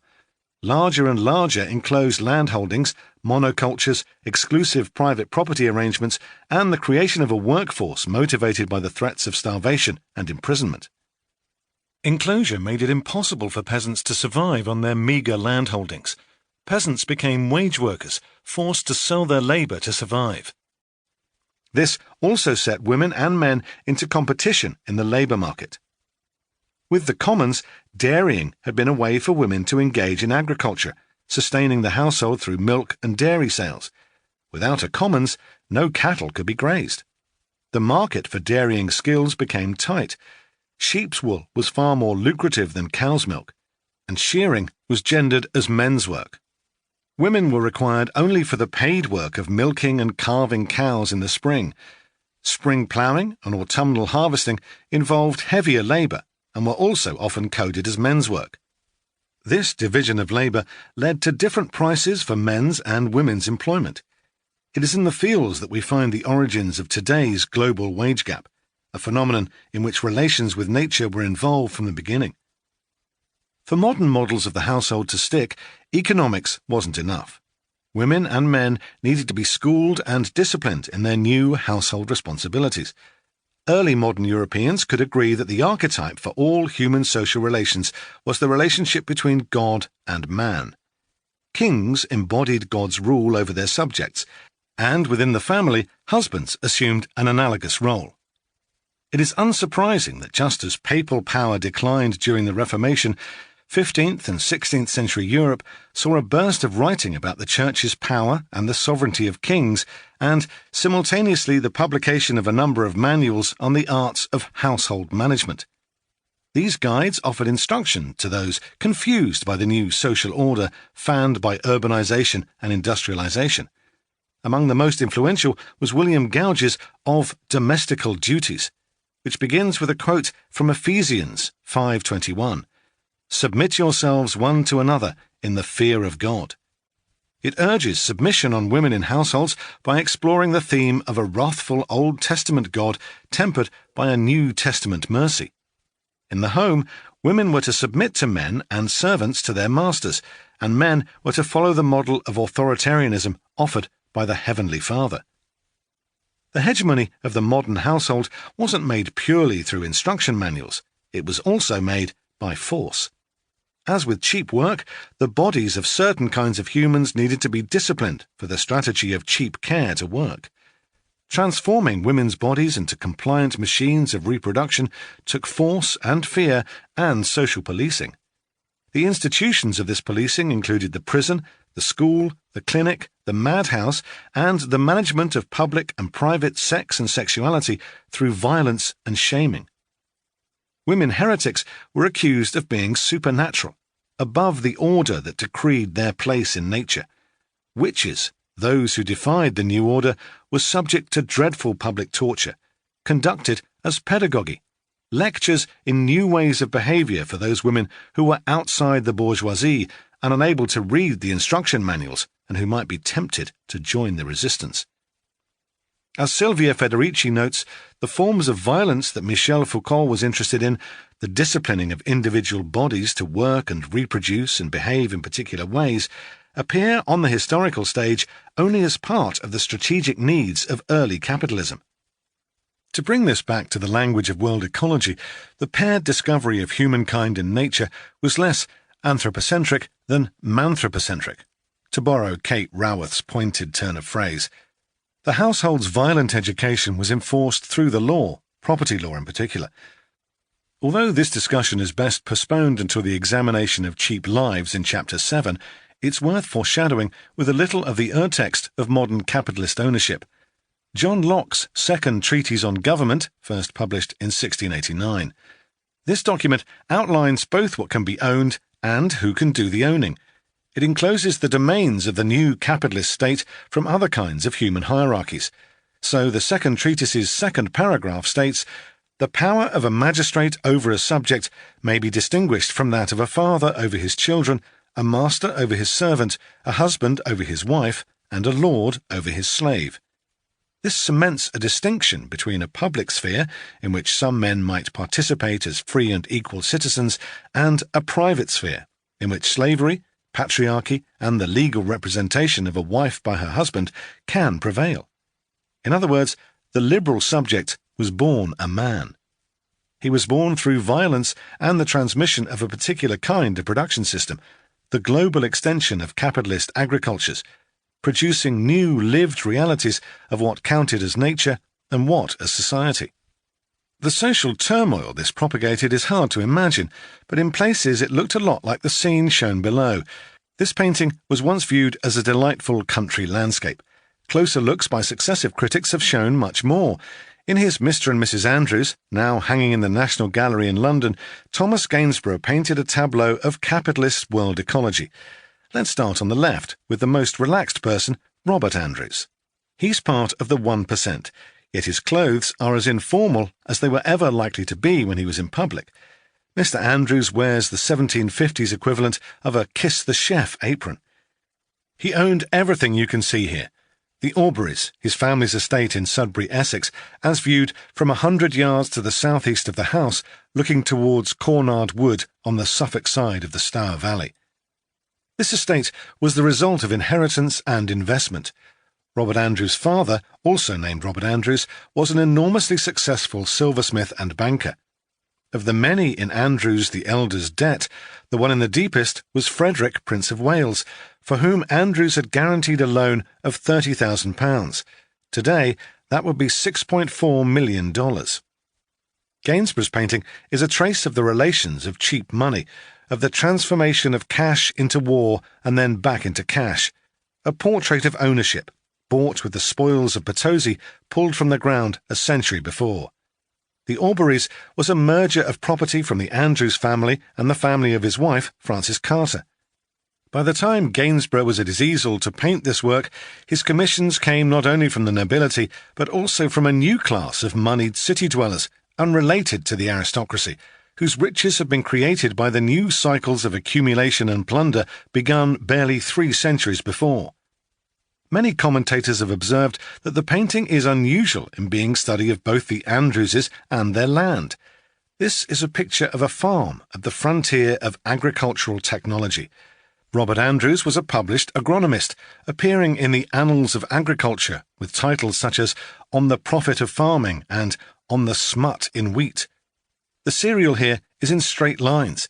It may have been planted using a seed drill invented by Jethro Tull in 1700, although only becoming popular in the middle of the 1800s. This technology works to solve problems that emerge when agriculture in the countryside looks increasingly like industry in the city, trying to optimize the balance among labour, machinery, inputs and markets. Gainsborough offers us another insight into the relationship between Robert and his wife Frances. While he's the owner of all he surveys, slouching against a tree with his rifle propped against him, she is upright, her hands in her lap, over an unfinished part of the painting. Some have suggested that Gainsborough planned to include a pheasant shot by Mr. Andrews and retrieved by his dog. Others have hazarded that this is where a baby Andrews might have been added later. Either way, Frances Andrews is here likened to property, as enclosed as the land her husband owns, as domesticated as the dog by her husband's side.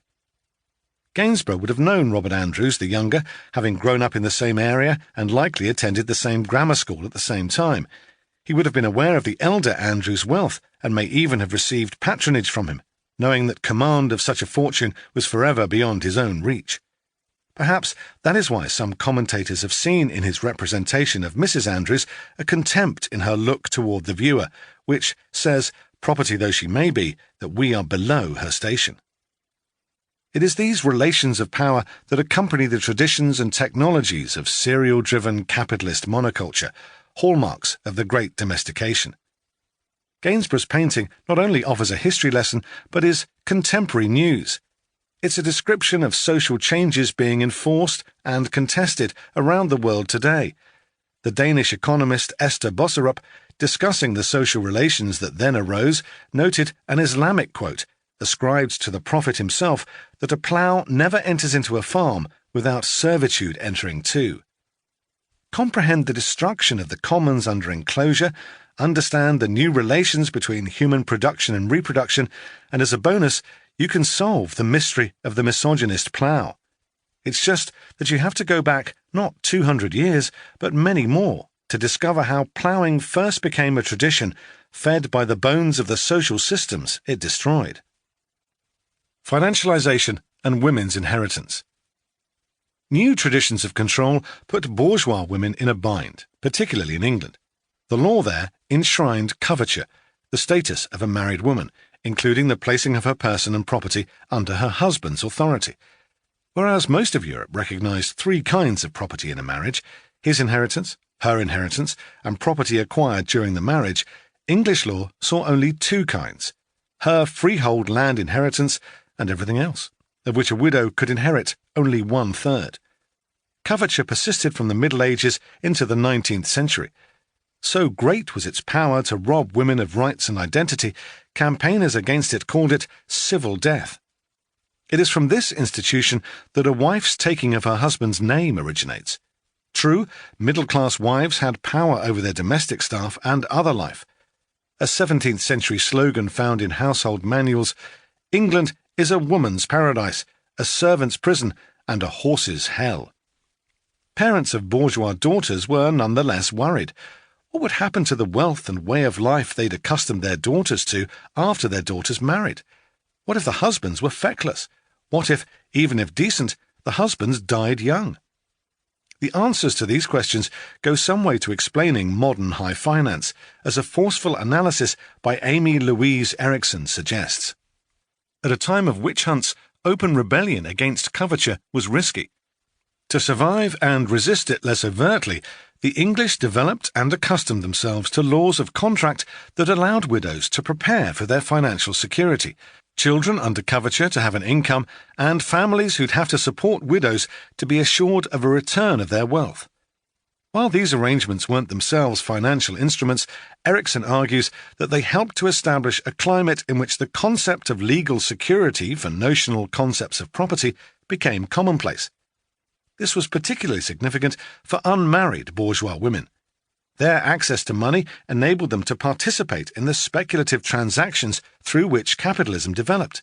There's even evidence to suggest that while men were losing their shirts in the South Sea financial bubble, the women who joined this speculative frenzy more often came out ahead. While it's important not to make too much of this, the equities market wasn't terribly big, it's worth observing that the legal and cultural infrastructure of today's financial instruments, of options and derivatives, was laid down to hedge bourgeois women's losses through the household. Unmarried women's participation in finance markets wasn't, of course, the goal of the new nuclear household. We offer it as an example both of the irreducibility of class to gender and, once again, of how the quirks of historical contingency mattered in shaping modern capitalism. For women who weren't to become part of the investor class, marriage offered other possibilities. As unemployment in the 1600s increased, so did incentives for women to marry to avoid poverty.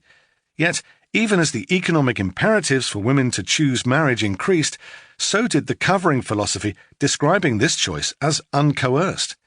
This, of course, mirrors the relations of workers under capitalism who needed to appear free agents, at least in theory, even if their freedom boiled down to the choice of working for a pittance, starving to death, or serving in a debtor's prison. A central theorist of this new world was, of course, Adam Smith. He also had thoughts about families and marriage, even if his practical experience was limited. Smith neither fathered children nor married. He lived with his mother, Margaret Douglas, who tended to him through most of his adult life as his dependent. Smith's father had died before his birth, and Douglas had inherited only a third of the property. Smith came into his father's estate aged 2.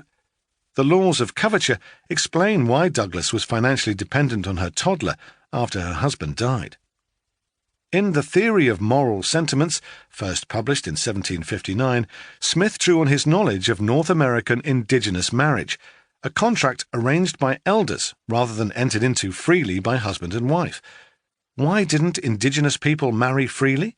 Because, Smith reported, echoing Columbus's gendered language, the weakness of love is regarded among savages as the most unpardonable effeminacy. It's an odd logic, but it served to make his point. The best kind of marriage was the kind that happened in Britain, where women and men chose each other as equals in love. It's no surprise that the man most frequently cited as the bedrock of free market liberty should have celebrated liberty in private love, or that he justified this model by appeal to the inferiority of savage, natural civilizations. But it's still a little ironic that his life's most loving relationship was with his mum. The invention of women. For the new capitalist order to flourish, the old order needed extirpation. Kin networks that had supported women, men and children beyond the nuclear family were destroyed, no less than the commons. The extended family and relationships that could sustain families were transformed and professionalized. Rather than perform the work of education in schools, women were corralled to the nursery. Surgeons, always male, replaced midwives. Women's economic activity, insofar as it was permitted, was confined to the domestic sphere, a domain from which politics was correspondingly banished. Women fought back. The French Revolution began with women leading protests for bread, for instance. But the logic of capitalism's ecology demanded that women's history, activism, and resistance be minimized and muted. Men ruled the roost at home, and citizens ruled the public sphere. And to be a citizen, you had to be a white male property owner. To make this system work, the state developed a keen interest in enforcing the categories of man and woman. Humans whose bodies didn't neatly fit were surgically altered to fit one category or the other. Where such categories didn't exist, they had to be invented. Central to the British colonization of Nigeria, for instance, was the transformation of domestic arrangements, the creation of the domestic sphere, and the invention of the juridical category of woman. Although consanguinity is a vital part of Nigerian and many other societies, and comes with its own hierarchies that muddle and sometimes elevate women to a position higher than they would have in a nuclear family, the kinship that matters most in law for liberal citizens is that of conjugality. As Oyeronke Oyewumi notes, there were no women in Yoruba society until recently. There were, of course, Obinrin. Obinrin are Ana females. Their anatomy, just like that of Okunrin, Ana males, did not privilege them to any social positions and similarly did not jeopardize their access. Oyewumi continues, the creation of women as a category was one of the very first accomplishments of the colonial states. It is not surprising, therefore, that it was unthinkable for the colonial government to recognize female leaders among the peoples they colonized, such as the Yoruba. The transformation of state power to male gender power was accomplished at one level by the exclusion of women from state structures. This was in sharp contrast to Yoruba state organization, in which power was not gender-determined. Just as Spanish colonists had bridled at Mayan sexual adventures, so the British demanded allegiance to their own version of sexual order and power, one that created the legal category of woman and set her in the household, the workshop of reproductive labor. But of course, to use the term workshop is to mischaracterize how housework was viewed. It was considered precisely beyond the domain of wage work, a favour that women did for men, akin to the free gifts that nature offered enterprise. The cultural foundations for this understanding of women were laid, as Jennifer Morgan and others have documented, in the transatlantic enslavement of African women. Slavers and explorers followed the logic of Tecunio's reports from Columbus's second voyage, representing indigenous women as both preternaturally sexual and outside the domains of proper society, closer to nature. Central to this idea was a monstrous fecundity. John Atkins, an abolitionist, reported of Guinean women that they engaged in bestiality and had breasts so big that some could suckle over their shoulder. Other colonists reported women who gave birth without pain. With slavery, fascination was mixed with new imperatives, such as the production of more slaves. Female slaves became financial instruments not only for discharging debt, but also for generating interest. Some women in Barbados in the 1650s were designated as increasers, bodies through which more slaves would be produced, thus recompensing the financial burden of sustaining them. Further, this fertility naturally conferred a predisposition to raise other children, a skill that found its way into many an advertisement for slaves sold to white bourgeois families looking for domestic workers. Always there was the possibility of resistance. Early in the settler colonist project in North America, indigenous women straddled the frontiers of the Canadian fur trade, mediating contact, replacing husbands who had paid a bride price for them with new ones, evading fur trading companies' attempts at regulation. Their households wouldn't conform to the dyadic patriarchal model in which men kept women and women kept house. There were, similarly, spaces for women in the United States to engage in entrepreneurial activities, taking in lodgers, for instance, as long as this was for the good of the household, under the ultimate authority of a man somewhere. In Europe, Dutch women from rural areas became domestic workers in cities, formed congresses, and unionized. Yet, this resistance always happened in the context of other fights. When emerging nationalists in the global south fought European empires in the 19th and 20th centuries, they enforced boundaries of sexual politics with increasing vigour. Race, class, and gender were produced simultaneously at these frontiers, in ways that affected both men and women. Like the study of whiteness, investigations of masculinity and its legal cognates are still relatively new, but it's a growth industry, and there's a great deal to learn about the transformations and resistances around kin relationships under hegemonic masculinity. After the plough. What are we to say to those who insist that ploughs aren't destiny? It is possible for a society to recover from the effects of the shift toward capitalism, and under certain conditions to see a kind of equality flourish. This view was summarized by the IMF in a 2016 report which shows that the lot of women is improving worldwide, based on a range of indicators, including health, economic and parliamentary participation, and education. The IMF associates increased gender equality with rises in national income, and the prejudice remains that wealth brings women's lib. Yet the story is hardly straightforward. Look, for instance, at countries with oil in the Middle East and elsewhere for evidence that income growth inhibits women's rights. Look, too, at a country like India, a site of gross and persistent inequality, despite a 500% increase in real per capita income over the past 40 years. Certainly, increased access to clean water and healthcare has helped women, but women and girls continue to work more than men for less pay and less food. The daily calorie intake of rural Indians has fallen by 500 over the past 40 years, with anemia rates for girls rising over the past 10 years. One of the ways to peel this apart is through a time use survey. Indian time use surveys show that women and girls are doing far more work in the household than appears in the national system of accounts, with women spending 6 times more hours collecting food and fuel wood and performing household maintenance than men. While low-income men and women often have multiple, very low-paying jobs, the lowest-paid workers remain women, who also sleep less and have less free time, particularly if they live in rural areas. This isn't just a case of, if only they were richer, they'd be better off. The nation is richer, but its poor and working classes are hungrier, and its women are more likely to be overweight or underweight than its men. In the United States, scholars looking at reproductive labor have noted generally positive trends in the 20th century. More men have been pitching in with domestic unpaid labor than had been the case previously. though with a ceiling of 10 hours per week. Although it was often thought that labour-saving devices like washing machines and dishwashers were technologies to reduce the burden on women, things didn't happen that way. Initially, washing machines didn't reduce the time spent washing. They just raised men's expectations about how often clothes should be cleaned by women. It took the US women's movement to shift expectations about the domestic division of labour, and even then, as Ruth Schwartz-Cohen notes in More Work for Mother, the work that men ended up doing was precisely that which was more mechanised.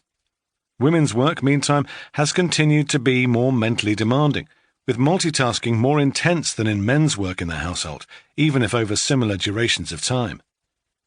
In the discussion of cheap work in the previous chapter, we connected rural and urban economies in the link between global farms and global factories.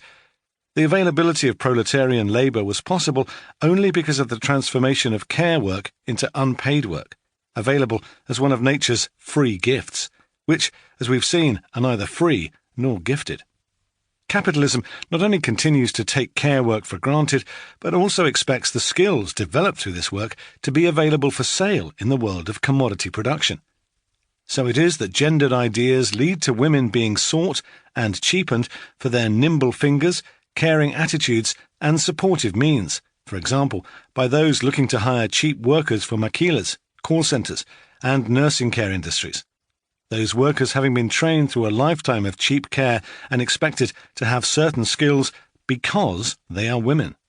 There are gendered expectations not only of skills transferred from care work, but also of flexibility. It might appear that the precariat, workers who lack the job security, pensions and organising bodies normally associated with mid-20th century industrial workers in the global north, is experiencing something new. But mobility, flexibility and permanent availability have long been hallmarks of care work. Precarious employment has its roots in advances in capitalist workplace logistics, as well as in previous regimes of unpaid care. The freelance economy can be read as an extension of the disciplines of care work spread across the entire working world.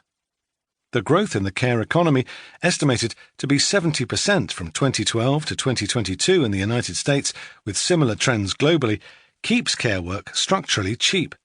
Yet, it is possible for the US care economy to look the way it does only because of the movements of carers from other parts of the world. America's care economy has a long, global and racialized ecology, from the sale of imported slaves as wet nurses to more recent migrations of healthcare professionals from the global south to the global north. In some cases, that labour is literally reproductive. Advances in fertility technology have produced a boom in the demand for pregnancy surrogates.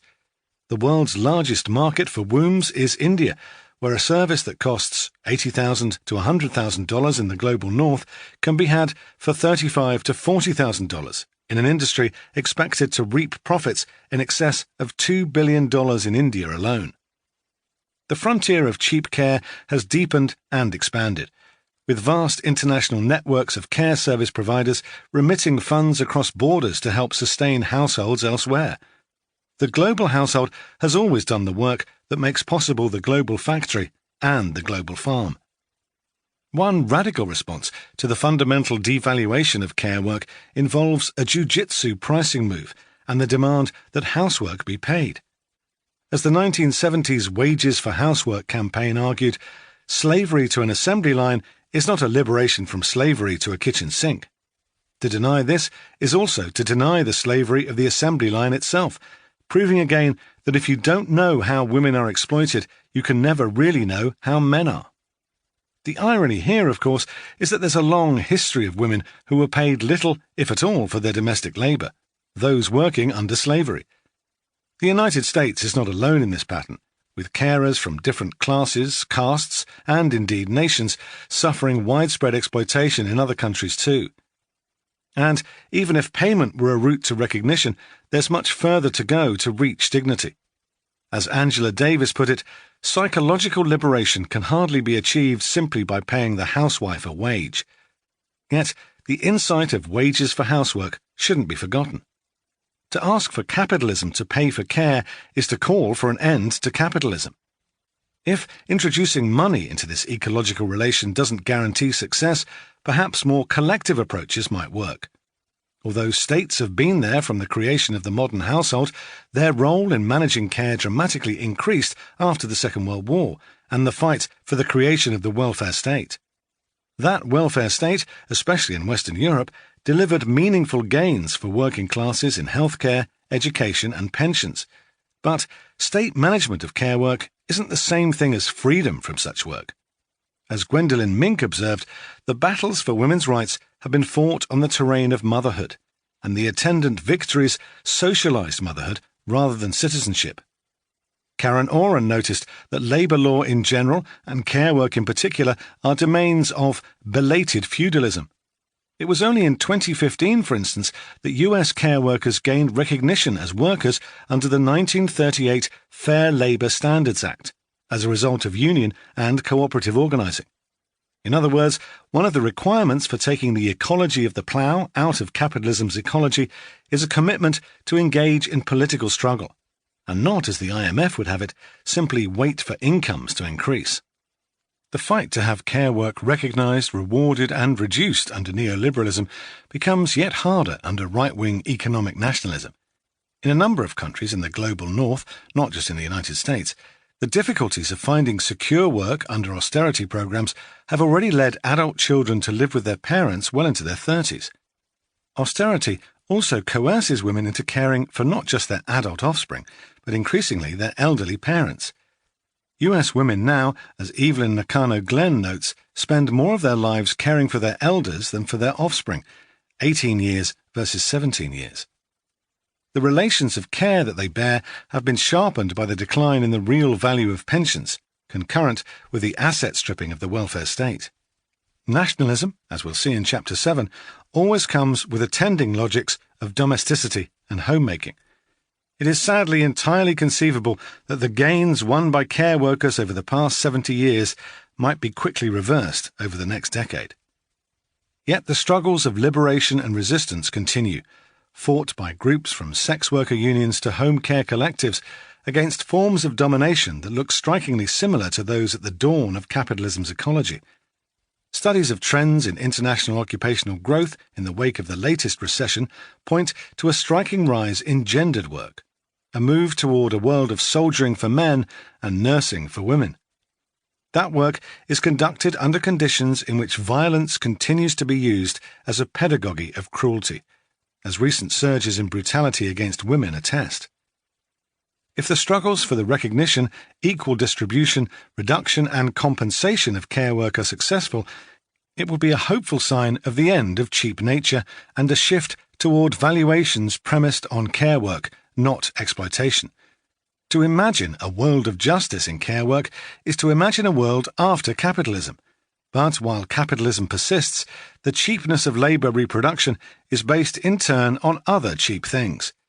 Just as capitalism's ecology requires cheap care to underwrite cheap work, it also requires fuel for the bodies of workers to maintain social order. So it is to cheap food that we now turn. Chapter 5. Cheap Food. On his first voyage to the New World, Columbus paid far more attention to potential returns from the sale of new plants than to the food he ate. Aboard the Nina, Pinta and Santa Maria, diet followed a protocol so regimented that there's no mention of it in the first 2 months of the ship's log.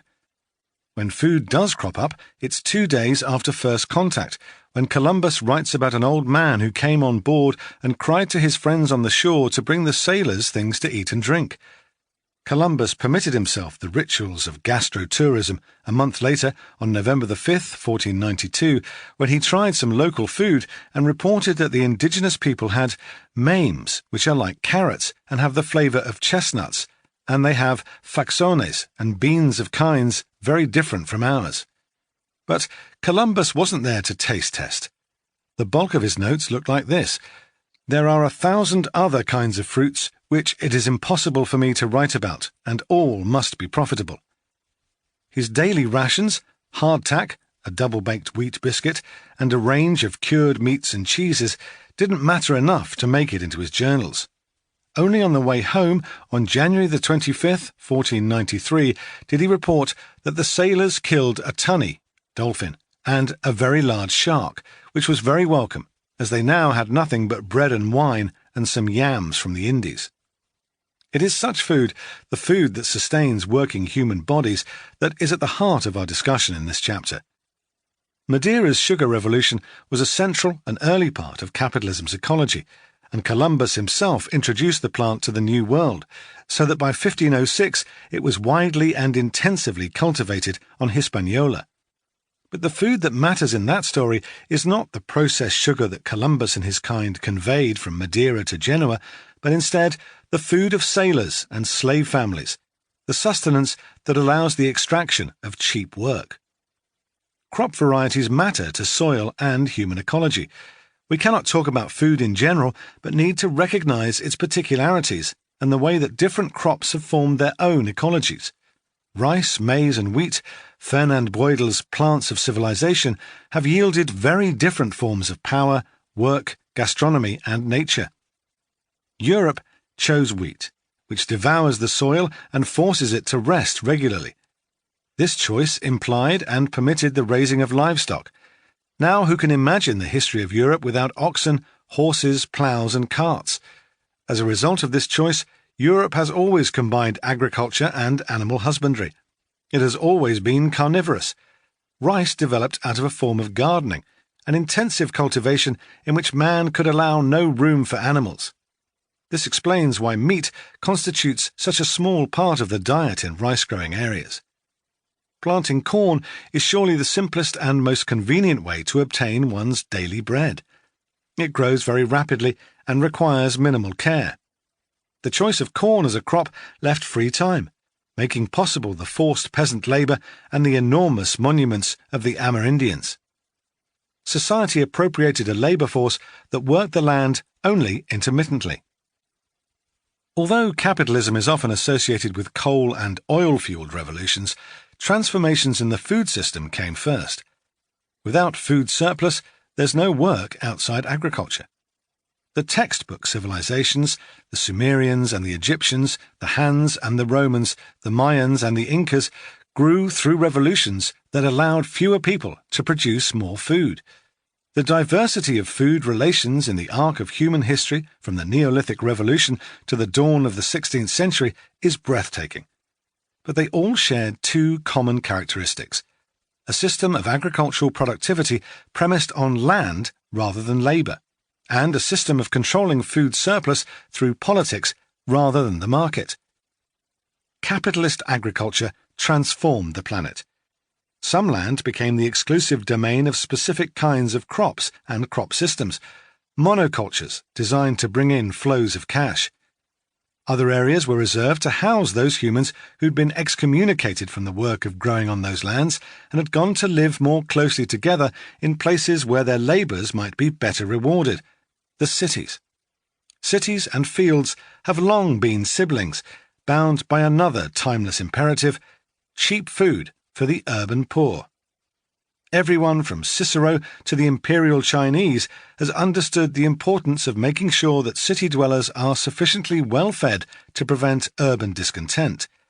What's different about an ecology of cash agriculture is the single-minded focus on profit and the drive for cheap food to feed urban workers and their families, not just to prevent riots, but also to keep work cheap.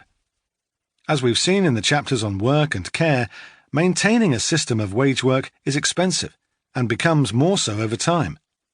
Cheap food enables that expensive system to yield riches. Those riches flowed through infrastructures of power and production that created a new ecology of the city and the country. Like the relation between employers and workers, it was profoundly unequal. A rural-urban ecology is woven into the fabric of capitalism, one whose patterns formed through Atlantic frontiers, major European cities, the Indian Ocean, and Asia's spice routes. How food made the industrial world. By 1700, most English peasants had been either reduced to cottagers, pushed into agricultural wage work, or forced off the land and into cities. 61% of England's working population was doing something other than growing food. The proportion of city dwellers had doubled over the previous century. The enclosures of the previous 2 centuries had made agriculture a competitive business, and a cluster of innovations, new ploughs, crop rotations, and drainage systems especially, had made it biologically productive.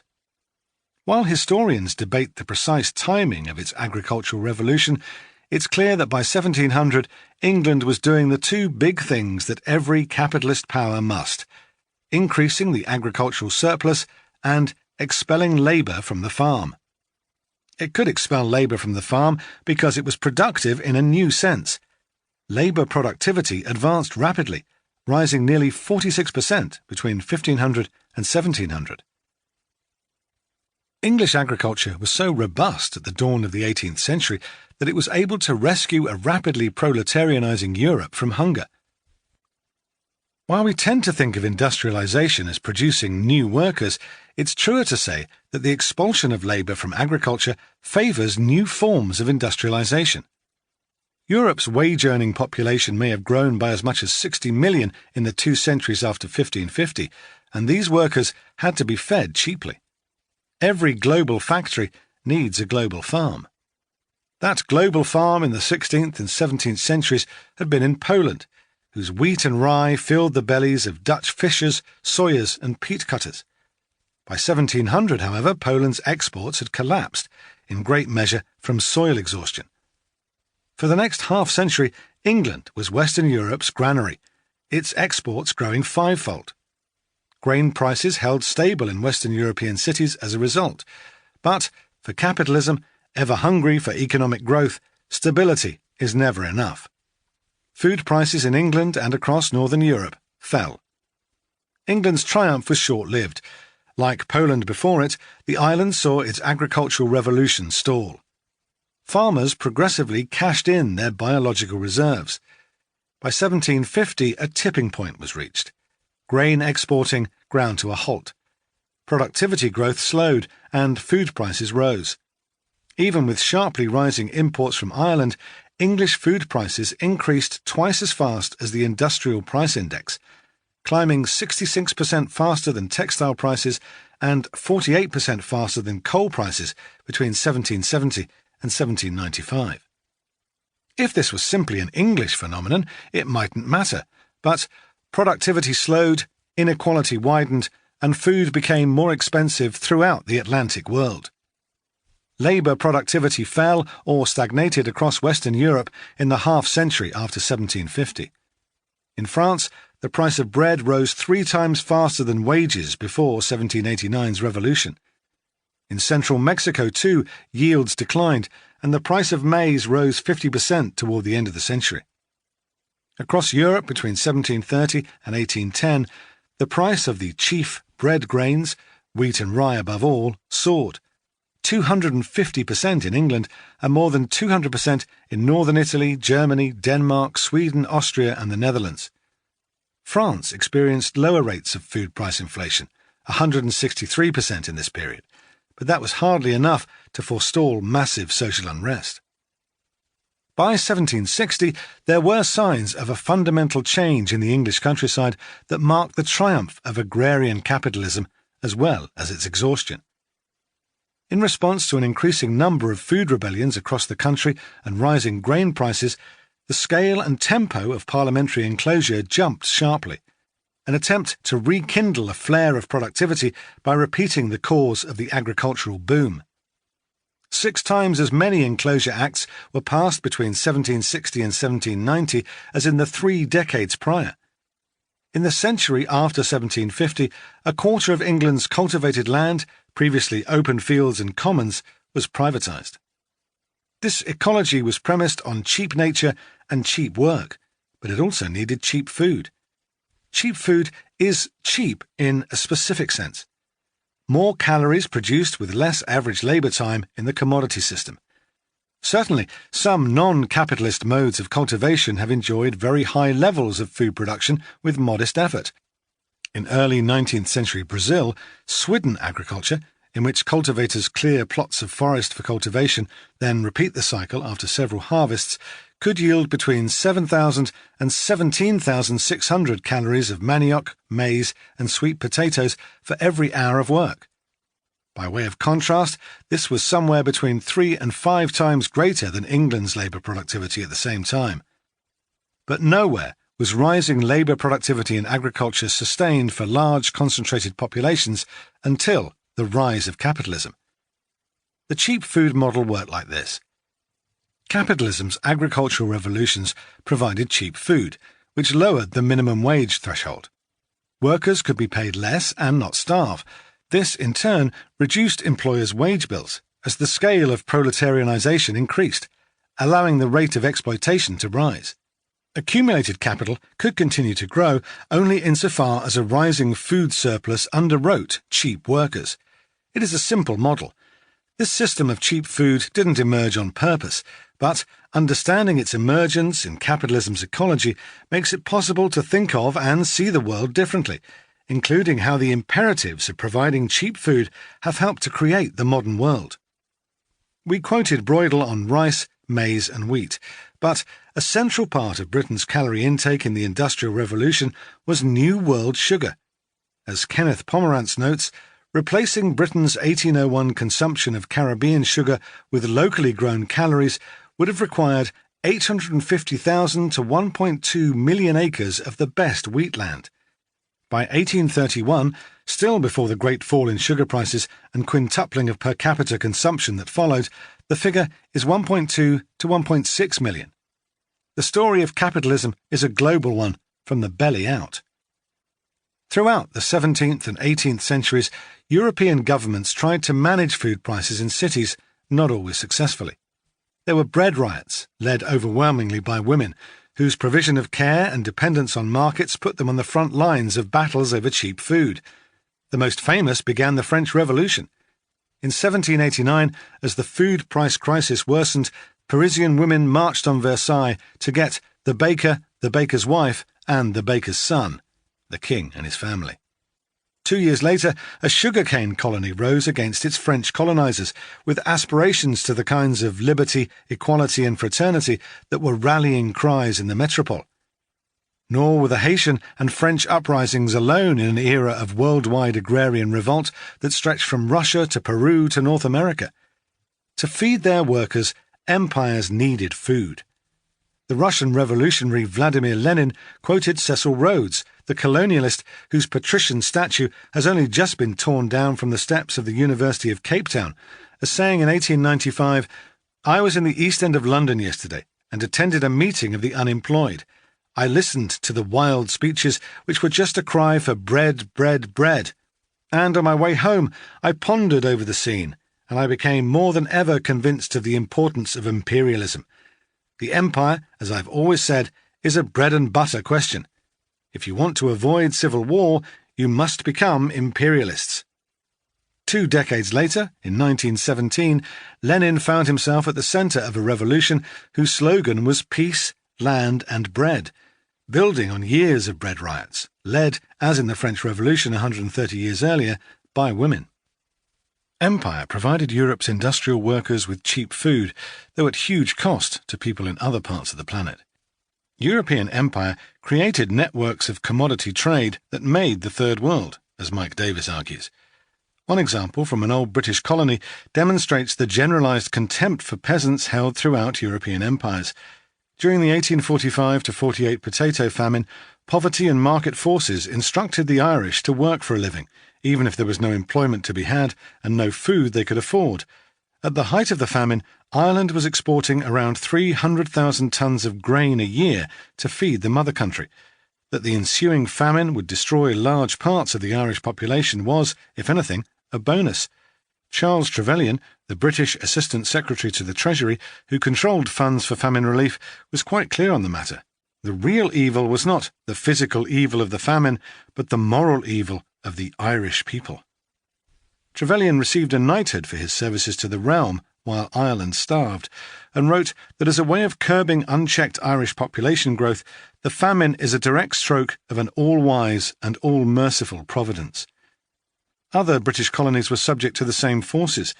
Indian customs of feeding the poor were replaced at gunpoint by free market relations so that India could export grain. As we saw in Chapter 2's discussion of money, military force is never far away from financial power, and sometimes the latter can be wielded to pay for the former. Under colonial rule, India was tasked with funding, through taxation, Britain's worldwide imperialism. Ordinary Indians, paid for such far-flung adventures of the Indian Army as the sacking of Beijing in 1860, the invasion of Ethiopia in 1868, the occupation of Egypt in 1882, and the conquest of the Sudan 1896–98. Colonial exploitation intensified yet further when Germany and the United States, and quickly Japan and the rest of Europe, joined Britain on the gold standard after 1871. The value of India's silver-based rupees collapsed by more than a third between 1873 and 1894, while its payments to Britain were denominated in gold. Market mechanisms and violence went hand in hand with the flow of cheap food from Asia to Europe.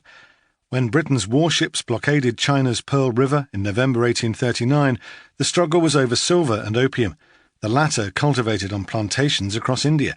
The East India Company had monopolised the production and trade of opium at the end of the 18th century. A rapidly growing volume of opium found its way, illegally but profitably, to China. The Chinese didn't need to trade with the English, but the English wanted Chinese tea, and for this they needed silver. With the opium trade, Eric Wolfe wryly observes, the Europeans finally had something to sell to the Chinese. That trade was threatened in 1839 when the Chinese government refused British smugglers food, water and trade until they promised to stop hauling their shipfuls of opium into China. The first of 2 opium wars was waged over the next few years. At stake was control of the Chinese market. As China was progressively open to European power and commerce after 1842, among the greatest windfalls for the British was their ability to secure tea plants. By 1851, Robert Fortune had moved some 2,000 tea plants and 17,000 tea seeds from China via Hong Kong, then under British control, to the Botanic Garden in Calcutta. By the end of the century, the English were drinking tea grown in India and Ceylon, or Sri Lanka, not China. Britain turned botanical imperialism into something of an art. Rubber seeds were smuggled out of Brazil, nurtured at the Royal Botanical Gardens at Kew in London, and trialled in South and Southeast Asia. Sisal, used to manufacture rope and agricultural twine, made a similar migration from southern Mexico to Asia. For colonial expansion to overcome the malaria endemic to tropical latitudes, cinchona, the source of quinine, was cultivated and spread far from its native home in Brazil. One of the more significant agricultural innovations emerged, like so many before it, as a result of war and geopolitics: fertilizer. Until the early 20th century, most inorganic fertilizer was mined. Saltpeter, potassium nitrate, KNO3, was an important mineral in agriculture and in gunpowder. In Europe, tensions around managing such food supply inputs helped, as the historian Avner Offer argues, to precipitate the First World War. The Allies oversaw the blockade of Chilean saltpeter mines as a means to cripple German and Austro-Hungarian food supplies, and military campaigns spurred the commercial development of pre-war technologies of atmospheric nitrogen fixing, pioneered by the German chemists Fritz Haber and Karl Bosch. Their actions transformed the Earth. Planetary nitric oxide, NO, and ammonia, NH3 levels are now 5 times their pre-1800 levels, and the energy required to manufacture ammonia comes directly from cheap fossil fuel, as we discuss in Chapter 6. This is one of the reasons why up to 10 calories of oil are now required to produce a single calorie of food. The 20th century saw other changes that made these biotechnological interventions seem trivial. The spread of revolutionary communist ideas was the realization of Rhodes' fears and those of his fellow bourgeois. The Russian Revolution was every capitalist's nightmare made real, and governments sought ways to manage and accommodate restive workers rather than run the risk of falling under their hammers and sickles. A former Spanish colony, Mexico, was the site of one such compromise among workers, capitalists, and the state. The 1910 Mexican Revolution began as an affair of the middle class, but soon began to exceed it, with workers and peasants making militant demands. In 1934, Lázaro Cárdenas was elected Mexico's president on a platform to meet those demands. He instituted wide-ranging land reform, redistributing 47% of all cultivatable land, and began to nationalize the assets of the oil industry, including the refineries of the Standard Oil Company. Control over cheap energy was a central part of the project of Mexican corporatism. For the Standard Oil Company's founding family, the Rockefellers, this was nothing short of an outrage. It was also further evidence of the grave threat posed by a growing population and a limited food supply. There was a general fear among the American ruling class that Malthus's prediction might come true. A collapse of society precipitated when an urban population's hunger outstrips its food supply. Philanthropists set themselves the task of saving society. The World Food Problem, Agriculture, and the Rockefeller Foundation, a strategic document issued by the Rockefeller Foundation in 1951, almost a decade after it had begun to work in Mexico, crystallized the themes of insurgency, population, and food. Whether additional millions will become communists will depend partly on whether the communist world or the free world fulfills its promises. Hungry people are lured by promises, but they may be won by deeds. Communism makes attractive promises to underfed peoples. Democracy must not only promise as much, but must deliver more. The foundation went to work in Mexico in 1943, recruiting a brilliant young plant breeder, Norman Borlaug, to develop crops to prevent urban hunger. That it was urban and not rural hunger that troubled policymakers is vitally important. Food and employment for people in rural areas, where most of the world's hunger was concentrated, was of little concern. Hunger began to matter politically only when the poor came to the cities and translated it into anger, and thence potentially into insurrection and a challenge to the rule of cheap nature. It's here, in the bourgeois concern about that rule and its need for worker quiescence, that we find the origin of what came to be known as the Green Revolution. The term Green Revolution is one to savour.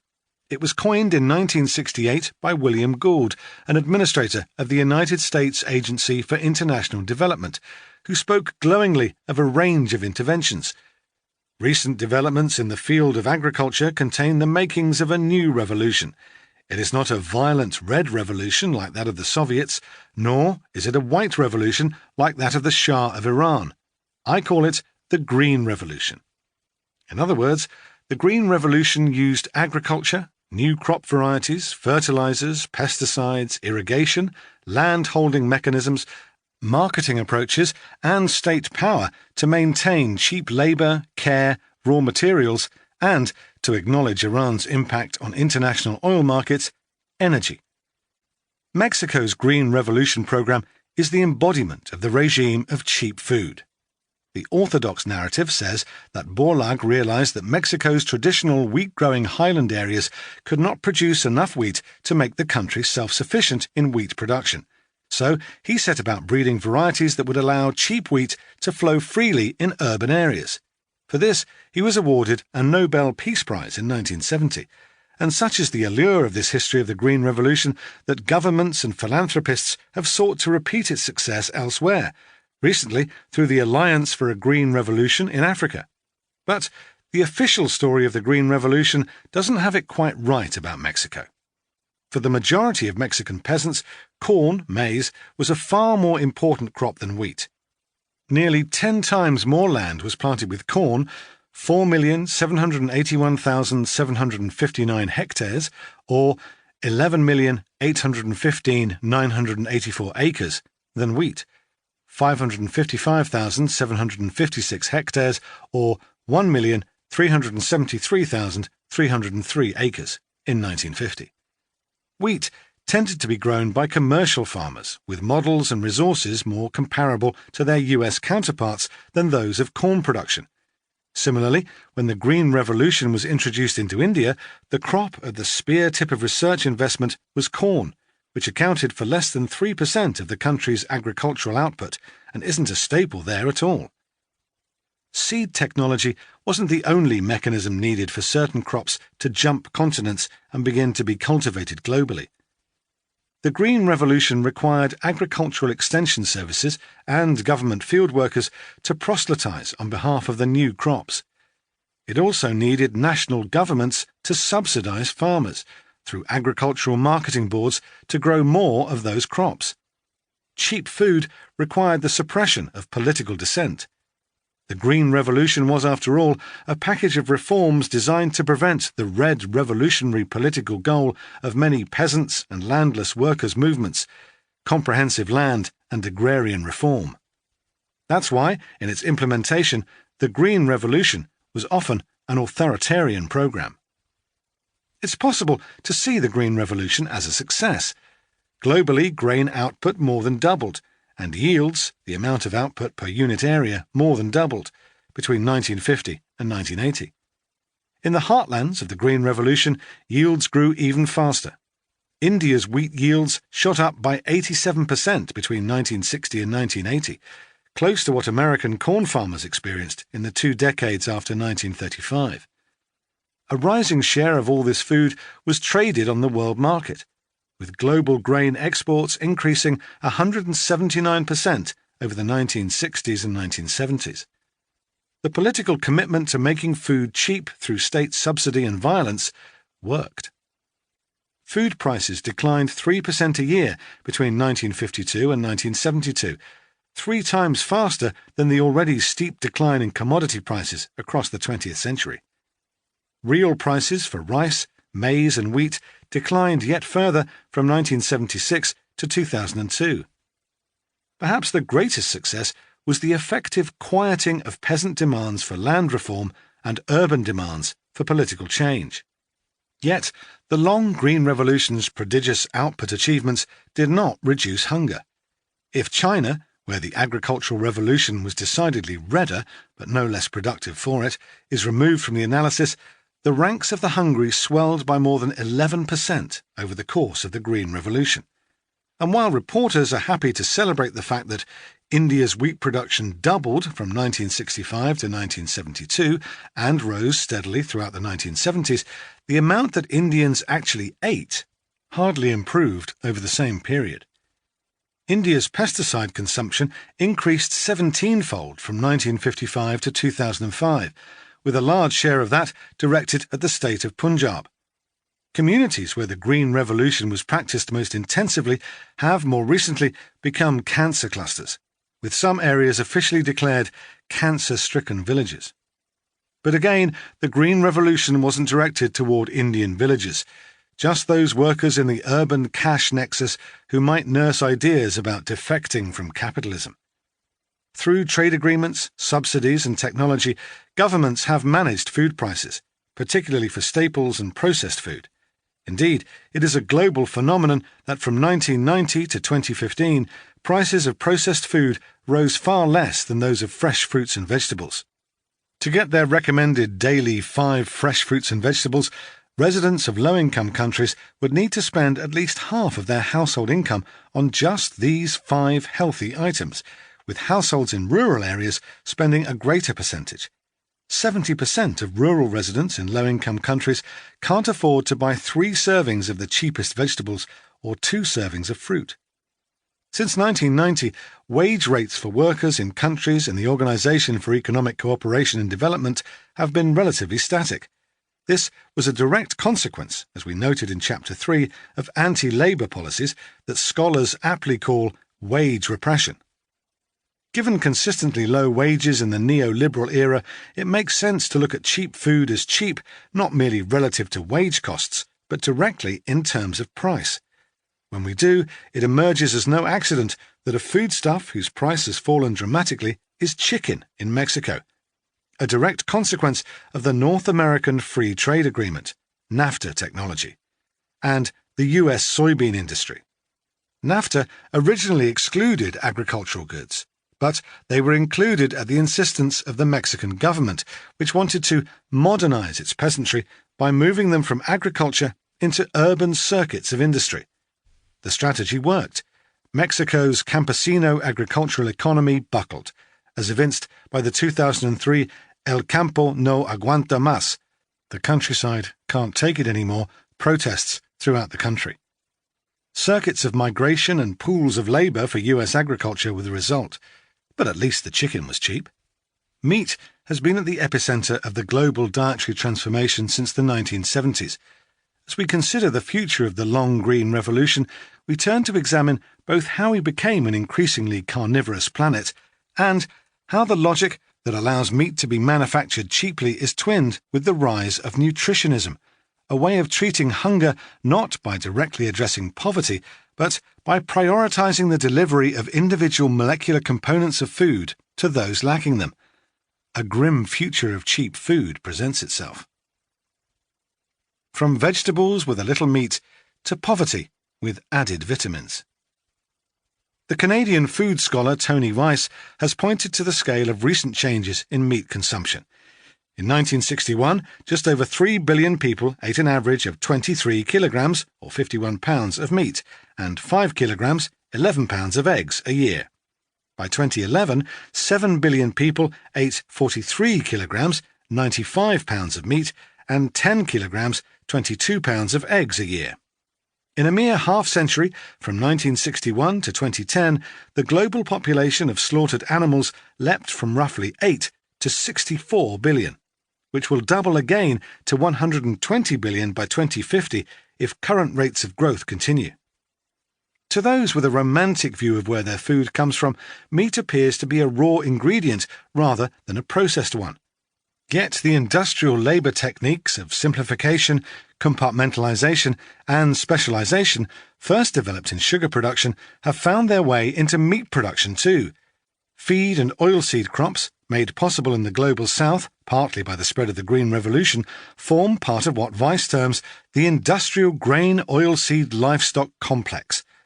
The creation of markets for uniform grain and meat commodities, such as the Chicago Board of Trade, made it possible for these commodities to become not only cheap food, but the backing for financial instruments. These instruments, in turn, require the uniformity, homogenization, and industrialization of the crops they transform. Such industry demands the invention of new veterinary practices, from intensive breeding to hormonal supplementation to antibiotic use to concentrated animal feeding operations, which have had globally transformative effects on the quality of food, soil, water, and air. Raw meat in the supermarket is, in other words, cooked up by a sophisticated and intensive arm of capitalism's ecology. One result is a meat production system that can turn a fertile egg and a 9-pound, 4-kilogram bag of feed into a 5-pound, 2-kilogram chicken in 5 weeks. Turkey production times almost halved between 1970 and 2000, down to 20 weeks from egg to 35-pound, 16-kilogram bird. Other animals have seen similar advances from a combination of breeding, concentrated feeding operations, and global supply chains. Half of the world's pork is eaten in China, and its feed import sources are a planetary affair, as are the consequences. 14.5% of all anthropogenic carbon dioxide, CO2 emissions, are from livestock production. 1 pound, about half a kilogram of beef, requires 1,799 gallons, that's 6,810 litres of water, and 7 pounds, 3 kilograms of feed to produce. The environmental consequences of meat production are, of course, external to the profit calculus of the industrial food system. This is one of the reasons why meat is so cheap. Cheap labour is another. The danger is to see factory farming as an environmental question and factory production as a social question.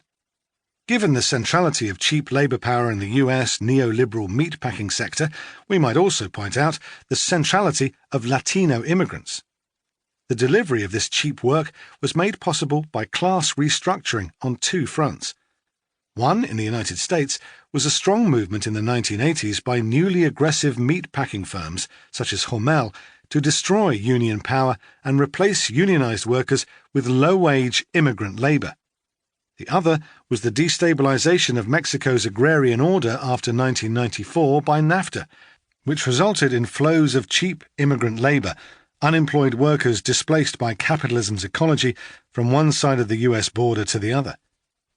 Despite the considerable environmental and governmental subsidies afforded the meat industry, many people are unable to afford its products. For them, the private sector and the international development community have offered an alternative: improved nutrition of industrially produced plant-based food. This is more than a little ironic. Industrialization and the Green Revolution bred nutrition out of many of the staples in the food system. Those nutrients were casualties of the drive to maximize the yield, shelf life, and consumer acceptability of a standardized commodity. Reintroducing them is a means of increasing the profitability of an ultra-processed food substance. In a way, the logic of cheap meat production comes full circle, with additives in food designed not to produce profitable animal flesh, but to sustain cheap human labor, which, in its turn, will produce more profit further down the line. You can see this logic at work most acutely in the Global South. The G8's 2013 summit was titled Nutrition for Growth: Beating Hunger Through Business and Science, which points rather clearly to the direction of its and its partners' thought.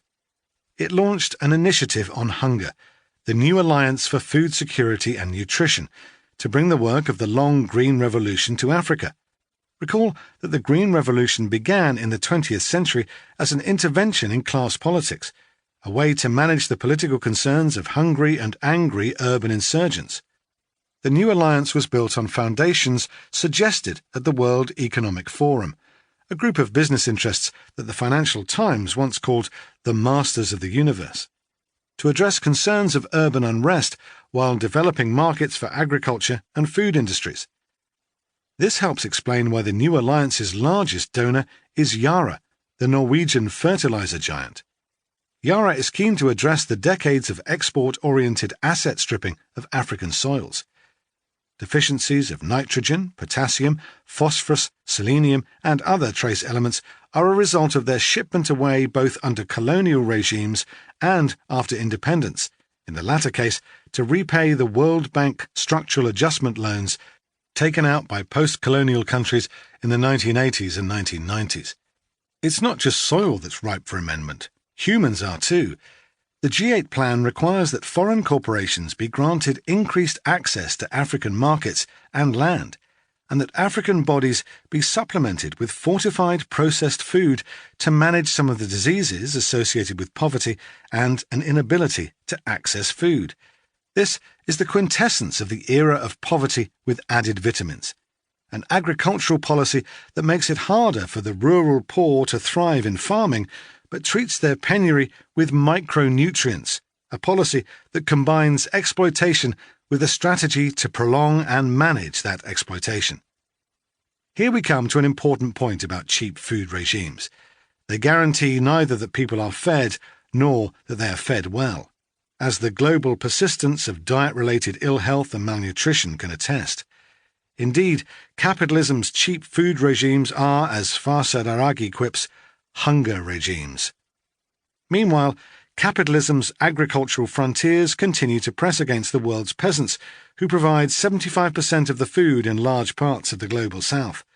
But, while the present is bleak, with agricultural frontiers pushing through Amazonia and displacing peasants around the world, a new wrinkle has appeared in the 21st century that will fatally undermine capitalism's 5-century-long food regime: climate change. The imagery of the frontier lends itself easily to thinking only about land, but the past 2 centuries have witnessed a very different kind of frontier movement: the enclosure of the atmospheric commons as a dumping ground for greenhouse gas emissions. In the 21st century, agriculture and forestry, which includes land clearance for cash cropping, contribute between 1/4 and 1/3 of greenhouse gas emissions. They have to because they're profoundly energy intensive and have become more so since the 1940s. That's a big problem because there are no more atmospheric commons to enclose and no obvious way to keep the costs of climate change off capitalism's ledgers. Nowhere is this clearer than in the faltering global farm, whose productivity growth has been slowing, just as it did for English farmers in the middle of the 18th century. In American grain agriculture, labour productivity growth has slowed by 1/3 since the 1980s, and Indian wheat yield growth declined by 80% between the 1980s and 1990s. Agro-biotechnology's promise of a new agricultural revolution has so far been worse than empty. failing to deliver a new yield boom, creating super weeds and super bugs that can withstand glyphosate and other poisons, and sustaining the cheap food model that is driving the ongoing state shift in the world's climate system. Frontiers always allowed cash crop agriculture to boom by treating soil, work and life as props to advance labour productivity. Climate change represents something much more than a closing frontier. It is something akin to an implosion of the cheap nature model, bringing not the end of easy and cheap natures, but a dramatic reversal. As a growing body of research demonstrates, climate change suppresses agricultural productivity. Climate refers to extremely diverse phenomena, including drought, extreme rainfall, heat waves, and cold snaps. Broydel's Plants of Civilization, plus soy, the paradigmatic neoliberal crop, have already experienced what agronomists call yield suppression as a result of anthropogenic climate change. How much remains a matter of debate, but many analyses land somewhere in the ballpark of a 3% reduction in yield since the 1980s, a value of $5 billion per year from 1981 to 2002. Worse, climate change promises absolute declines. Each successive degree Celsius increase in average annual global temperature is accompanied by a greater risk of non-linear and dramatic effects on global farming. Agricultural yields will decline between 5 and more than 50% in the next century, depending on the time frame, crop, location, and the extent to which carbon continues to be pumped into the air at today's prodigious rates. World agriculture will absorb 2/3 of all climate change costs by 2050. That means that not just the climate, but also capitalism's agricultural model is in the midst of a state shift, one of the abrupt and irreversible moments of change we encountered in the introduction. Bound up with the global factory and global family has been the global farm. With climate change, that food system will break in the coming century. Through climate change, the end of cheap food threatens a dramatic end for capitalism's ecology. But such food made it possible for cheap workers to survive. Food is not, however, the only requirement for cheap care to be sustained. Historically, after the cost of food, the most important cost facing workers throughout Europe from the 16th century on was that of energy. Indeed, it is through the atmospheric consequences of cheap energy that cheap food will end. To understand how, it is to cheap energy that we now turn. Chapter 6. Cheap Energy. Here would be a good site for a town or fort by reason of the good port, good water, good land, and an abundance of fuel. Journal of Christopher Columbus, Tuesday, November 27th, 1492. Before Columbus reached the New World, the sugar industry that had schooled him burned Madeira. The trees of Madeira, Portuguese for wood, were transformed from shipbuilding material to fuel to ashes. This wood became a source of energy not just through some innate property, but through specific human relations. Just as the graphite in a pencil might instead become stuff for a hearth, or peat transforms from a fertilizer to a combustible for the fireplace, or cow dung moves from being a soil amendment to being a cooking fuel, wood was transformed by the relations around it. The configuration of capitalism's ecology has shaped humans' interaction with trees. Fire has been part of the earth ever since there were things on dry land to burn. Before humans, fire had its rhythms, feeding on several seasons of accumulated kindling and fanned by propitious climate oscillations. Humans have in their turn set fire to a wide range of things. It's through cooking that Homo erectus became Homo sapiens. Grasses were the first fuel, but buffalo dung endures as a rich source of heat. Herodotus observed that fatted animal bones were a fuel in Scythia. Charred mammoth bones suggest the long history of humans' relationship with flames. The Maori colonization of Aotearoa, New Zealand, led to the loss of half its forest. But humans have also recognized the need to stint. Stint is usually translated as forego, to perform an act of sacrifice against present consumption, but it's more accurate to understand it as an indelible part of present consumption. You can find such a decision in the Chow dynasty, 1122 to 256 BCE, which engaged in early attempts at forest management, including the establishment of a police of forest foothills. The empire stinted to maintain an energy source. Capitalism's ecology has a distinctive pyrogeography, one that is part of the fossil record. Indigenous people had thoroughly modified New World landscapes through fire. In eastern North America, they co-produced the mosaic quality of forest, savanna, and meadow that Europeans took for pristine nature. Between Columbus's arrival and around 1650, disease and colonial violence reduced indigenous populations in the Americas by 95%. With fewer humans burning and cutting them down, forests recovered so vigorously that the New World became a planetary carbon sink. Forest growth cooled the planet so much that the indigenous Holocaust contributed to the Little Ice Age's severity. By the middle of the 17th century, some of the early modern era's worst winters were being recorded across Eurasia and the Americas. Not coincidentally, it was an era of bitter war and political unrest from Beijing to Paris. To reprise an idea from the introduction, it would be wrong to characterize this episode of genocide and reforestation as anthropogenic. The colonial exterminations of indigenous peoples were the work not of all humans, but of conquerors and capitalists. Capitalogenic would be more appropriate. And if we're tempted to conflate capitalism with the Industrial Revolution, these transformations ought to serve notice that early capitalism's destruction was so profound that it changed planetary climate 4 centuries ago. For many commoners in Europe and beyond, forests and woodlands were and remain as essential to survival as food. The destruction of the commons involved more than the creation of hunger. It also removed common rights to gather wood, imposing a poverty of fuel and construction material. In feudal Europe, demographic and settlement expansion in the 11th and 12th centuries led to conflict not just over farmland, but also over access to forests, which had become lucrative income sources for nobles and kings. When England's King John was forced to sign the Magna Carta in 1215, it's significant that he was also compelled to sign a second document at the same time, the Charter of the Forest. Where the Magna Carta turns on legal and political rights, the Charter of the Forest was about economic survival, securing for peasants something called eestovers, a broad category of subsistence wood products. The Forest Charter was an assurance of English commoners' access to fuel, food, and building materials. In Germany, as Peter Leinbaum notes, the first great proletarian revolt of modern history, the Peasants' Revolt of Germany in 1525, demanded the restoration of customary forest rights.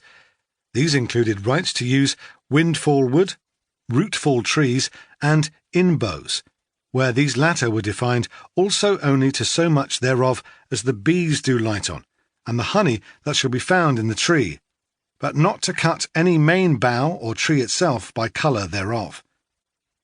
People have been fighting for centuries over the fuel and construction material that wood can become. It's worth mentioning all this because it's too often forgotten that capitalism's energy revolution began not with coal, but with wood, and with the privatisation that forest enclosure implies. This is not to privilege a European and North American history of energy over the histories of deforestation in, say, China. Notwithstanding the moderating effects of the forest police, China's great deforestation 1,000 years ago had consequences that persist today.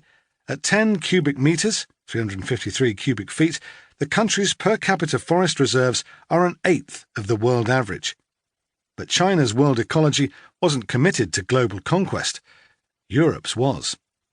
The reason to look at energy in Europe lies in the different use of fuel, a kind of cheap nature, as an intrinsic part of capitalism's ecology. Cheap energy is a way of amplifying, and in some cases substituting for, cheap work and care. If cheap food is capitalism's major way of reducing the wage bill, cheap energy is the crucial lever to advance labour productivity. The two can function as a logical sequence, even if the actual history is more complex. First, peasants must be ejected from the commons. These new workers must find wage work in some form. Second, the workshops and factories that employ these workers have to compete with one another. And while there's a long history of bosses overworking their employees, the competitive struggle between capitalists is ultimately decided by labour productivity. We normally think of labour productivity, that is, the production of more commodities per average hour of work, as something determined by machines. But capitalist machines function because they draw on the work of extra-human natures, and these have to be cheap because the demand is limitless. For this reason, the enclosure of terrestrial commons coincided with the enclosure of the subterranean world. At the very moment when peasant life was turned upside down in 16th century England, the country's great coal mines were pumping out coal by the thousands of tons. Here, a new layer of cheapness emerges in our picture of the world. Capitalism's global factory requires not just a global farm and a global family, but a global mine as well. In this chapter, we explore how energy became one of capitalism's cheap things through energy revolutions in Europe and the Americas, and what cheap energy means for the 21st century's global ecology. Energy qualifies as a thing insofar as it is transformed from part of the web of life into a commodity to be bought and sold. Fossilized life becomes stuff for a fire and an engine's fuel tank only through capitalism's ecology. But capitalism's energy system does several tasks at once. It makes both energy and inputs cheaper. Cheap coal makes cheap steel. Cheap peat makes for cheaper bricks. This reduces the costs of doing business and enhances profitability. Cheap energy also helps keep labour costs down by controlling one of the largest costs, after food, in a family budget. While enclosure made energy more expensive for most peasants by removing their access to the commons, where, in many parts of the world, collecting resources had fallen to women, it also pulled workers into the cash economy, where they had to pay for their building materials and fuel. Controlling energy costs was another way to manage and sustain cheap work. Energy has always been an indispensable part of life, but to show how it is an indispensable part of capitalism's ecology, we need to begin with a place sitting on top of energy reserves so prodigious that this country scooped itself out of the earth: the Netherlands. The Dutch disease. Let's begin with the words of Peter Vosse, who in 2012 was the CEO of Royal Dutch Shell. In the United States, for example, the American Petroleum Institute estimates that the industry supports more than 9 million jobs, directly and indirectly, which is over 5% of the country's total employment. In 2009, the energy industry supported a total value added to the national economy of more than $1 trillion, representing 7.7% of US GDP. Beyond its direct contributions to the economy, energy is also deeply linked to other sectors in ways that are not immediately obvious. For example, each calorie of food we consume requires an average input of 5 calories of fossil fuel, and for high-end products like beef, this rises to an average of 80 calories. The energy sector is also the biggest industrial user of fresh water, accounting for 40% of all freshwater withdrawals in the United States. Powerful actors need to make the role of the energy sector and the benefits of our work clear, while demonstrating that we can be trusted to work together across boundaries to face the challenges ahead. In return, society at large will grant a license to operate that is too often missing today. It was part of Vosse's job to engineer the triumph of the fossil fuel industry over the protests of those, such as the Ogoni Ken Saro-Wiwa, who was put to death in 1995, his life rendered cheap by Royal Dutch and Nigeria because he organised against them. As the official history of the company, which was founded to develop oil fields in what is now Indonesia, puts it, the rise of the Royal Dutch was rendered possible only by the victory in the field of colonial policy of those liberal principles according to which the interests of Asiatic dominions are best served by the free competition of Western capital and Western labour in the development of the resources of these tropical regions. As the boom, deforestation and bust of Madeira over 70 years show, capitalism's insatiability for fuel is part of its ecology. Royal Dutch is just the latest player in a long history of cheap energy. This company was made possible by revenues and finance based on a fuel crisis in the 15th century Netherlands, several centuries before its founding. Dutch soil was once filled with black gold. not oil, but peat, an energy source still used today for heating and even for generating electricity. It's the youngest of the fossil fuels and offers about 2/3 the energy of coal by weight. Peat is coal's precursor. After enough time and pressure, the former becomes the latter, and peat, and thus coal, was once wetland vegetation. As this vegetation decayed in northern and central Europe, it formed pillow-shaped layers more than a mile, 1.6 kilometres, in diameter, which accumulated into raised bogs. By the early Middle Ages, these reached around 15 feet, or 4.6 metres, above sea level. Beginning in the 11th century, however, peasants gathered peat for heating, salt processing, and sale. Mining this topsoil made the Low Countries even lower and vulnerable to climate change. Indeed, as northern Europe's climate turned colder, wetter, and more turbulent at the end of the 13th century, flooding increased across Europe, especially in the North Sea region, where land was sinking. Soggy soils didn't make for fertile land. We know this because taxes on grain cultivation plummeted by 1400 as an agro-ecological crisis deepened. Surrounding the cities of Amsterdam, Rotterdam, and Utrecht were landscapes that resembled Swiss cheese, with dozens of water-filled, exhausted peat bogs often separated from each other by nothing more than narrow, vulnerable strips of land on which were scattered the structures of what had once been farms. Climate change and the removal of peatlands co-produced a truly disastrous situation. By 1500, the North Sea threatened to drown Dutch society. At that point, grain farming had virtually disappeared from the coastal regions. This had consequences for the Dutch economy. In England, workers were made by the enclosure of land. In the Netherlands, they were made by sinking peat bogs and were dug out by the needs of an expanding dairy and cattle industry. Peat also hooked the country on cheap energy. During the 17th century, 1.5 million tons of peat were dug out and shipped to the Republic's growing cities every year. More than 8,000 boatloads arrived in Amsterdam in 1636 alone. By 1650, the Dutch Republic's per capita energy consumption was higher than India's in 2000. While the Dutch peasantry was having an increasingly hard time, Dutch capitalism was thriving. Indeed, the latter thrived because the former were becoming workers in cities. Central to this process was cheap food.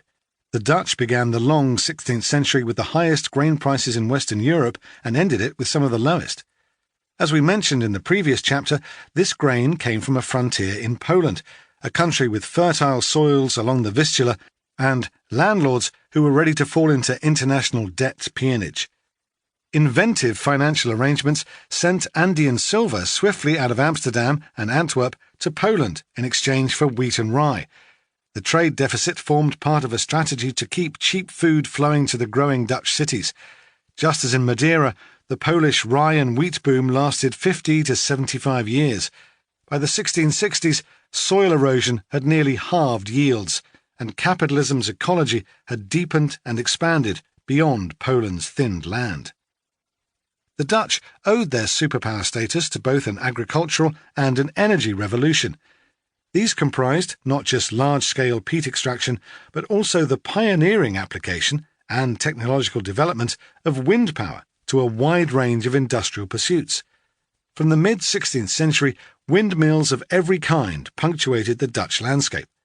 Along the River Zaane, just to the north of Amsterdam, there were 600 industrial windmills by the 1730s, one every 100 metres, or 328 feet.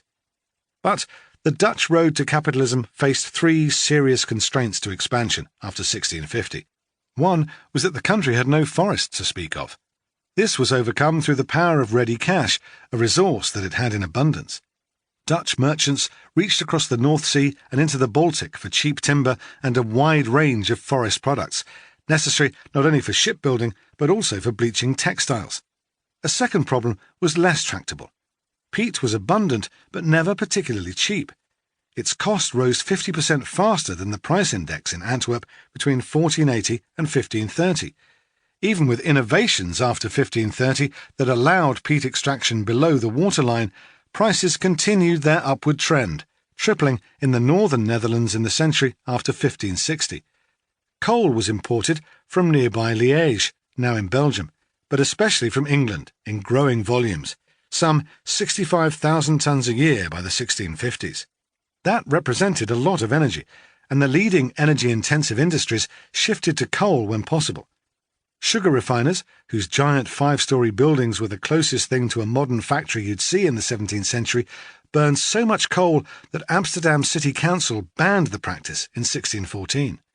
But as the city's refineries multiplied, there were 100 by the century's end, so too did demand for cheap, or at least cheaper, energy.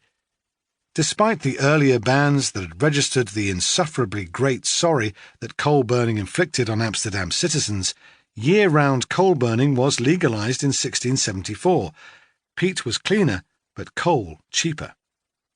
These steps could not solve the Netherlands' third problem, the high cost of labour. Dutch success was premised on an agrarian crisis that produced an elastic supply of labour of proto-proletarians. That elasticity was gone by 1580, and Dutch wages remained the highest in Europe until the middle of the 18th century.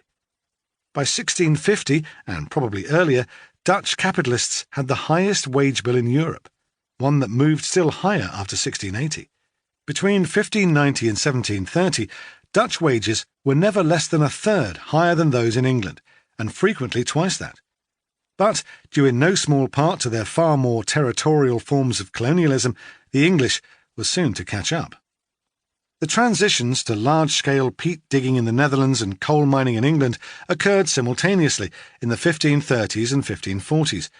Our imagery of the Industrial Revolution tells us that fossil fuels were invented in the 18th century, but in fact they, like so much else, were a product of the long 16th century.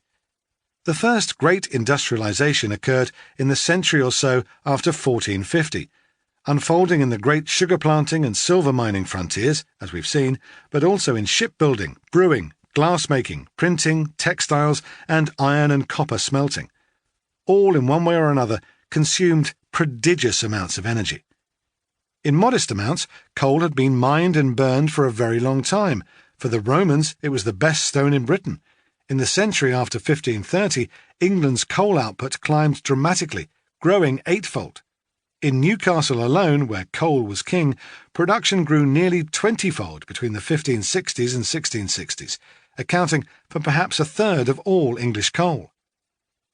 Coal may have been king in Newcastle, but on a per capita basis, the production of Dutch thermal energy equalled, and mechanical energy exceeded, England's in the 17th century.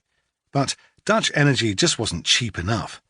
England was hardly a low-wage economy at the time, and real wages were also rising fast, despite the success of enclosure and dispossession. Starting at a lower point than those of the Dutch, English wages increased much faster, nearly doubling in the century after 1625. With coal, the English economic advantage was decisive. The burden of high wages in England, however, was offset by cheap energy.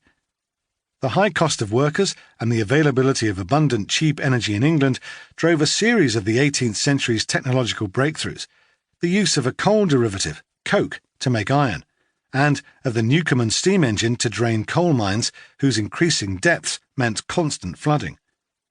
Coke had been known since the 17th century, but it took a long series of innovations between 1709 and 1755, usually credited to Thomas Darby, to make it profitable for iron production.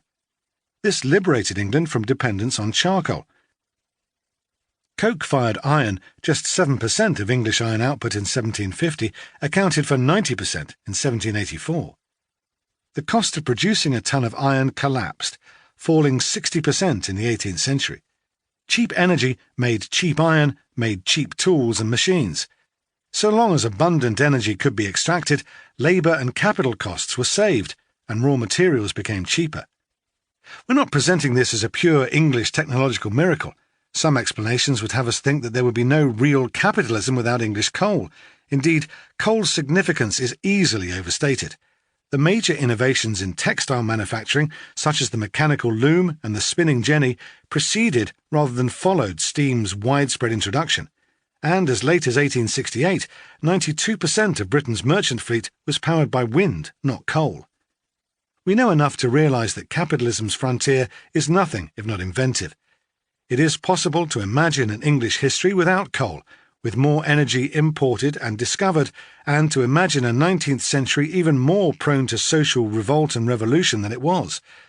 While we suggest that such social turmoil will be the fate of a 21st century without frontiers of cheap nature, it's important to understand how cheap energy has intersected with food, care, money and work in order to see the social order produced through them. We thus present three key 20th century moments involving international conflicts around energy. 20th century food. The first, and arguably the most important instance in which cheap energy matters today, is the Haber-Bosch process. Industrialized in the Rhineland-Palatinate laboratories of Badische Anilin- und Sodefabrik, BASF, and patented on October 13, 1908. Fritz Haber, a researcher at the University of Karlsruhe, demonstrated a method of using high-temperature and high-pressure industrial chemistry to react hydrogen, H2, with atmospheric nitrogen, N2, to produce ammonia, NH3. Carl Bosch, a BASF engineer, solved substantial mechanical problems involving an operating environment of more than 100 atmospheres, 1,470 pounds per square inch, or 103 kilograms per square centimetre, to commercialise this reaction. There were strategic imperatives behind their research. Guano, an important source of ammonia, had been mined prodigiously and been replaced by Peruvian saltpeter, sodium nitrate, NaNO3, from the Atacama Desert. This white gold was vital to the production of gunpowder and to soil fertility, and the British controlled its trade. The Haber-Bosch process delivered a substitute, one so significant that Haber won a Nobel Prize in 1918 and Bosch got his in 1931. As it happens, Alfred Nobel had made his fortune in explosives, and Haber's and Bosch's work provided Germany with key inputs for TNT and gelignite, which Nobel had patented. Their knowledge decoupled the manufacture of gunpowder from the extraction of resources from specific sites and allowed the production of weapons through the use of nothing but energy and air. More than 100 million deaths in armed conflict can be linked to the widespread availability of ammonia produced by the Haber-Bosch process. But ammonia is also the stuff of life. Justus von Liebig, who inspired Marx's thinking on metabolism, declared in 1840 that the struggle of agriculture is to reliably produce digestible nitrogen. Normally, the largely inert nitrogen in the air becomes bioavailable through either interaction with lightning or being fixed in soils by microorganisms. It is a prerequisite and, in the right amounts, a stimulant for plant growth. When nitrogen is made bioavailable through the Haber-Bosch process, there's a high energetic cost. The reaction requires hydrogen, which, in turn, requires cheap fuel. Today, the hydrogen for fertilizer production comes primarily from natural gas, although coal and naphtha also work. This makes fertilizer production the largest energy input into U.S. industrial agriculture. In transmuting air and fossil fuel into a fertilizer, the Haber-Bosch process has reduced the costs of food, work and care. On arrival, cheap inorganic fertilizer returned higher yields to land-owning farmers and lower wages to field workers, and sent waves of commodity food and displaced peasants to the cities. This made possible the growth of cereal mountains that found their way into the stomachs of livestock, whose flesh was then devoured by humans in the global north and soon worldwide. With the end of World War II, ammonia was redirected from ammunition and now blasted into the soil. 2/3 of the resulting cereal boom in the United States and Europe was used as animal feed. Haber-Bosch allowed the meatification, as Tony Rice puts it, of the global diet. With meat increasingly marketed as an essential component of the modern meal, demand for feed soared. To meet it, farmers in Brazil cleared land to grow soy for livestock, a process that is alone responsible for 2% of all capitalogenic greenhouse gases each year. Another example of the fertilizer-food nexus lies in this fact. Fertilizer price manipulation contributed to the fall into poverty of 44 million people during the last food price crisis in 2007-8. All of this, part of the project to destroy peasant agriculture and indigenous foodways and replace them with a regime of industrial monocultures, would be unthinkable without energy made into a soil amendment.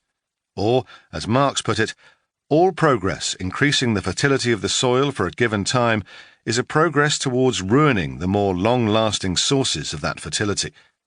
The more a country proceeds from large-scale industry as a background of its development, the more rapid is this process of destruction.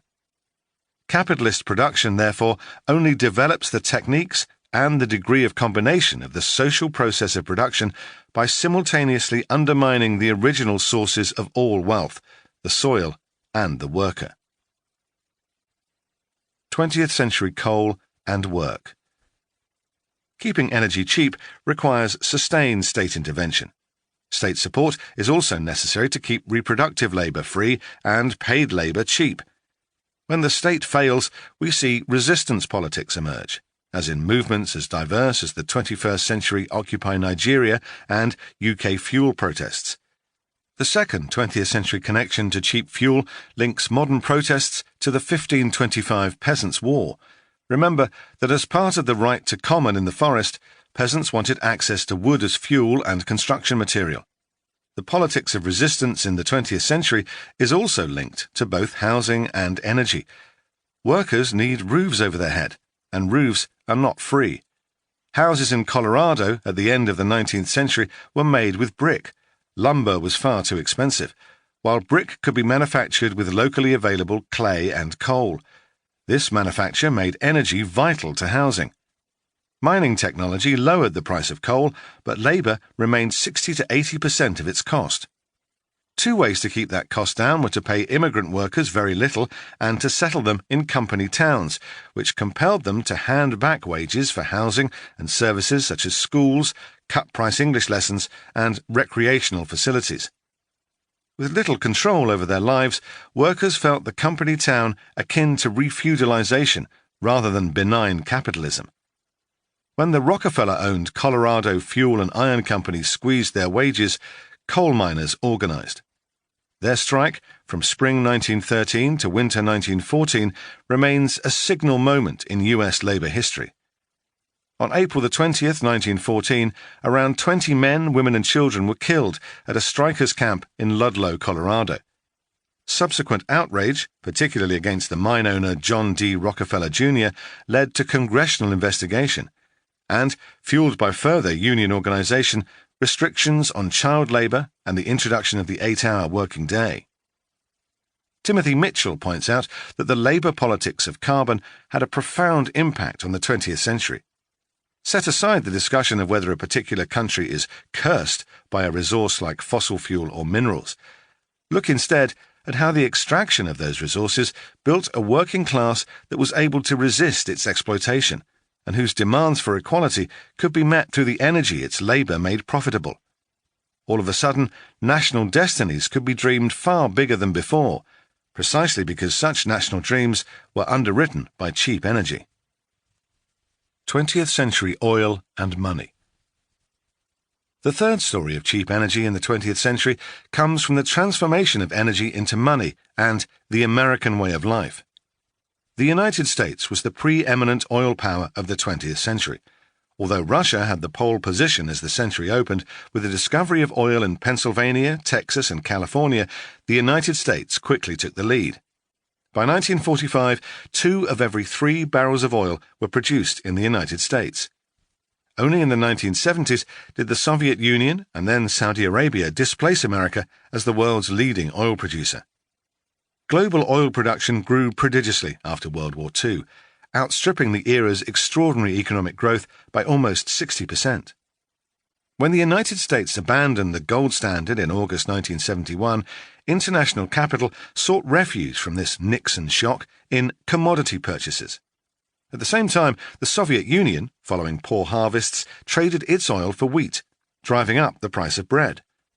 14 months later, the Organization of the Petroleum Exporting Countries, OPEC, nominally responding to the Yom Kippur War between Israel and Egypt, announced a 70% rise in the oil production tax.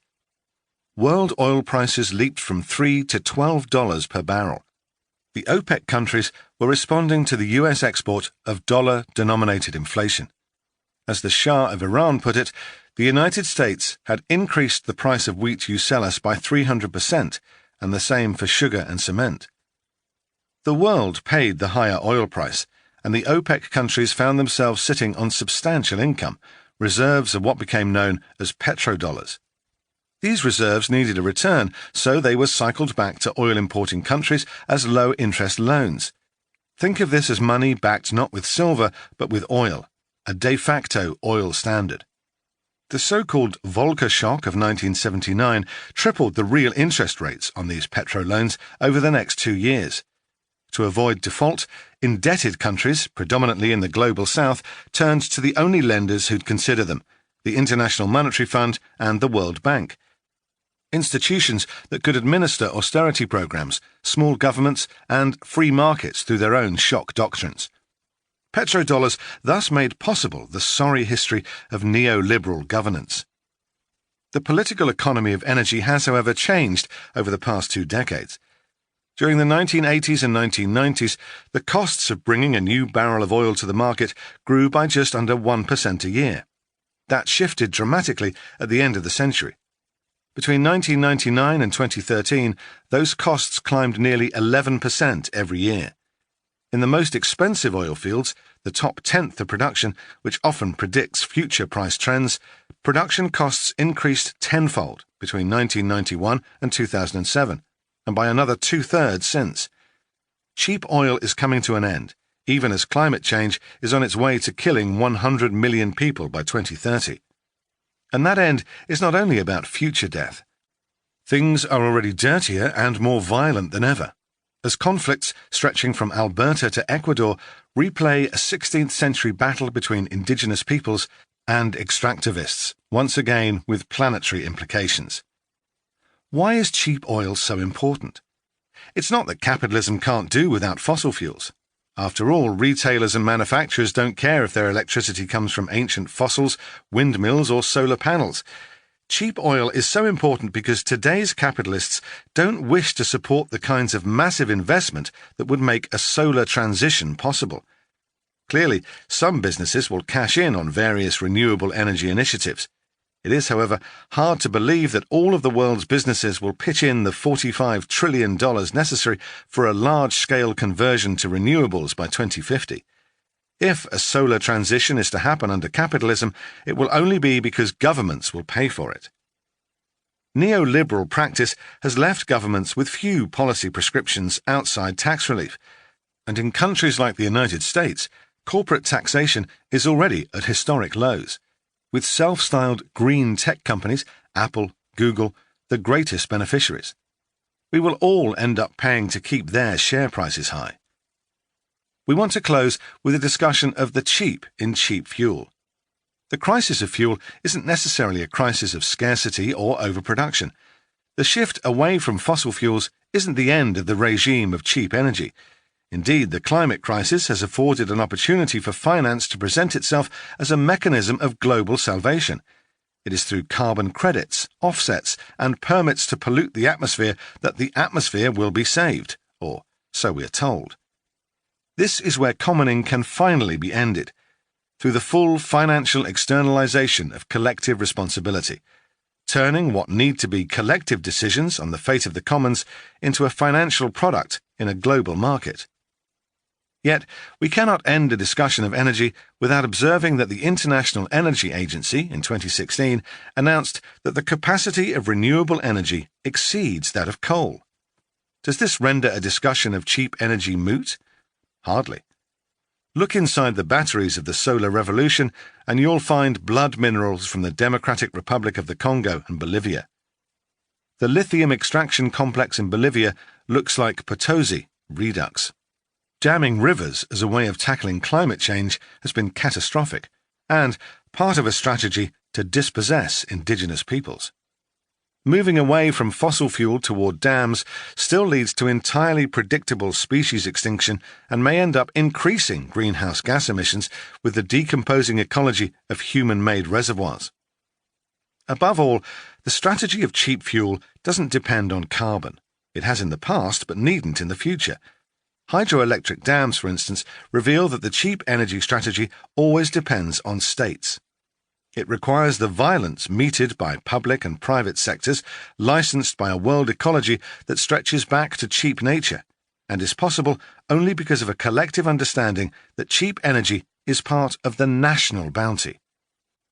Through collective ideas of communal nationhood, energy is secured in capitalism's ecology, from the subsidized petroleum in India through the oil revenues in Venezuela to the low gas prices in the United States that have substituted for real blue-collar wage growth. For the poor to bear the costs of energy projects, you need a governing set of ideas and institutions that can control and channel ideas of collective destiny in their name. To understand these covering ideas of collective destiny and violence, we move to our final cheap thing: lives. Chapter 7. Cheap Lives. On his third day in the New World, Columbus offered the King and Queen of Spain a description of an island that might be fortified.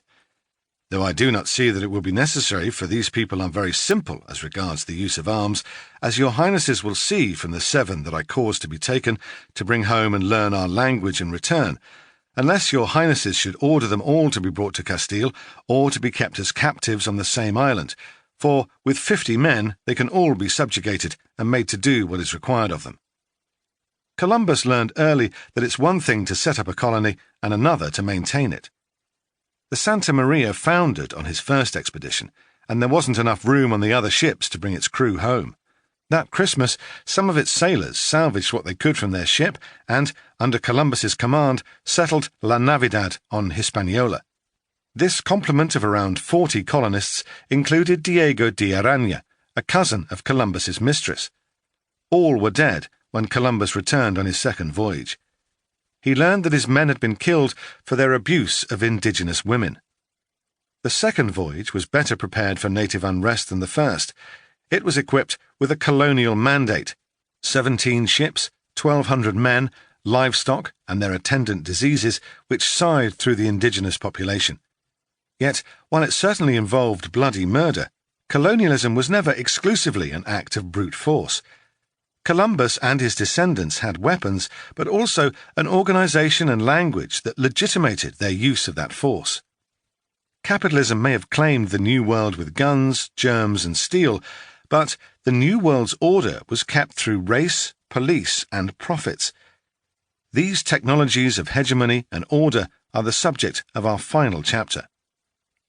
In the case of every cheap thing so far, we've seen organized acts of resistance. Women, wage workers, indigenous people, and even those members of the ruling class on whose fortunes the sun has set, all have fought, more or less successfully, against the requirement of their subservience. In response, capitalists developed new strategies to forge new frontiers and to deepen existing ones. This cat-and-mouse game of resistance, strategy, and counter-strategy has been the history of capitalism's ecology. Governments, merchants, and financiers scaled new heights of creativity and destruction in the search for profit.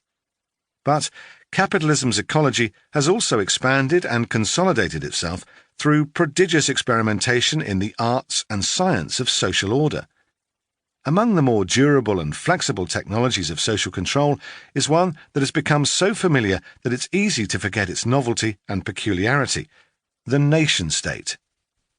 The argument of this chapter is that capitalism's ecology has shaped the modern nation-state, and vice versa, through the colonial frontier, through the interactions between early capitalists and savages, and through the technologies of communication that capitalism fostered at its inception.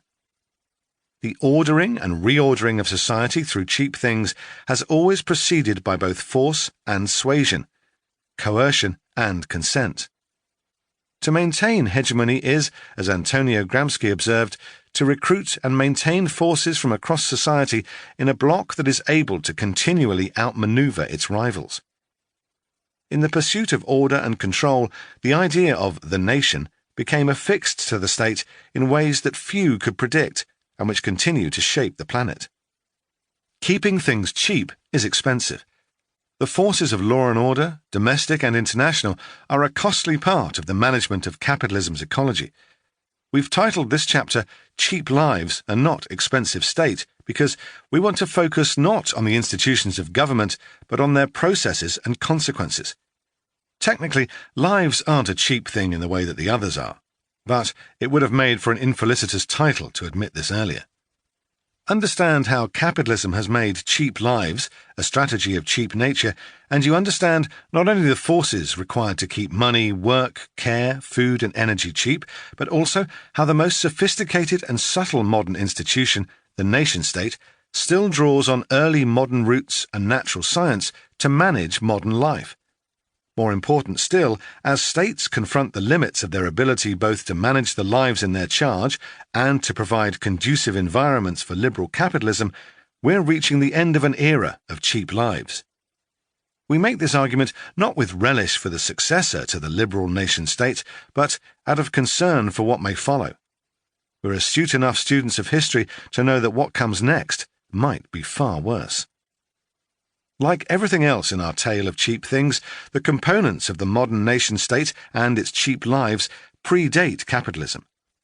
Classical and early modern physiologists like Henry Cornelius Agrippa, Paracelsus, and Andreas Vesalius produced human typologies, lexicons in which bodies' natural positions in a social hierarchy might be read. Humans who resembled the authors sat at one limit of the hierarchy. At the other end were monsters. Monstrous physical characteristics could be interpreted, if necessary, as medical manifestations of innate differences in community, providing some of the basis for understanding how different bloodlines could be made and traced. Like savage, to which it is kin, the term monster ought to trigger alarm for its association with beings that cross the boundary between humans and non-human animals. Monstrosity licensed the idea of pure blood. You couldn't have a pure bloodline without the threat of loathsome copulation to sully it. Thoughts on hierarchy and bodies are old. It takes special kinds of institutions to circulate and weaponize them. The nation-state is just such an institution, one that emerged through capitalism and contingency. To understand how, we return to the Black Death. In late medieval Europe, Jewish communities in a range of cities and states had negotiated ways to practice their faith under laws that were not from Rome and interpreted by local bishops, but from the Torah and interpreted by rabbis. These truces were always precarious. During the Crusades, Pope Innocent III, who reigned from 1198 to 1216, issued a Constitutio Judiorum, requiring monarchs to respect Jews. At the same time, however, came the requirement that to receive protection, Jews be distinguishable. They had to wear a badge made of red felt or saffron yellow cloth for their own safety and to prevent intermarriage with Christians. This policing of blood came to matter a great deal when people with that blood were accused of mass murder. Enter the Black Death in 1347. Recent DNA analysis from bodies found in plague sites suggests that the bacterium Yersinia pestis caused the disease and was brought into Europe by at least two different routes, one through the south of France and another through Norway and the Low Countries. The death toll was higher than it might have been because of the socio-ecological turmoil at the end of the medieval warm period that we discussed in the introduction and Chapter 1. Medieval Europeans had alternative facts. One influential account from Louis Sanctus of Beringen in 1348 had the pathogen arrive in a scene familiar to fans of the zombie genre, as ships that had witnessed reigns of scorpions in India arrived in Genoa, and then, after being sent away, docked in Marseille. Those ashore discovered the crews dead or dying and sent the ships back to sea, but too late to stop the pestilence. Louis Sanctus suggested that the plague was sent as divine retribution for the actions of Queen Joanna of Naples, who'd murdered her husband, Andrew of Hungary. More important than the fear of Oriental contagion or the particular horror of a woman killing her legal owner were theories that put the blame on the newly conspicuous community of Jews. In response to the pestilence, Jews were tortured and confessed to poisoning cities. Although Pope Clement VI, who reigned from 1342 to 52, prohibited extrajudicial killing, forced conversion, and desecration of Jewish property in 1348, the slaughter spread throughout Europe as the plague burned through the population. Among many horrors, consider that on January 9, 1349, all of Basel's Jewish children were separated from their parents and forcibly baptized, and then the city's 600 adult Jews burned at the stake on a sandbank on the Rhine. Thousands were immolated in city state-sponsored pogroms, and the members of some Jewish communities took their own lives before they could be tortured and killed by their neighbors. These atrocities happened despite repeated mandates from Rome. The Catholic Church's power over Europe's commercial centres was starting to wane, while the precedent that some people might be transformed into things had been set. Scientific racism and colonial policy. Blood purity, the state's increasing power relative to Rome, and a body of literature sanctioning the idea of natural orders of humans were all in place. They were used to inform and propel new kinds of governance, and once again the site where new kinds of social scientific control were practiced was the colonial frontier. In New Spain, the Sistema de Castas emerged as a way of policing citizens, taxes and labour requirements, as well as proximity to God. It ranked people according to their blood, with categories emerging like answers to a combinatorial mathematics problem. From the original African slaves, indigenous people and Spanish, emerged categories like Españoles, Spaniards, Peninsulares, Spaniards and other Europeans born in Europe, Criollos, Spaniards and other Europeans born in the Americas, Indios, Native Americans, Mestizos, people of unknown Native American and European heritage, Castizos, people with 75% European and 25% indigenous heritage, Cholos, people with Native American and some Mestizo heritage, Pardos, people of European, African and Native American heritage, Mulattos, people of African and European heritage, Zambos, people of Native American and African heritage, and Negros, Africans. In fact, the complexities of gender, sex and history demanded their own vocabulary and arithmetic. 1. Español plus negra equals mulatto. 2. Mulatto plus Española equals testoron or tesseron. 3. Testoron plus Española equals cuarteron. 4. Cuarteron plus Española equals quinteron. 5. Quinteron plus Española equals blanco or Español común. 6. Negro plus mulata equals sambo. 7. Sambo plus mulata equals samboigo. 8. Samboigo plus mulata equals tente en el aire. 9. Tente en el aire plus mulata equals salta atrás. 10. Español plus India equals mestizo real. 11. Mestizo plus India equals cholo. 12. Cholo plus India equals tente en el aire. 13. Tente en el aire plus India equals salta atrás. 14. India plus negra equals chino. 15. Chino plus negra equals rechino or criollo. 16. Criollo plus negra equals torna atrás. This is a potent mix of grammar, genetics, mathematics, and teleology, with categories suggesting that a child of Criollo and African parents would always be turning back to Africa, or that a mix of Samboigo and Mulata was held in the air. Once assigned, these categories were enforced, which is to say that women's bodies, workers, taxes, religion, and property rights were policed simultaneously.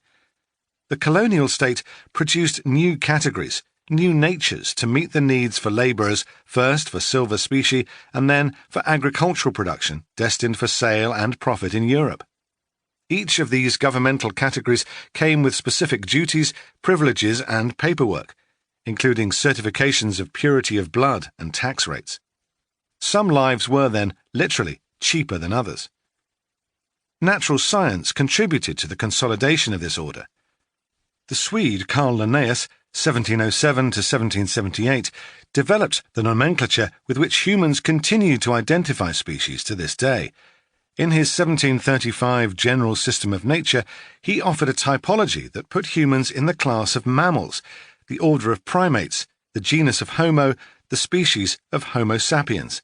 But he also included observations on different kinds of Homo sapiens, noting variations in appearance and character. Class: Mammalia. Order 1. Primates thus genetically. Foreteeth cutting, upper 4, parallel, teats 2, pectoral. Homo. Sapiens. Diurnal, varying by education and situation. The varieties as follow. 1. Four-footed, mute, hairy, wild man. 2. Copper-coloured, choleric, erect, American. Hair black, straight, thick, nostrils wide, face harsh, beard scanty, obstinate, content, free, paints himself with fine red lines, regulated by customs. 3. Fair, sanguine, brawny, European. Hair yellow, brown, flowing. Eyes blue, gentle, acute, inventive, covered with close vestments, governed by laws. 4. Sooty, melancholy, rigid, Asiatic. Hair black, eyes dark, severe, haughty, covetous, covered with loose garments, governed by opinions. 5. Black, phlegmatic, relaxed, African. Hair black, frizzled, skin silky, nose flat, lips tumid, crafty, indolent, negligent, anoints himself with grease, governed by caprice. Monstrous, varying by climate or art. The varieties of this species as follow. 1. Small, active, timid, mountaineer. 2. Large, indolent, Patagonian. 3. Less fertile, Hottentot. 4. Beardless, American. 5. Head conic, Chinese. 6. Head flattened, Canadian. Some humans, Europeans for instance, were gentle, acute and inventive, while others were marked by decidedly less benign physiology and character. Science provided the grounding for racial order, and that in turn legitimized colonialism's civilizing mission. Linnaeus's typology did more than allow some human bodies to be considered property and instruments of debt. It went much further, providing a scientific basis for bodies and lives to be subject to government by a state run by humans who place themselves at the top of this hierarchy. To see this synthesized, consider the image on the opposite page. It's an example of a genre popular in the 18th century, castor painting. These works were often commissioned by colonial bureaucrats keen to portray their activities in New Spain not as the unflattering and accurate horror stories of poverty and rapacity that circulated in Europe, but as a project of gentility and civilization. In Spain, although most of these pictures were privately held, some were available for public viewing, as at the Gabinete de Historia Natural, the Museum of Natural History's precursor, where visitors might also see mastodon fossils and Chinese gongs. The exhibition of humans in such a venue linked nature, gender, work, society and civilization plainly and neatly. This scientific project of national order persists in the global north and the global south. It has survived in no small part because it was made normal by its inclusion in national discourses by those masters of colonialism, the English. Nature, civilization, and the British colonial state. Spanish colonial relations were shaped by the demands of the Spanish state and its creditors, particularly the needs for labour and labour control. English capitalists were also concerned with labour, but more especially with land. Cheap labour having been secured through enclosure and the conquest of Celtic peoples, cheap land was the greater priority for English colonialism. The English state developed through the need to secure territory and to produce ways of governing that secured rights of ownership. The ordering and policing of humans on that land and the securing of title and property were central to the English colonial enterprise. Many of the techniques of social control developed at home were practiced and refined in England's first major colonial outpost in Ireland. Henry VII's declaration of his title as the King of Ireland in 1542 is a useful moment to explore how the English, and later British, frontier in Ireland functioned as both a far outpost of domestic politics and a local colony. We mentioned in the introduction that the English had staked out a holding around Dublin, with the Irish beyond that pale. From this area, the English ventured out to begin plantations, models that aimed to educate the Irish on how agriculture should be done. The late 16th century saw various experiments in model farms to show the mechanical and political arrangements for the control of nature. Those farming practices involved large-scale ownership of property by a landlord with tenants and attendant artisans. Also on the plantations were cattle, sheep, wheat, timber, and specialty crops, woad and madder, sources of blue and red dye respectively, and hemp. The early colonists took pains to follow existing international law in acquiring land. England's first plantations were leased from local Irish lords. In other cases, plantations were military plunder, seized from enemies of the state as a legitimate spoil of war. Despite this, things didn't go smoothly. The English commercial arable farming system clashed with the smaller-scale pastoral systems of food provision in Ireland, in which bonds were governed less by aristocratic control than by family ties, and property was divided among heirs rather than inherited on the basis of primogeniture. The Irish rebelled. They ran their cattle on land enclosed by the English, and the English responded with a military mobilization to protect colonial property. Rebellions throughout the 16th century prompted a new strategy in the next century, a more forceful and violently enforced plantation system.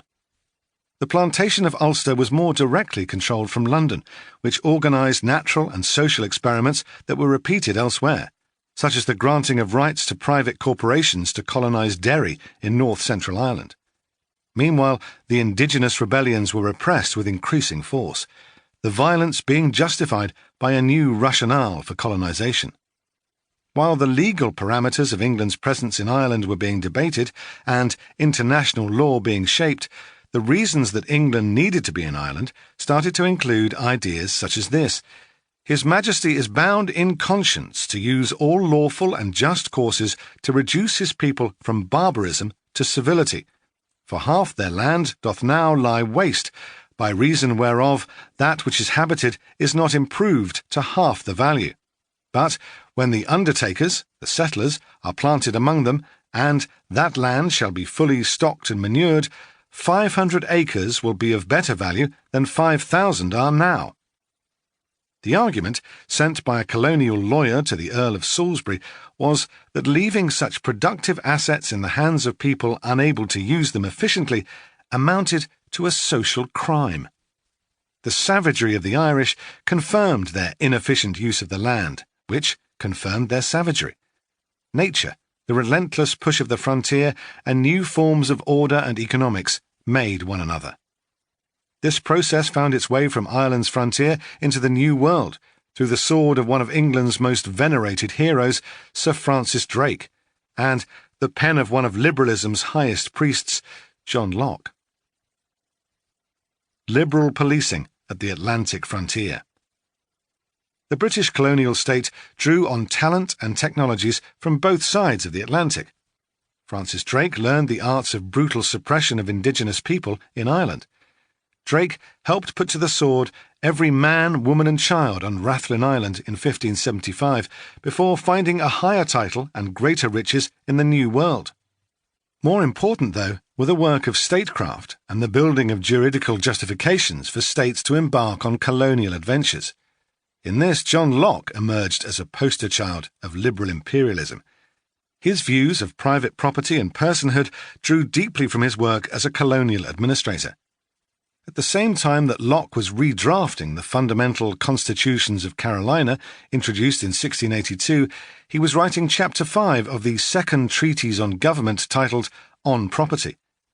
The fundamental constitutions affirm that every free man of Carolina shall have absolute power and authority over his Negro slaves. Locke oversaw the addition of the part in italics. This is the same Locke who, in the Second Treatise, argues that every man has a property in his own person. This no body has any right to but himself. A considerable amount of ink has been spilled trying to reconcile these two positions. Some have argued that Locke changed his mind about slavery over the course of his life, but this interpretation runs afoul of his work on the Board of Trade and Plantations toward the end of his life, work in which he seemed more than reconciled to goods made with slave labour. A more compelling recent interpretation reads Locke's proposed treatment of property and the treatment of captives after a just war and observes that they comport well with what his patron, the Earl of Shaftesbury, one of the Lords Proprietors of the Carolinas, wanted to happen in that territory. At the time, a central concern for the Lords Proprietors was the capture, enslavement and transport of indigenous people. Locke's theories smoothed the way for the legitimate acquisition and trade of Coosa men who'd been captured while fighting off colonists who'd encroached on their land in what settlers called the Carolinas. Indigenous slaves, as spoils of war, could be allowed to have no property in themselves, and Locke provided grounds for that in the fundamental constitutions. Regarding slaves from Africa, he remained silent.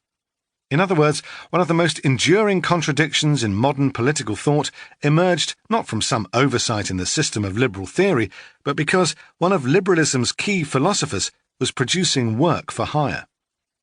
This is the context in which the modern liberal subject was made, at a colonial frontier. It shouldn't be surprising that the modern legal person was defined and policed as strictly as the boundaries of the property that this person was allowed to own. Meld these concerns with 18th century scientific racism, and it becomes easier to see how the liberal subject was born not only a man, but white too. The limits of the liberal subject were never more clearly demonstrated than when slaves tried to claim self-ownership. The Declaration of the Rights of Man, promulgated in 1789 during the French Revolution, proclaimed all men free and equal. This signalled to the slaves in the world's largest sugar producer, the French colony of Saint-Dominique, the very real possibility that they might be able to own themselves, that they might be part of the people, an idea at the heart of the revolution which was at once capacious and almost instantly restricted. Lasting from 1791 to 1804, the Haitian Revolution built on long histories of slave uprising and rebellions and established the state that exists today. But the ownership of the island and the lives of those on it were still always in play. The French spent 2 decades trying to get their colony back, and in 1825 settled on a final play, sending 3 warships to Port-au-Prince to demand compensation for the loss of slaves and other property to the tune of 150 million francs. The debt was finally repaid in the 1940s. Haitians underestimated the extent to which their uprising was a threat to liberal Atlantic prosperity, and the extent to which they lay beyond the boundary of the people. They were policed by force, finance, and ideology, reminded that their place lay firmly on the nature side of the nature-society divide.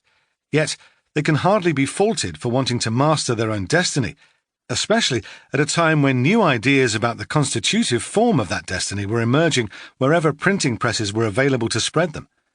It was, after all, through the technologies of mass communication that the great ideologies of merit, origin, and futurity were exchanged. Those ideas were literally the flags under which the state could march forth. What Haitians fought for wasn't just a state, but a nation-state. The state and the nation. In Imagined Communities, the definitive text on nationalism, Benedict Anderson argues that for nationalism to flourish, the authority and access to truth of the clergy and monarchs had to crumble. With these foundations compromised, the basis for community within a state could be reconstructed. Printing presses enabled the replacement of Bibles and edicts as sources of truth, with a proliferation of texts, maps, and records that stood for new kinds of authority. From presses flowed not just the daily instrument of community creation, the newspaper, but also vernaculars and reproductions of territory. Geographers and chorographers were in the first ranks of empire, and map-making helped to define not only the state — Thomas Hobbes was a keen amateur cartographer — but also the new story of what united the citizens of that state, the story of national blood and soil. In the 18th and 19th centuries, stories were written in Europe to explain the origins of Das Volk, La Patrie, and Good English Stock, with variously entertaining folk tales used to demarcate the boundaries of national purity. These myths, printed in the spoken languages of the middle class and the poor, were made available, and available for purchase, by new communications technologies. Printing presses changed the way that information and knowledge could flow, and how community could be created.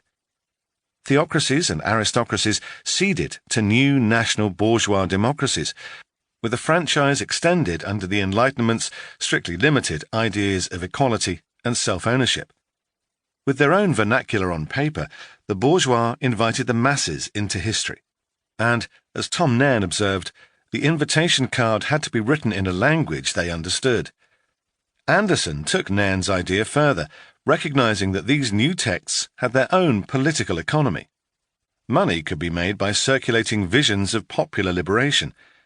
Pecuniary concerns and higher literacy rates were the preconditions of a national imaginary. Once the ideas of nationalism were laid in print, they constituted their own material, profitably translated, transcribed, mimeographed, pirated, distorted, and republished. For younger readers, nations became a thing because they were liked, shared, faked, and commented upon. Race, nation, and print capitalism were tightly linked. Strategies that required cheap care and cheap labour produced and reproduced the racial orders by which bodies were read, categorised, and policed at the boundaries of society and nature. Print and narratives that both fixed domestic order and offered future national greatness in reward circulated and confirmed these orders. As Anderson put it, nationalism thinks in terms of historical destinies, while racism dreams of eternal contaminations transmitted from the origins of time through an endless sequence of loathsome copulations outside history. Niggers are, thanks to the invisible tar brush, forever niggers. Jews, the seed of Abraham, forever Jews, no matter what passports they carry or what languages they speak and read. Thus, for the Nazi, the Jewish German was always an imposter. The dreams of racism actually have their origin in ideologies of class rather than in those of nation. Above all, in claims to divinity among rulers and to blue or white blood and breeding among aristocracies. No surprise, then, that on the whole, racism and anti-Semitism manifest themselves not across national boundaries, but within them. In other words, they justify not so much foreign wars as domestic repression and domination. The securing of domestic order extended everywhere, not just to battlefields, but to kitchens and bedrooms too. National myths are concrete, material, and intimate. Sexual habits, confessed all the more frequently because the mass production of literature allowed it, became the proper subject of nationalists. In France, Jacobins prosecuted sex workers as enemies of the revolution, for instance. The physicality of a nation is also manifest in its food, which retains its interest to nationalists. Phrases of the form as nation as comestible, as American as apple pie, as British as roast beef, as Indian as no beef, came about only through sustained work. The first book on obesity, diet and nation was George Cheney's 1733 The English Malady. Through the idea of nationalism, states' power to police their citizens extended to everything from productive and reproductive labour through actions in defence of currency and food purity to mental health policy. As the example of Haiti shows, however, it wasn't just European bourgeoisies that adopted and circulated the ideas and technologies of nationalism. Sometimes the idea of a common destiny was turned against colonizers. Fights for liberation from colonial rule in the global South invented their own national destinies. The Indian Rebellion of 1857, what the British called the Sepoy Mutiny, was a clash of nationalisms.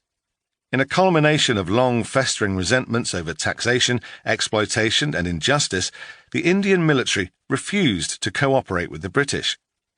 The soldiers were incited by ammunition, specifically by the British issue of a new shell for the 1853 Enfield rifle. The cartridges came wrapped in paper that was pre-greased with pork and beef fat. Muslim and Hindu soldiers didn't want to risk damnation by following the manufacturer's instruction to bite off the end of the cartridges before using them. British officers insisted. The ensuing uprising sparked a series of insurrections from India to Jamaica. The British diagnosed the uprising as stemming not from their colonialism, but from their failure to understand that Indians were an indelibly different nation.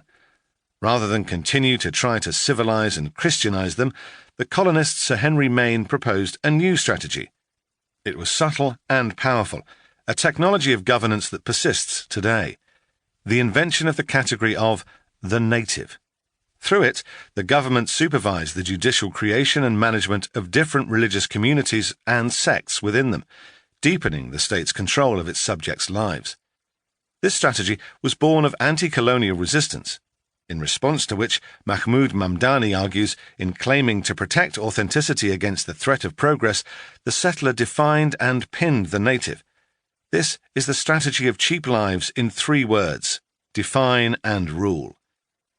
It is a regime whose legacy can be seen in any number of post-colonial states, from South Africa to India, from Canada to Peru. But the political technology of native wasn't enough to prevent the end of the British East India Company's rule over India, in which the uprising proved a signal moment. The battle for national independence was won across the global south in the 19th and 20th centuries. But these new nation-states continued to exist within capitalism's ecology, with consequences that are increasingly clear in the 21st century. Alternative nationalisms. Consider the country in which a vocal group who identified as the heartland of the nation found their destiny frustrated by the liberal, internationalist ambitions of a ruling party and voted instead for a man who offered in his own personage the firm authority of technocratic rule. A man who promised to get things done for the nation in defiance of Islamic and other terrorist attempts to frustrate national destiny. In this country, ideas of nation, religion, a perceived history of misrule by internationalists, and a betrayal of national greatness propelled a leader to popular preeminence.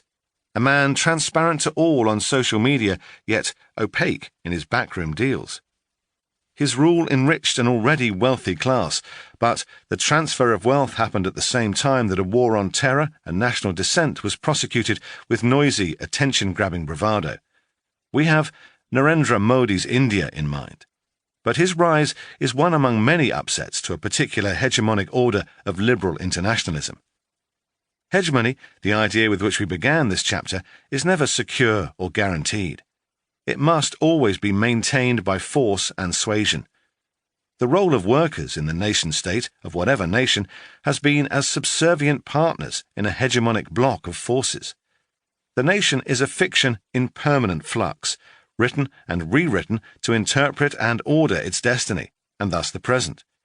But the ideas of the nation and its economic destiny aren't the exclusive domain of a particular hegemonic bloc. Indeed, this is why we see in moments of capitalist crisis, like the one we're living through today, the rise of alternate interpretations of national destiny. The logic of capitalism's ecology, its regime of cheap things, has run afoul of nationalism's language of shared destiny. With capitalism's riches so glaringly concentrated, 62 people own as much as the planet's poorest 3.5 billion, should it be surprising that the hegemony of a liberal bloc has started to crumble? It's a development long in the making, a phenomenon that we've called global fascism. The angst of collective identity presents itself in a moment of uncertainty, just as much in the 21st century as in the 16th, fueled by concerns around trade and economic insecurity. Quite where nation-states move from here is an open question, with possibilities along a spectrum running from a far more horrific politics than we've yet seen this century to a more emancipated world.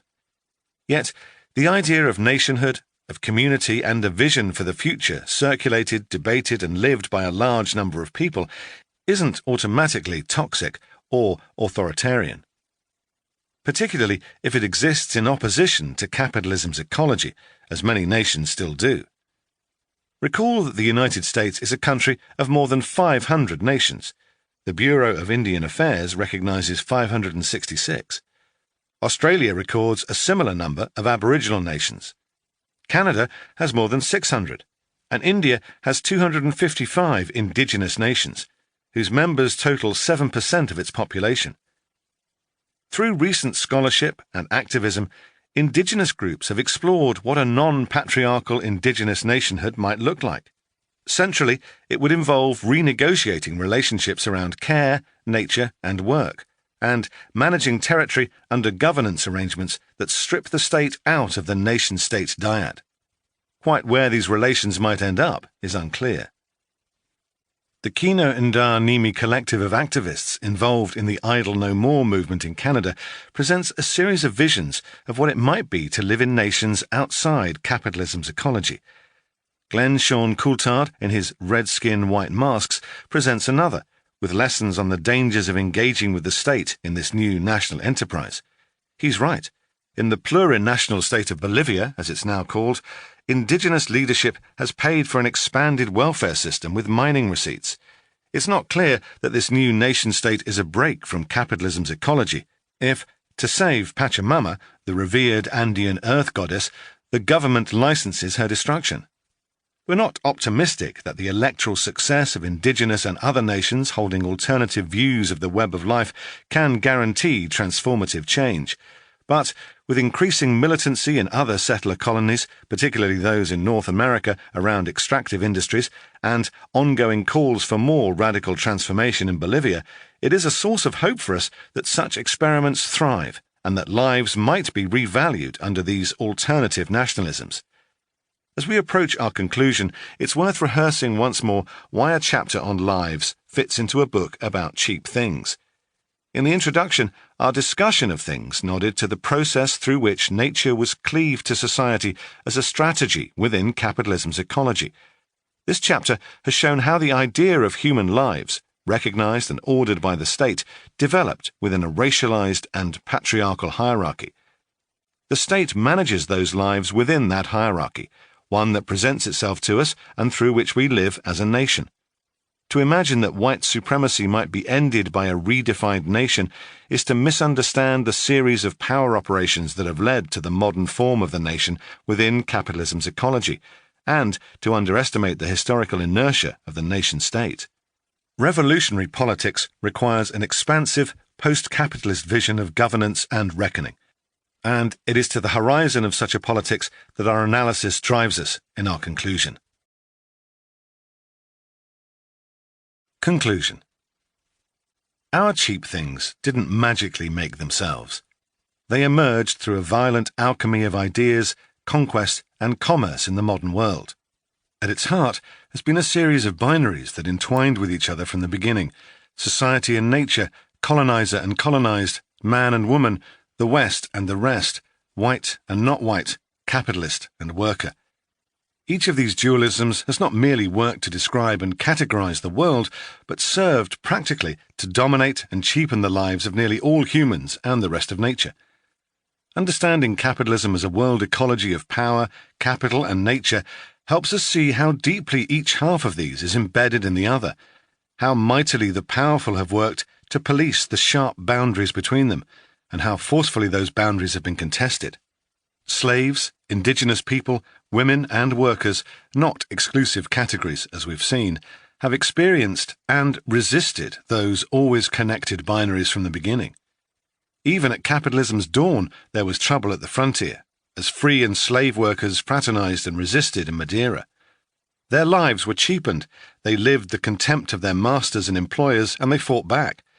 The refusal of many indigenous people and workers, then and now, to fold into capitalism's ecology prompted responses from governments and a search by investors for new terrains to seed and new models of order, profit, and extraction. Humans' experiences of and responses to capitalist strategies don't come with transcendent instructions for success, for there are none. We make our politics from the ideas of our times. We are creatures of capitalism's ecology. And thus, as we argued in the introduction, we're ill-prepared to deal with the state shift that this ecology has produced through us. Take, for instance, contemporary attempts to address the problem of cheap nature. If you want to see a modern meld of Cartesian and capitalist thinking, here's an exercise. Jump online, find an ecological footprint calculator, and answer its questions. You'll be told how many planets would be required if everyone lived the same way you do. The average of our footprints is 4 planets. We're not proud. Progressive environmentalists use the ecological footprint to highlight the human overshoot of the planet's carrying capacity, because, since the 1960s, they have measured overpopulation by not population density, but the numbers of people in an area relative to its resources and the capacity of the environment to sustain human activities. Overpopulation is, in other words, defined by a calculation of carrying capacity. To take these carrying capacities for granted is to blame future environmental destruction on the poor and working classes in the global north and global south, as they struggle for some sort of parity with those who program the footprint calculator. Such Malthusian thinking makes despair inevitable and inevitably racist. The limits of production, consumption, and reproduction are fixed only by the system in which we find ourselves. Such limits are neither outside nor inside, but both, knitted together by capitalism's ecology of power, production, and nature.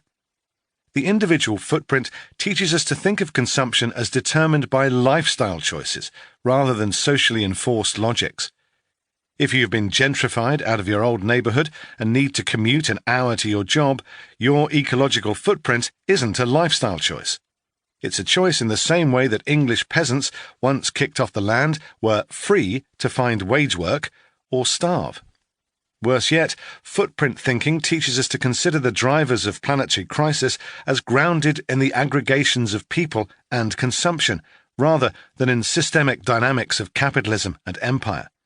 Recall that in the 13th century, on the eve of famine, epidemic disease, and feudal crisis, French peasants in Normandy might have produced substantially more food if their feudal seigneurs had granted them autonomy. Today's peasants make similar claims and have good evidence to suggest that agroecological farming can yield more and sequester more carbon than industrial agriculture. Any number of women's movements have fought for women's autonomy over their own bodies, with lower fertility rates one of many consequences. Yet, neither peasant autonomy nor feminism features as an option in the individuating operations of carbon calculation. The ecological footprint, like so many environmentalist concepts these days, performs the very separation of nature from society that accompanied the rise of capitalism. Remember our Exhibit A, the Anthropocene. In defense of the footprint calculator, we might ask, does it not acknowledge the reality of our times, of planetary crisis, epochal climate shifts, mass extinction? Yes, but these modes of thought explain our present disastrous state of affairs by consistently and significantly underestimating how the present is the product of a long past, of a bloody history of power, capital, and class, entwined in the web of life. At stake is how we understand population, nature, and limits. As the Berkeley geographer Nathan Sayer explains, that the concept of carrying capacity has limits does not mean that the limits it purports to specify are non-existent or meaningless. Far from it. The point, rather, is that such limits are rarely static or quantifiable, let alone predictable and controllable. One can liken the world to a ship, but that does not make the world like a ship. To conceive of environmental limits in abstraction from time and history as somehow intrinsic to an idealized nature is to mistake the model of reality for reality itself. It is unclear whether the concept of carrying capacity has any content at all without the idealism, stasis, and numerical expression that have clung to it throughout its history. What is clear is that it is a very dull tool for understanding. Fortunately, there are movements that have sharper tools for understanding how our relations in the web of life might be different, movements that are well placed to develop a post-capitalist counter-hegemony. For instance, the international peasant movement in La Via Campesina knows the importance of climate change and a transformative respect for nature and human life. Many of its members understand the practices of agroecology and an end to all forms of violence against women, but also the need for stability, access to credit, grain storage, energy and extension services, ways of bridging the gap between the city and the country. In the settler colony of the United States, the Movement for Black Lives has policy briefs on everything from fossil fuel to community finance to militarization to, vitally, reparations. The disability rights movement has offered a critique not just of built public space, but of race, gender, and class. Indigenous women in the Americas, whose bodies have been on the front line of capitalism's ecology for the better part of 6 centuries, are calling attention to and making visible that violence. Idle No More protests in Canada and the protests at Standing Rock in North Dakota are committed to decolonization and confronting the coloniality of power. The Argentine socialist feminist movement Pan y Rosas Bread and Roses, is organising against femicide. And proposals for a climate change exit strategy are proving points of organisation and convergence across a range of thinkers and activists who are considering the dramatic redistribution of resources that a movement beyond capitalism will require. At capitalism's frontiers, communities not only experience the multiple fronts of accumulation, but are both resisting and developing complex and systemic responses. John Jordan, an activist and co-founder of the United Kingdom's Reclaim the Streets movement, argues that resistance and alternatives are the twin strands of the DNA of social change. That change will need resources and space to develop. There's no roadmap for a class struggle that simultaneously reinvents humans' relations with and within the web of life. If we are made by capitalism's ecology, then we can be remade only as we in turn practice new ways of producing and caring for one another together. A praxis of redoing, rethinking, reliving our most basic relations. To contribute to that effort, we submit some ideas to supplement the vital organising currently underway. Ideas that can help to sense both the past and the present differently, at a scale with an acknowledgement of life and over time spans that cannot fit the capitalist scene. While we might despair of ever seeing systemic change, the history of revolutions is the history of the unexpected and the impossible happening. The great promise is that humans, and what humans become, can thrive with the rest of the planet after the capitalist scene. Let's call it reparation ecology. It's an idea that doesn't translate well. French, for instance, has réparation du préjudice écologique, which refers to a restoration of the environment after humans have damaged it. But that's a flawed path, because the idea of a nature that can be restored is both backward-looking and rests on a vision of pristine nature that developed through genocide and conquest. We're thinking bigger and differently here, using reparation as a way of remembering how capitalism's ecology has made the world and our capacity to think and act, and of learning to interact with the web of life differently. Emphatically, we do not think of reparation exclusively in monetary terms. This is not a search for damages, nor a quest for the person in the world who most suffers as a result of capitalism's ecology. But knowing that there is someone whose only fault is to be born now, likely a woman, indigenous, harmed by climate change and pollution, and whose life will be rendered demonstrably worse by the cumulative actions of everyone able to read this sentence, how might we live differently? The outlines of such a program must include recognition, reparation, redistribution, reimagination, and recreation. Recognition. To understand world ecology is to face history and the future. It is to recognize that the way we live and the very categories of thought that separate humans and the natural world are historical, not eternal realities. Capitalism's binary code works, moreover, not just as description, but as a normative program for ordering and cheapening humans and the rest of nature. The recognition we call for is not individual therapeutic, but institutional and systemic. Recognizing the relationship between humans and what humans have wrought at the level of social institutions, from government to business to social change organizations, is both necessary and dangerous. Those institutions have often been studied as if, to borrow a metaphor from Chapter 4, they were fish out of the water. The fundamental link to environments and environment making has too often been dropped from the frame. States have, in the process of recognition, betrayed the very groups they purported to recognize. One need only look to contemporary relations between states and indigenous people everywhere to see this in play. Glenn Sean Coulthard's lessons, drawn from Aboriginal struggles in Canada, suggests that engagements with the state must be limited if attempts to live beyond it are to succeed. Yet, seeing capitalism's ecology is not enough. It needs to be changed. Hence, reparation. Reparation. There's no easy calculus for the computation of suffering and repayment. To search for one is to suppose that the Book of the Dead is a subgenre of accountancy, kept with a double entry, one for the loss and one for the restitution. Reparation is neither so easy nor ever final. Consider the case of Guatemala. Diane Nelson's helpfully titled Reckoning charts the attempt to compass and account for the long war sparked by the United Fruit Company's reign over cheap bananas in Guatemala, and the company's response to a crisis of land reform that precipitated a CIA coup. Nelson follows the long-fought demands for accountability and reparations, which finally resulted in the payment of a debt for war crimes that became, in part, a fund for planting trees.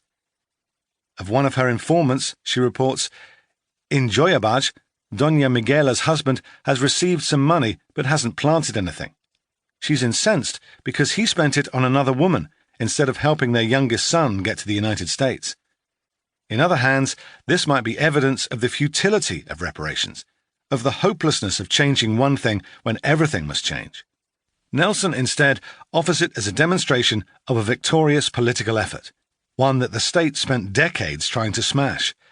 That the reparation was spent in ways contrary to its purpose is a much better problem to have than not to have any funds at all. It's also important to remember that states are not the only bodies culpable for damage and subsequent reparation. Corporations owe debts too. Consider Dow Chemical, now the owner of Union Carbide, responsible for the Bhopal disaster. Or the corporations whose coffers have been filled with, in the words of the Movement for Black Lives, wealth extracted from our communities through environmental racism, slavery, food apartheid, housing discrimination, and racialized capitalism. Yet, the balance of reckoning will never level. Not because an equation for lives and suffering is incalculable, but because the process of reparation involves active historical debate. There's no year zero that can serve as an accounting stand-in for the casualties of slavery, conquest, and class war. Finally, understanding the full range of damage caused by capitalism's ecology, on whom and what that damage was inflicted, will require not just money, but the imagining of non-monetary redistribution. We recognize that reparation ecology comes at a cost. There is trouble ahead. Suggesting an alternative to capitalism is as welcome now as it was when the unnamed Tlaxcalan witch in Chapter 1 was killed more than 4 centuries ago. When communists in the United States did it in the 1950s, they were persecuted. When environmentalists do it today, they too become a focus of the security state. The practice of decolonization is more dangerous than simple solidarity because it's more likely to work. Ultimately, it asks, what do you have? How do you get it? And perhaps most seditiously, what do you want? Answers will involve the distribution of resources that have little to do with market capitalism. Of course, markets allot resources, but what we have in mind is a rather different form of redistribution. Redistribution. A look at the gendered fate of Nelson's Guatemalan reparation points to how a cash payout for crimes is unlikely to bring justice by itself. Reparation ecology, by contrast, asks not who gets what, but who got what and who should pay for that. In the case of patriarchy, the redistribution of domestic work is a central part of what we imagine reparation ecology to involve. Similarly, we hope that such redistribution would include energy to warm and cool homes and food in a diet cleaved from its capitalist imperatives, with both governed by regimes of commoning. To do that, you need land, places where humans can connect with extra-human life, zones of engagement where humans can daily renew their relationships with the web of life. This calls for permanent reimagination. Reimagination. Decentering humans and undoing the real abstractions of nature and society can only be done concretely. Defensive actions against systems that enforce these abstractions, such as the Standing Rock campaign, can yield victories, but are always part of a longer struggle. To decolonize one name at a time, one map at a time, as Biede Weanaquitok suggests, is both a physical and psychological task. There's a danger of this becoming the sort of enterprise that demands far too much time on the therapist's couch. This is not to disparage the important psychoanalytical work that emerges from climate change, but to recognize that it belongs not in oak-panelled rooms, but on shop floors and in fields, offices and classrooms. This reimagination is a collective act of liberation. Never under capitalism have the majority been asked about the world we'd like to live in. To dream, and dream seditiously, is something that many humans need to practice. for we have been prevented from doing it for centuries. And the shop floors and community centres and classrooms and kitchen tables where these dreams will be shared are themselves subject to reimagination. Rather than seeing work as drudgery, restoration ecology offers joy, looking for working and living spaces to be filled with equitable chances for recreation. Recreation. There is currently a small boom in manifestos for the end of work, premised on the idea of robots managing the tasks that involve drudgery, thus freeing humans to have almost unlimited leisure. While there's a danger in such analyses of forgetting the intimate and violent relations of capitalist machinery and cheap nature, we are grateful that they raise the hope that humans might find meaning and dignity outside the Protestant work ethic, itself a painful colonial legacy. This is not to argue against hard work. It is, however, to demand meaningful, pleasurable work, and a liberatory dissolution of the work-life-play relationship emerging through workers' struggle. Here we find the idea of contributive justice useful. Restorative justice has had some currency in the US criminal justice system as an alternative to incarceration. The logic is that restorative justice returns affairs to the status quo. But what if the status quo isn't good enough, or is downright horrible?